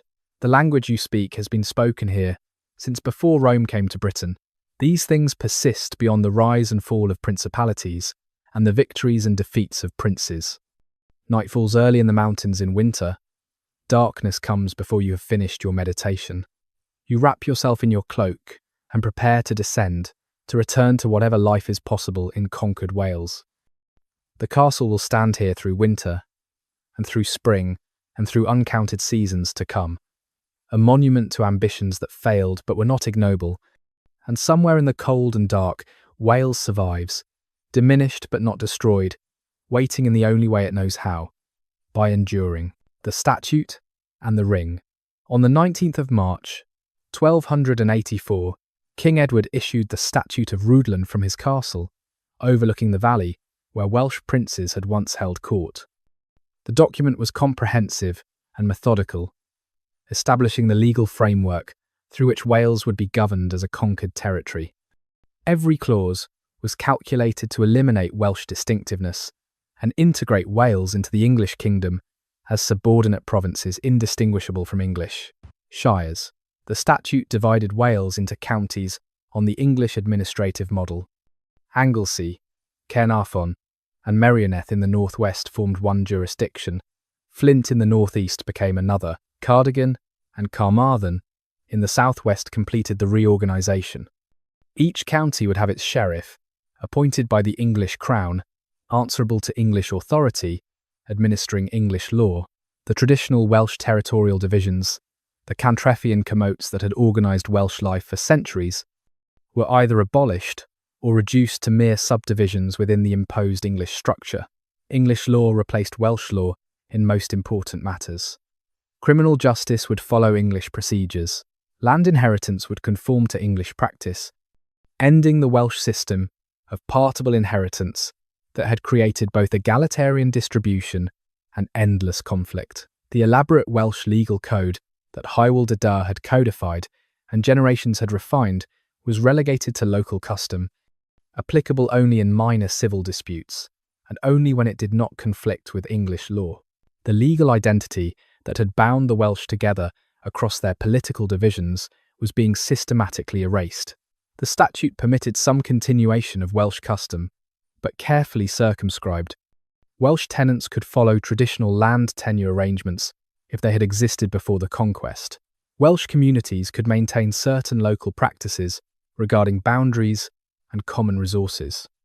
But these were exceptions within an imposed English legal framework, concessions to practicality rather than recognition of Welsh legal tradition's validity. The message was clear. Wales would be English in law, and Welsh customs survived only by English permission. Administration would be conducted in English and Latin. Welsh, the language that had unified the conquered territories and preserved their cultural identity, had no official status. Legal proceedings, official correspondence, tax records, all the machinery of government would operate in languages many Welsh people could not speak or read. This linguistic barrier reinforced subordination, ensuring that Welsh people needed English intermediaries to interact with the government that ruled them. The castle-building programme, that had begun immediately after conquest, now became the physical embodiment of the statute's authority. Construction accelerated on the massive fortifications at Caernarfon, Conwy, Harlech, and Beaumaris.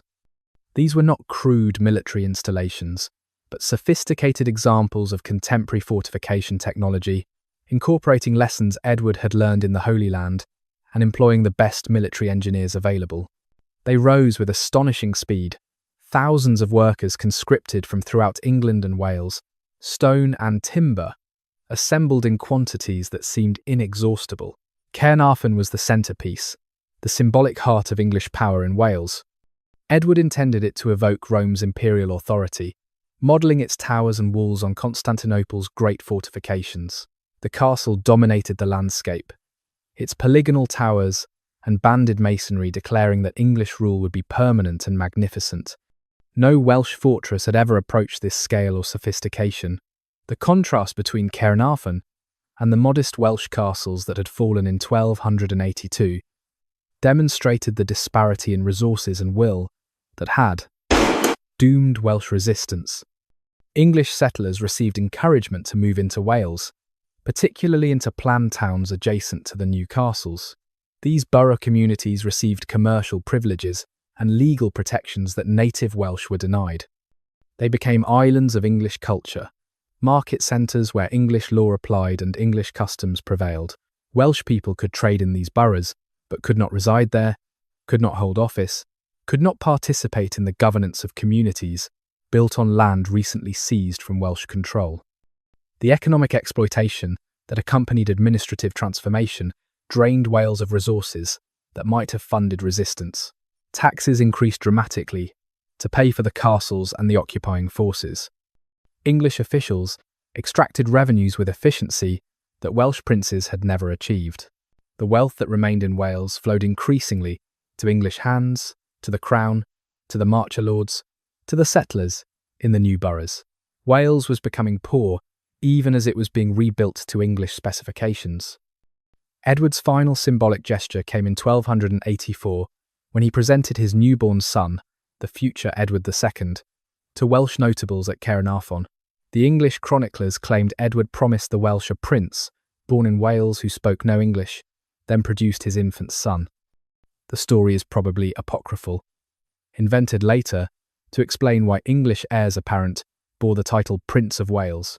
But the title itself was real, appropriated by the English crown, transformed from Welsh sovereign authority to English royal dignity. The Princes of Wales would henceforth be English, the title a reminder of conquest rather than a symbol of Welsh independence.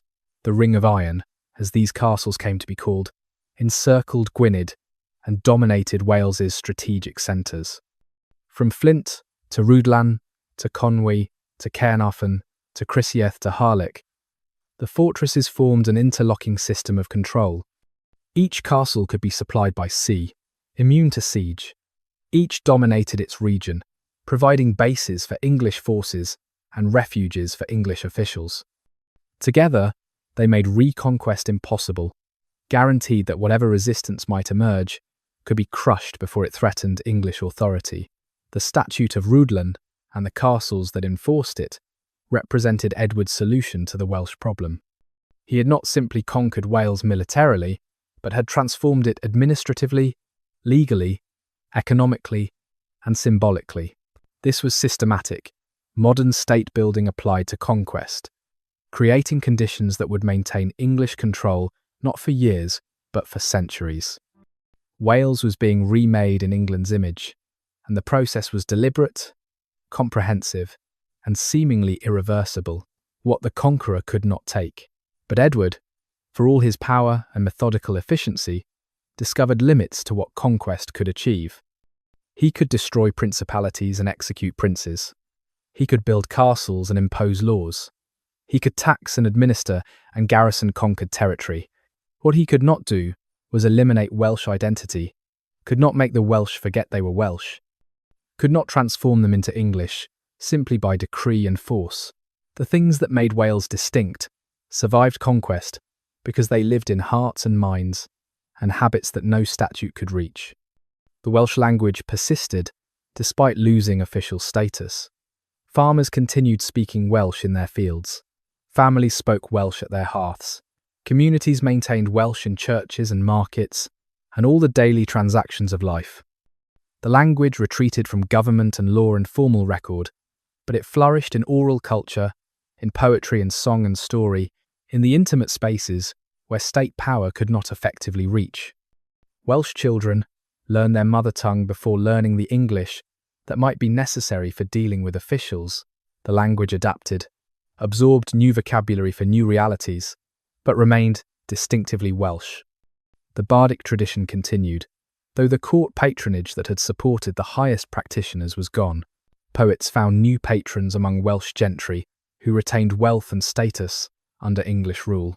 The Llywelyn, the Welsh nobility, who had submitted rather than fight to death, maintained households that followed Welsh customs and employed Welsh poets. These nobles walked a careful line, demonstrating loyalty to English authority while preserving Welsh cultural practices. Their patronage kept poetry alive, kept genealogies remembered, kept the cultural traditions functioning even in diminished form. The poetry itself changed tone, but not essence. The praise poems that had celebrated Welsh princes now celebrated lesser figures, heads of noble families, clergy, anyone who could pay for immortalization in verse. Elegiac poetry flourished, lamenting lost independence and fallen heroes, keeping memory alive through artistic expression. The poets became custodians of Welsh history, maintaining accurate accounts of what had happened when written records might be altered or destroyed by conquerors. Their verses preserved truth that official English chronicles omitted or distorted. Welsh law survived in the only realm where it could, the domestic and communal spaces that English administration found too insignificant to bother suppressing completely. Communities resolved minor disputes, according to Welsh custom.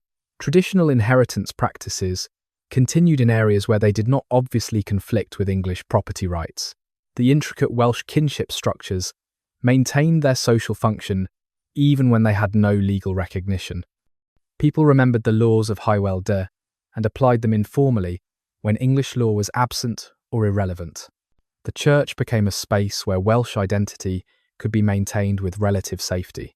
Religious services could be conducted in Welsh without challenging English political authority. Parish priests, often Welsh themselves, provided cultural continuity, teaching Welsh traditions alongside Christian doctrine. Monasteries preserved Welsh manuscripts, copying and protecting documents that contained Welsh history and literature. The sacred became refuge for the national, religion providing cover for cultural preservation. Welsh naming practices continued, asserting identity through the fundamental act of declaring who one was. The patronymic system, naming children for their fathers in long chains of descent, maintained genealogical consciousness. A man was Dafydd ap Gruffudd ap Llywelyn, his very name a declaration of ancestry and kinship.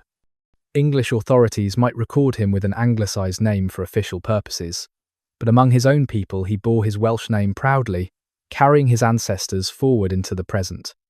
Folk traditions that predated Christianity and had survived Christianization now survived English conquest. The old festivals, marking agricultural cycles and seasonal transitions, continued in Welsh villages. Stories about supernatural beings that inhabited specific Welsh places, the Tylwyth Teg and the Cwn a Nawn and all the rich bestiary of Welsh folklore, were told to children who would tell them to their own children.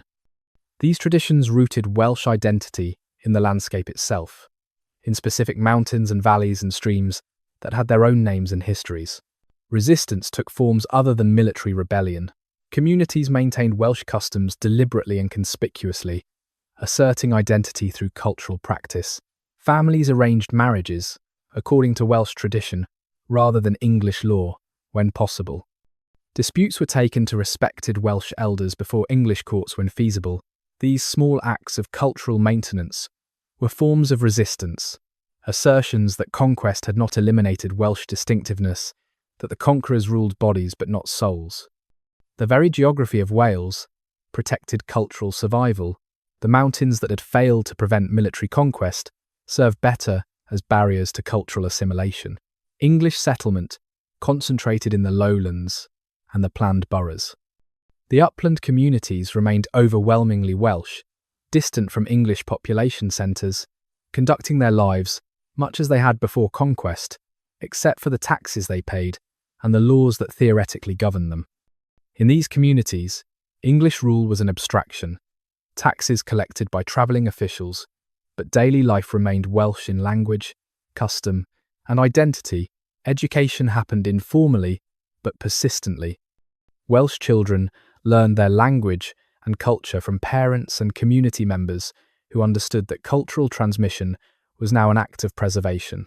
They learned the stories and poems that carried Welsh history. They learned to be Welsh in a world that officially did not value Welshness, to maintain identity that had no political expression, to be a people without being a nation in any formal sense. Memory became the fortress that could not be breached. What the Welsh remembered could not be taken from them. They remembered Llywelyn, both grandfather and grandson, the princes who had built and defended Welsh independence. They remembered the laws, the traditions, the whole complex of customs and practices that made them distinct. They remembered defeats but also moments of glory, creating a historical consciousness that sustained hope even in oppression. As long as Welsh people remembered being Welsh, conquest was incomplete. This cultural survival was not dramatic or heroic in the traditional sense. There were no battles, no glorious last stands, no princes leading armies. But it was survival nonetheless, stubborn and patient, maintained through countless small acts across generations. The English could conquer Wales politically, but they could not make it English culturally. The distinction would persist for centuries, creating tensions and complications that Edward's iron ring could not prevent. Wales would endure not as a state, but as an identity, not as a principality, but as a people, waiting in the only way it could, for circumstances that might someday permit something more.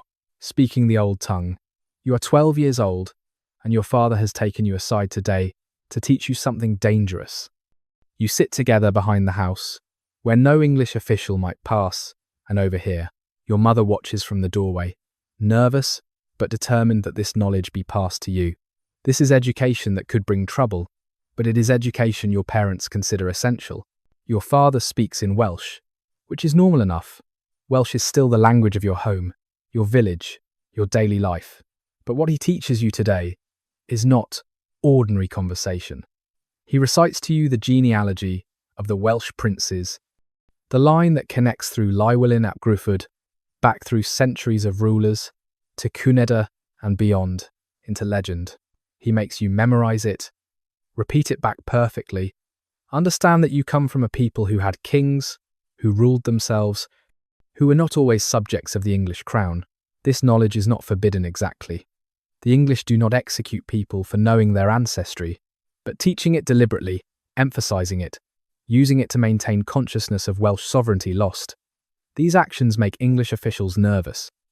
Your father knows this, and teaches you anyway, because he believes you need to know who you are, where you come from, what your people once were, and might someday be again. He teaches you words that have no English equivalents, concepts embedded in Welsh that translate poorly, or not at all. Hireth, that particular longing for home and wholeness, and things lost that goes deeper than simple homesickness. Sinifin, the place where you belong, where the landscape knows you and you know it. Quach, the embrace that provides safety and warmth and belonging. These words carry Welsh ways of seeing the world, Welsh emotional landscapes that English cannot fully express. Your father explains which matters should be taken to English courts, and which should be resolved by consulting Welsh elders who understand traditional law. He warns you to be respectful of English authority, where necessary for survival, but never to mistake that necessity for legitimacy. The English rule because they conquered, he tells you, not because their rule is right or just or earned through anything but force. Remember that, he says. Always remember the difference between what is and what should be. He teaches you poems, not the elaborate court poetry that the great bards composed, but simpler verses that carry Welsh history and values. A poem about Llywelyn's death that ends with the promise that Wales will endure, a song about the mountains that protect and shelter, a fragment of very ancient verse in Welsh, so old it is barely comprehensible, carried forward across generations, because losing it would mean losing connection to ancestors who spoke this language when Rome was young. Your mother joins you now, adding her own lessons. She teaches you which herbs grow in the Welsh mountains and how to use them. She teaches you the old stories about the Llywelyn, the fair folk who inhabit the hidden places. She teaches you that being Welsh means knowing these things, carrying this knowledge, maintaining connections to land and language, and tradition that conquest cannot sever unless you allow it to be severed. They make you practice speaking Welsh properly, correcting pronunciation, insisting on grammatical accuracy, teaching you the language as it should be spoken, rather than letting it degrade through English influence. The language itself is an act of resistance. They explain, without using those words, every time you speak Welsh, you are asserting that Wales exists, that Welsh people have their own tongue, that cultural distinctiveness survives political subjugation. You understand? Sitting there in the afternoon sun with your parents as teachers, that you are receiving an inheritance more precious than land or gold. You are being given Welsh identity, wrapped carefully and passed to you with the instruction to guard it and pass it forward in your turn. Your children will sit where you sit now, and you will teach them what you are learning today, and the chain will continue unbroken across generations. The lesson ends, and you return to ordinary tasks, but something has shifted. You see yourself differently now, not just as a child in an occupied country, but as a carrier of culture, a guardian of tradition, part of a people who refuse to disappear, despite centuries of pressure, to abandon their distinctiveness. Your father rests his hand on your shoulder, a gesture of approval and of hope. You are young still, but you have begun to learn what it means to be Welsh, when being Welsh requires conscious choice and deliberate maintenance. The knowledge is both burden and privilege, responsibility and gift, and you accept it with the seriousness it deserves. The bards. Remember, the poetry written in the decades after conquest is suffused with loss, but it is not poetry of despair. The bards who continued their craft under English rule created verses that mourned what was gone, while insisting that Welsh identity survived and would endure. They became the voice of a people who had lost political sovereignty, but refused to surrender cultural existence. And their words carried across the centuries with power that mere political documents could never match. Gruffudd ab Ieuan Gwynedd composed what may be the finest elegy in Welsh literature immediately after Llywelyn ap Gruffudd's death. His poem is a cry of anguish, asking whether anyone sees what he sees, whether anyone feels the magnitude of the loss. The world has ended, he writes. The heart stops, the stars fall. Why do the trees not wither? Why does the sea not drown the land? A prince is dead, and with him everything that gave life meaning and order and hope. The grief is cosmic, apocalyptic, expressed with such intensity that it remains almost unbearable to read 7 centuries later. But even in this most painful of elegies, there is more than despair. Gruffudd places Llywelyn in context, connects him to the great princes who came before, makes him part of an ongoing story that does not end with his death. The bard is not writing merely to express personal grief, but to ensure that Llywelyn is remembered correctly, that his achievements are preserved, that future generations will know what he attempted and why his failure was tragedy rather than mere defeat. The poem is an act of resistance, disguised as mourning. Bleddyn Fard and other contemporaries composed similar elegies for Dafydd and for other fallen Welsh leaders. They developed what became a genre of political poetry that lamented conquest while preserving memory of independence. These poems circulated orally and in manuscript, carrying Welsh history in forms that English authorities found difficult to suppress. How could you forbid mourning? How could you punish artistic expression of grief? The poetry slipped beneath official notice while accomplishing cultural work that was profoundly subversive. The tradition of prophetic poetry intensified after conquest. Bards wrote verses claiming that Welsh independence would return, that a hero would arise to restore what had been lost, that English rule was temporary aberration rather than permanent condition. These prophecies drew on ancient Welsh traditions, particularly the legend that Arthur would return in Britain's hour of need. The prophecies were vague enough to avoid charges of sedition, but clear enough to maintain hope among Welsh audiences, hungry for any suggestion that conquest might someday be reversed. Dafydd ap Gwilym, writing in the 14th century, represented a different response to conquest. He largely ignored politics, creating instead a body of love poetry and nature poetry that celebrated Welsh language and landscape, without directly engaging questions of sovereignty. His work demonstrated that Welsh culture could flourish in areas English authority did not contest. By writing superb poetry about universal human experiences in distinctively Welsh forms, he proved that Welsh literature did not need Welsh princes to achieve greatness. Dafydd's technical mastery was extraordinary. He employed the complex metres and sound patterns that Welsh poetry required, creating verses that sang even as they observed strict structural rules. His nature poetry showed intimate knowledge of Welsh landscapes, describing animals and plants and weather with precision and affection. His love poems were witty, erotic, self-deprecating, demonstrating emotional range that transcended political circumstances. He created art that was unmistakably Welsh while being universally accessible. The Cywyd, a poetic form that Dafydd and his contemporaries developed to its highest level, became the dominant vehicle for Welsh poetry for centuries. Its 7-syllable lines, its intricate rhyme scheme, its use of synghened to create internal sound correspondences, all required extraordinary skill from poets and created distinctive music in Welsh. The form itself became part of Welsh identity, a way of organising language that no other culture employed, audible proof of Welsh distinctiveness. Bardic schools continued functioning despite losing their royal patrons. Masters trained students in the traditional arts, passing forward the complex knowledge of metres and mythological references and genealogical information that competent poetry required. These schools operated informally, connected through networks of patronage rather than official institutions, but they maintained standards and ensured that poetic traditions survived intact.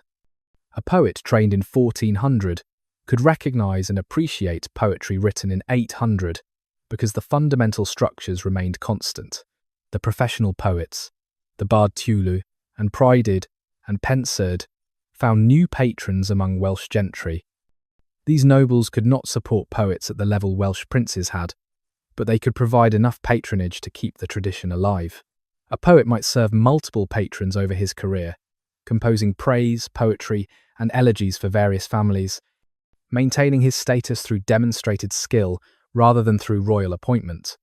The patronage network was more diffuse, but surprisingly resilient. Manuscript culture became crucial for preservation. While Welsh poetry remained primarily oral, committed to memory and performed rather than read silently, written copies began circulating more widely. Important poems were copied into collections, creating anthologies that preserved works that might otherwise have been lost. Monasteries maintained scriptoria, where manuscripts could be produced. Wealthy patrons commissioned books containing poetry and prose in Welsh. The written word supplemented oral transmission, providing backup preservation for cultural treasures.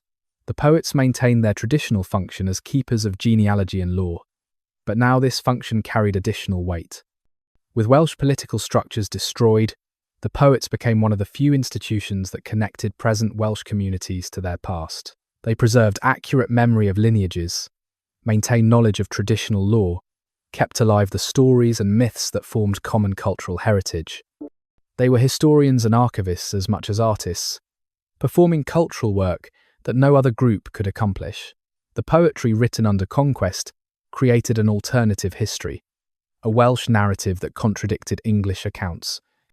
Where English chronicles portrayed conquest as bringing civilization to barbarians, Welsh poetry insisted that civilization was being destroyed by conquest. Where English documents presented Edward as righteous enforcer of feudal obligations, Welsh verses portrayed him as brutal conqueror, crushing legitimate resistance.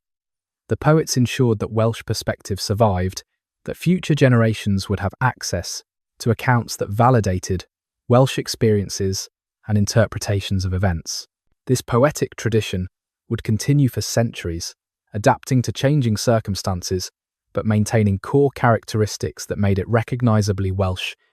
Through all the transformations that English rule would bring, the poets persisted, creating beauty in Welsh, preserving memory through verse, insisting, through their art, that Wales existed as more than a geographic expression, that Welsh people had culture worth preserving, and history worth remembering, an identity worth maintaining across any span of time and any degree of political subjugation.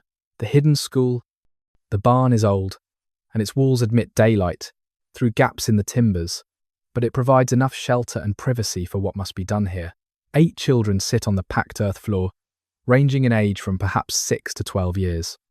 You are their teacher, though you hold no official position, have no certification, receive no payment beyond what the parents can occasionally spare. What you do is not exactly illegal, but it is certainly not approved by English authorities, who prefer that Welsh children learn English and forget their own heritage.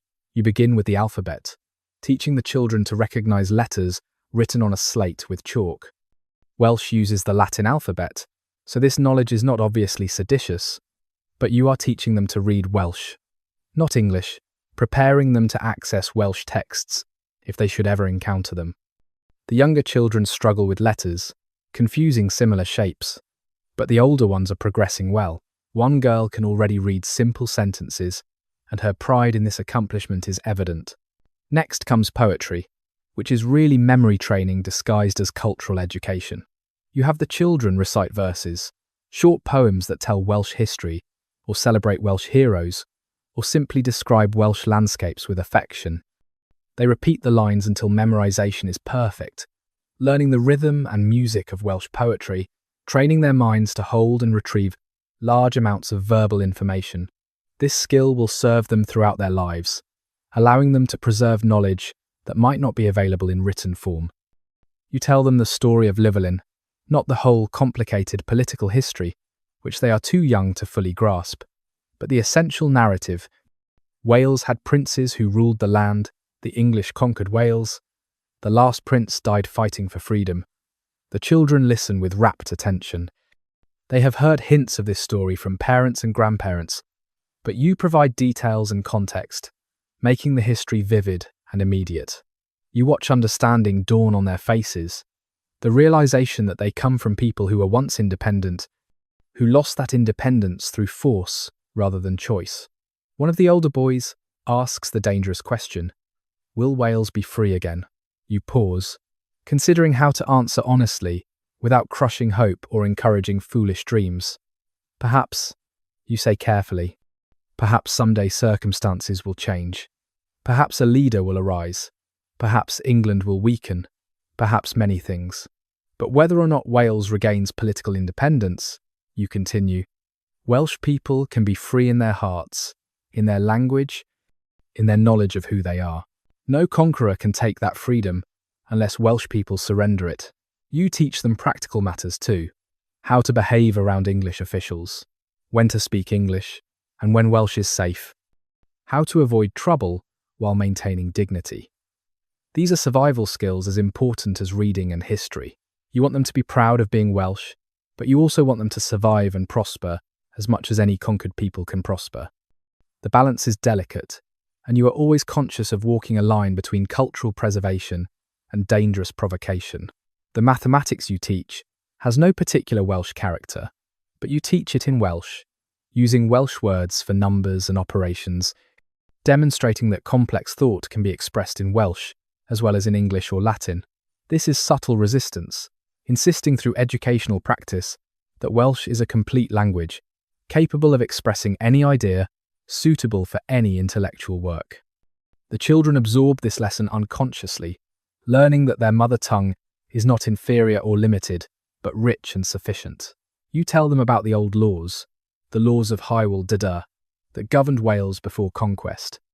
You explain that these laws were just and wise, that they protected the weak and valued fairness over naked power. You teach them that law is not simply whatever the powerful decree, but should reflect principles of justice and community consensus. This is dangerous knowledge, suggesting that English law's mere existence does not make it legitimate, but you judge it worth the risk. These children should understand that there are different ways to organize society, different values that might be preferred. The session ends after perhaps 2 hours.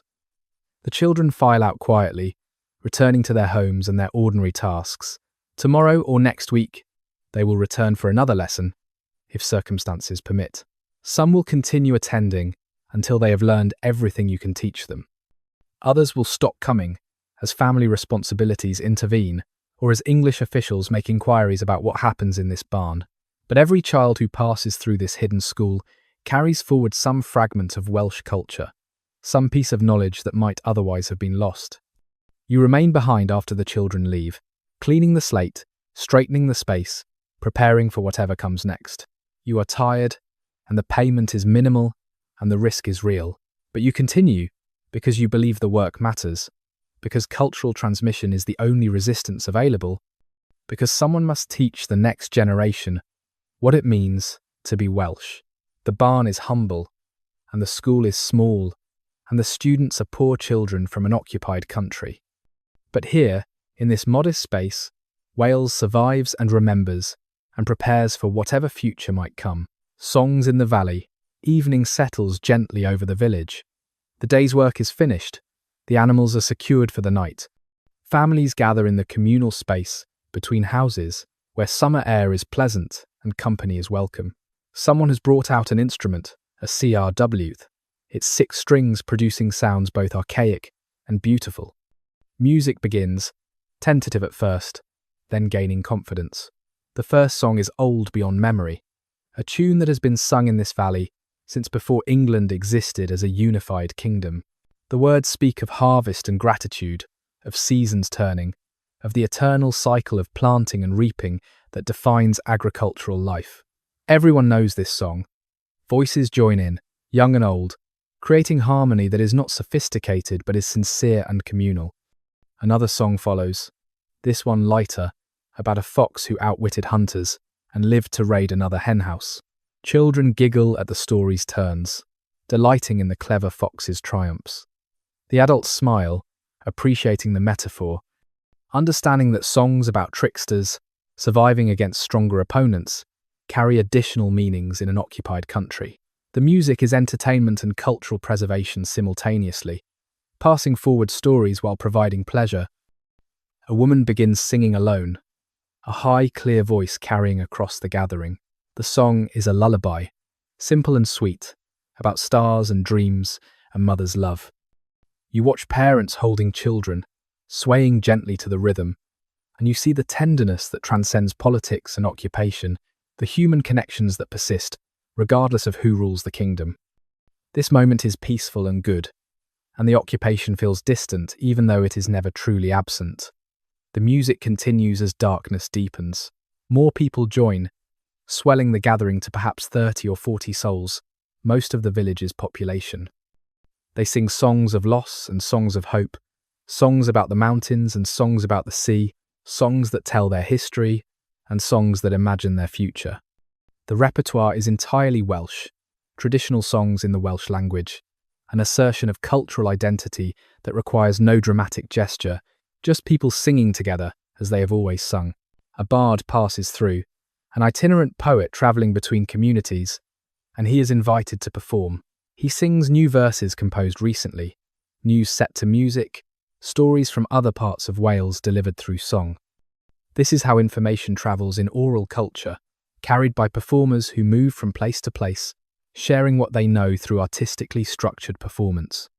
The community listens carefully, learning what happens beyond their valley, maintaining connections to the wider Welsh world through these musical messengers. The evening grows late. Children fall asleep in parents' arms. The music becomes quieter, more contemplative. The final song is a prayer, thanking God for blessings received and asking protection for the night ahead.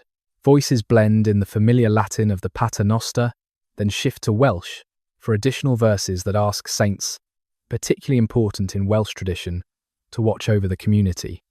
The gathering dissolves gradually, people drifting to their homes, carrying sleeping children, speaking quietly as they go. The music fades, but its effects linger. For a few hours, the the community has gathered and sung and remembered together, maintaining the bonds that make them not just neighbours, but a people.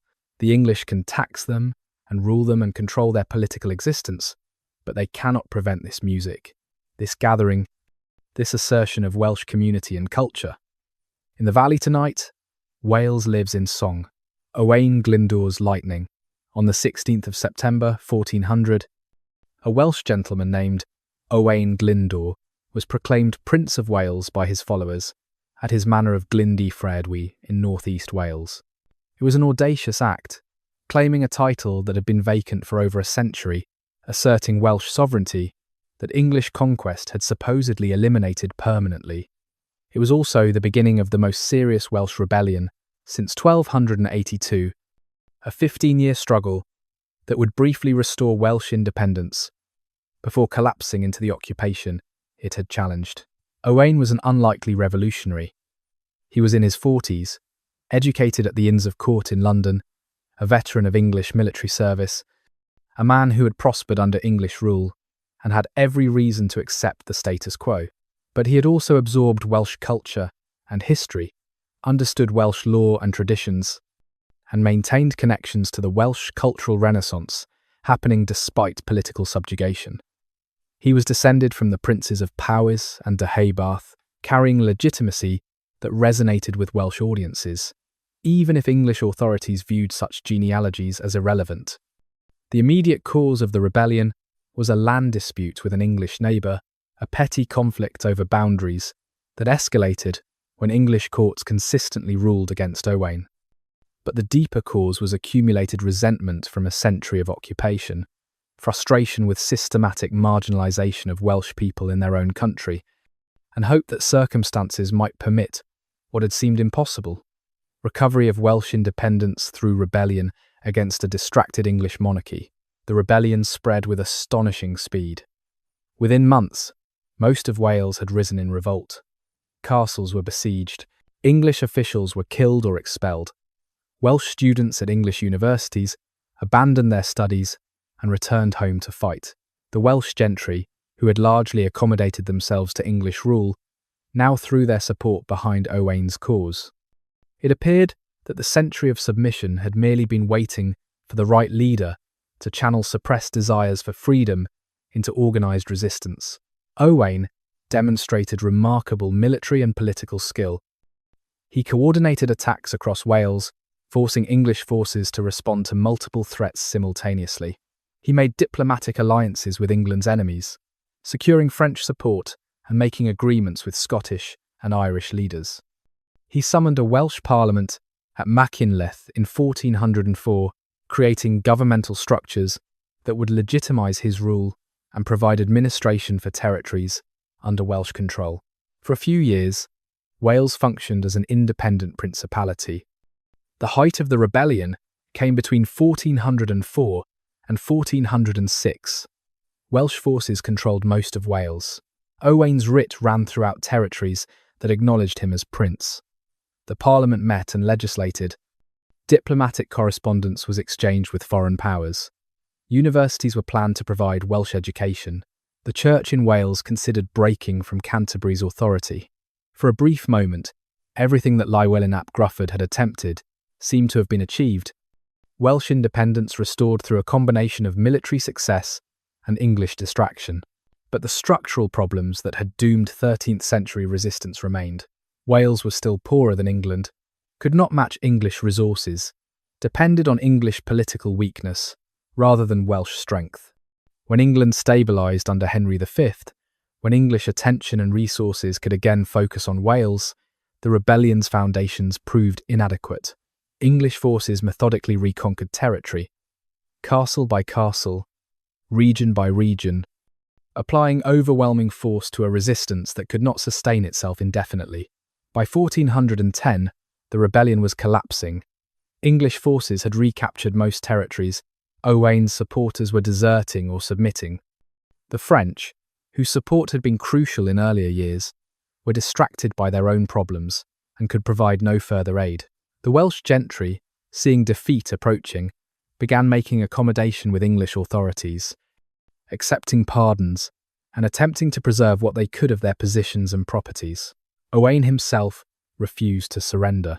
He disappeared into the Welsh countryside, becoming a fugitive, maintaining resistance through increasingly desperate guerrilla warfare. English authorities offered pardons and inducements, but Owain never accepted submission. The last confirmed sighting was around 1412. After that, he vanished into legend, his fate unknown, his death unrecorded, his burial place a mystery that has never been solved. The rebellion's failure was complete and devastating. English reprisals were severe. Welsh gentry who had supported Owain lost lands and positions. Harsh laws were imposed, restricting Welsh rights and economic opportunities. Wales entered a dark period, where systematic oppression punished the entire population for the rebellion's challenge to English authority. The uprising that had promised liberation instead brought consequences that made occupation more oppressive than before. Yet Glyndŵr's rebellion was not futile. It demonstrated that Welsh identity survived a century after conquest, that Welsh people still desired independence, that the right circumstances and leadership could mobilize resistance on a national scale. It produced literature and legends that would inspire future generations. It proved that Edward's conquest, though militarily complete, had not eliminated Welsh national consciousness. The rebellion failed politically, but succeeded culturally, maintaining the idea of Welsh sovereignty across another century of subjugation. Owain's disappearance, rather than death or capture, became part of his legend. Like Arthur before him, he was said to be sleeping somewhere, waiting for the moment when Wales would need him again. The myth served a purpose beyond entertainment. It kept alive the possibility of future resistance, suggested that Welsh independence was dormant rather than dead, maintained hope through the darkest periods of English rule. Glyndŵr became a symbol more powerful than any actual prince could have been, representing the unconquered spirit that English force could suppress but never fully eliminate. The empty throne. Somewhere in the mountains, perhaps in a cave hidden among the peaks of Snowdonia, perhaps in a valley so remote that few have ever reached it, Owain Glyndŵr sits waiting. He is not dead but sleeping, his great sword laid across his knees, his armour tarnished but intact, his throne carved from mountain stone. Around him, his loyal warriors rest in similar suspended animation, dreaming of the day they will wake and ride forth to restore Wales to freedom. This is the legend, at least. This is the story that Welsh people told in the decades after Glyndŵr's disappearance, the myth they created to make sense of defeat and to preserve hope that felt increasingly fragile. No one truly believed it, and yet everyone believed it, in the way that important stories are believed, even when literal truth is doubtful. The empty throne, whether real or metaphorical, represented possibilities that conquest could not foreclose. You imagine that hidden hall, deep in the mountain's heart, untouched by time, waiting for the moment when Wales's need will call its sleeping prince back to consciousness. You imagine the silence there, profound and peaceful, the stillness of suspended time. You imagine dust settling on armour and weapons, softening everything, creating the sense that this place exists outside normal history, in some space between past and future, where the present's difficulties do not intrude. What would wake Glyndŵr from his sleep? The legend suggests that Wales's greatest need will be the alarm that rouses him. But what constitutes greatest need? The occupation that followed conquest, the suppression after his rebellion, the gradual erosion of Welsh language and culture across subsequent centuries. Perhaps the need must be something specific, some crisis so acute that only supernatural intervention can address it. Or perhaps the legend simply means that hope never dies, that the possibility of resistance and restoration remains alive regardless of current circumstances. You think of other figures sleeping in other mountains, Arthur in Avalon, or in some British cave, waiting for the call to return and save his people. Charlemagne beneath the Untersberg, Barbarossa in the Kyffhäuser. The sleeping hero is a common myth, appearing in many cultures, serving similar functions everywhere it appears. It transforms defeat into hope, changes endings into pauses, makes catastrophe temporary rather than permanent. It is a gift that defeated people give themselves, the belief that their story has not ended, merely paused. The throne itself, empty and waiting, is the powerful image, not destroyed but vacant, not demolished but unfilled. The institution survives even when no one occupies it. The possibility remains even when no one exercises it. A throne can wait forever, patient and permanent, until circumstances permit someone to claim it rightfully. The empty throne says that Welsh sovereignty is not dead, only suspended, and suspension is not permanence. Night deepens in the imagined hall. The sleeping forms rest peacefully. No sound disturbs them. No light reaches this deep place. Time passes but does not move here, or moves so slowly that centuries are like moments. The throne waits. Glyndŵr sleeps, and Wales continues its long vigil in the world above, maintaining identity, preserving culture, keeping faith with ancestors, and with possibilities that seem increasingly remote, but never quite impossible. The long victory, the Acts of Union, in 1536 and 1542, formally incorporated Wales into the English kingdom, eliminating any remaining legal distinction between the two territories. Wales would be represented in the English Parliament. English law would apply uniformly. The border would dissolve administratively.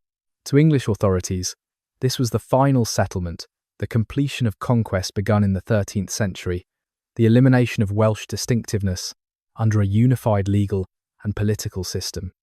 But something unexpected happened across the subsequent centuries. Instead of disappearing, Welsh identity adapted and endured. Instead of assimilation erasing Welshness, Wales maintained its distinction, even as it integrated politically with England. The conquest that appeared total and permanent in 1500 proved less complete than it seemed, and the conquered people proved more resilient than anyone anticipated. The Welsh language survived its most difficult period. Restricted from official use, lacking institutional support, competing with English, which offered economic and social advantages, Welsh nevertheless persisted. Mothers taught children.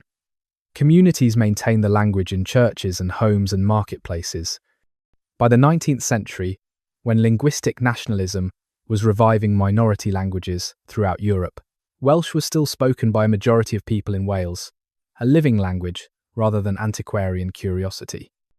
The survival was remarkable, testifying to cultural determination that political subjugation could not break.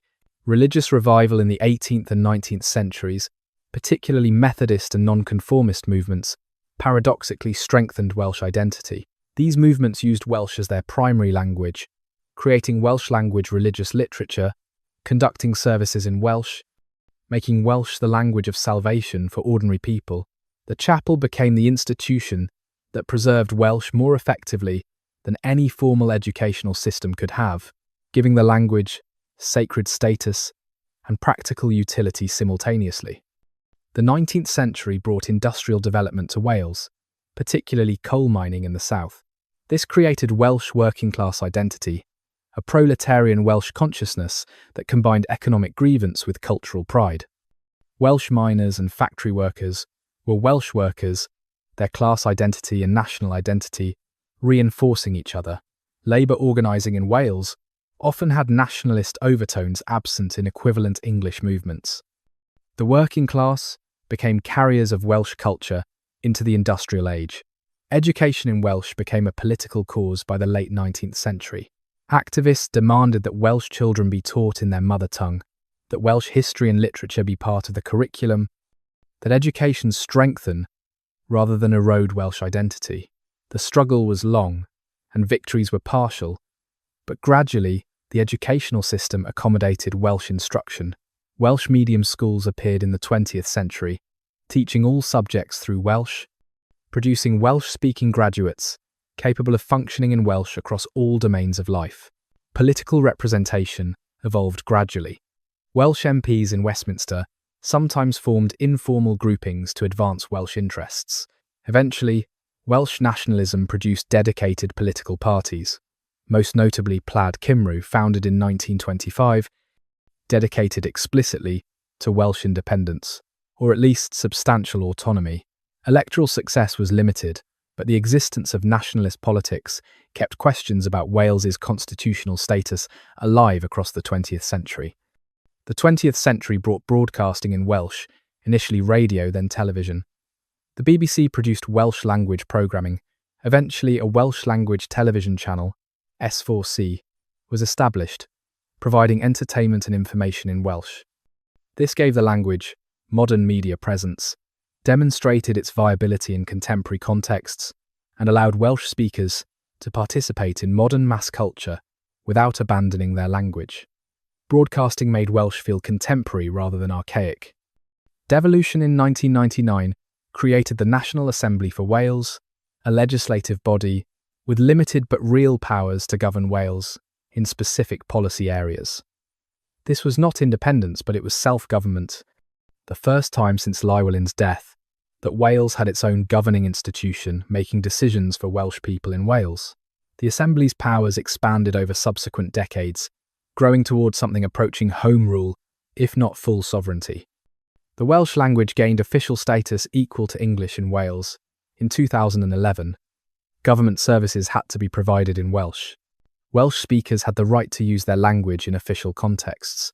The language that had been suppressed and marginalised was now legally protected and officially supported. The symbolism mattered as much as the practical effects. Wales could officially be Wales, Welsh could officially be Welsh, and English law acknowledged this reality.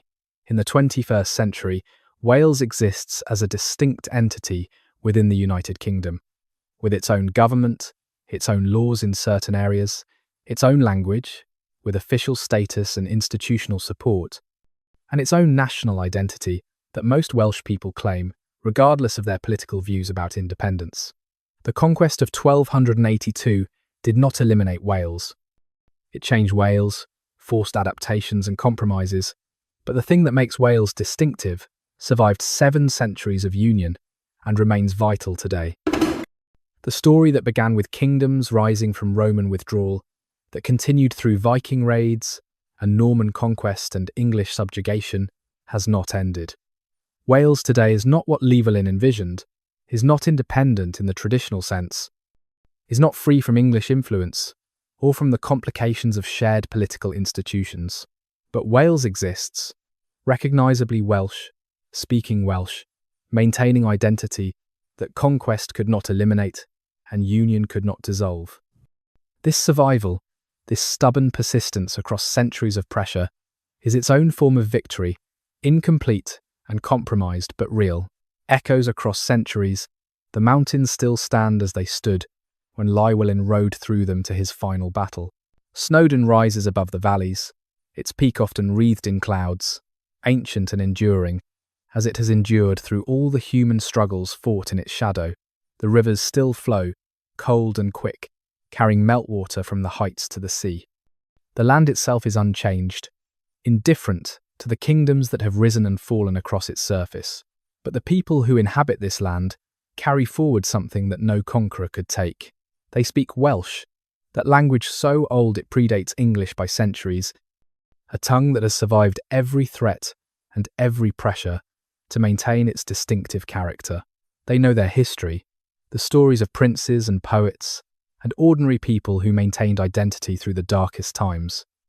They understand that being Welsh is not an accident of geography but a choice, made generation after generation, to preserve and pass forward what makes them distinct.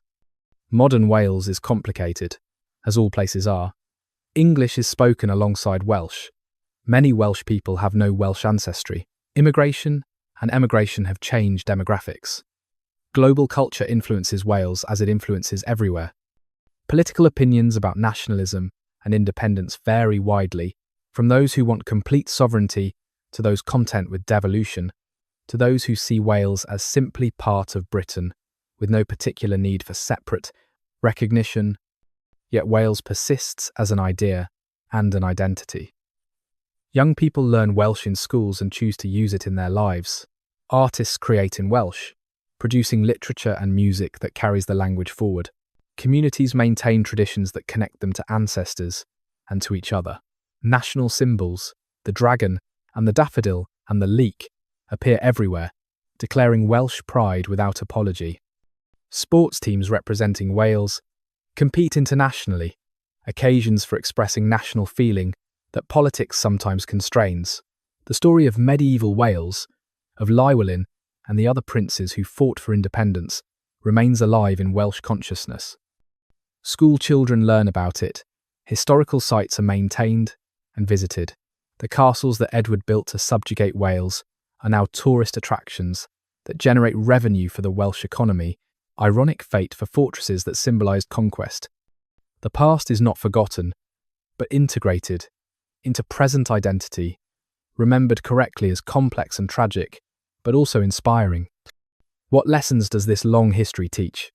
That identity is more durable than political structures. That culture can survive when states cannot. That determination across generations can preserve what seems lost to any single generation. That conquest never truly ends when the conquered refuse to consider themselves conquered. That patience across centuries is its own form of resistance, waiting for circumstances that might permit what current conditions forbid. Wales today is not what medieval princes fought for. They would not recognise the devolved government or the bilingual road signs or the modern cities. They would be confused by democratic politics and human rights and all the concepts that contemporary governance requires. But they would recognise something essential: a people who know they are Welsh, who maintain that identity proudly, who pass it to their children, who refuse to forget who they are, regardless of political arrangements. May these echoes from the past have brought you comfort and calm. Thank you for travelling these ancient paths together tonight. Rest well beneath the starlit skies of ancient nights.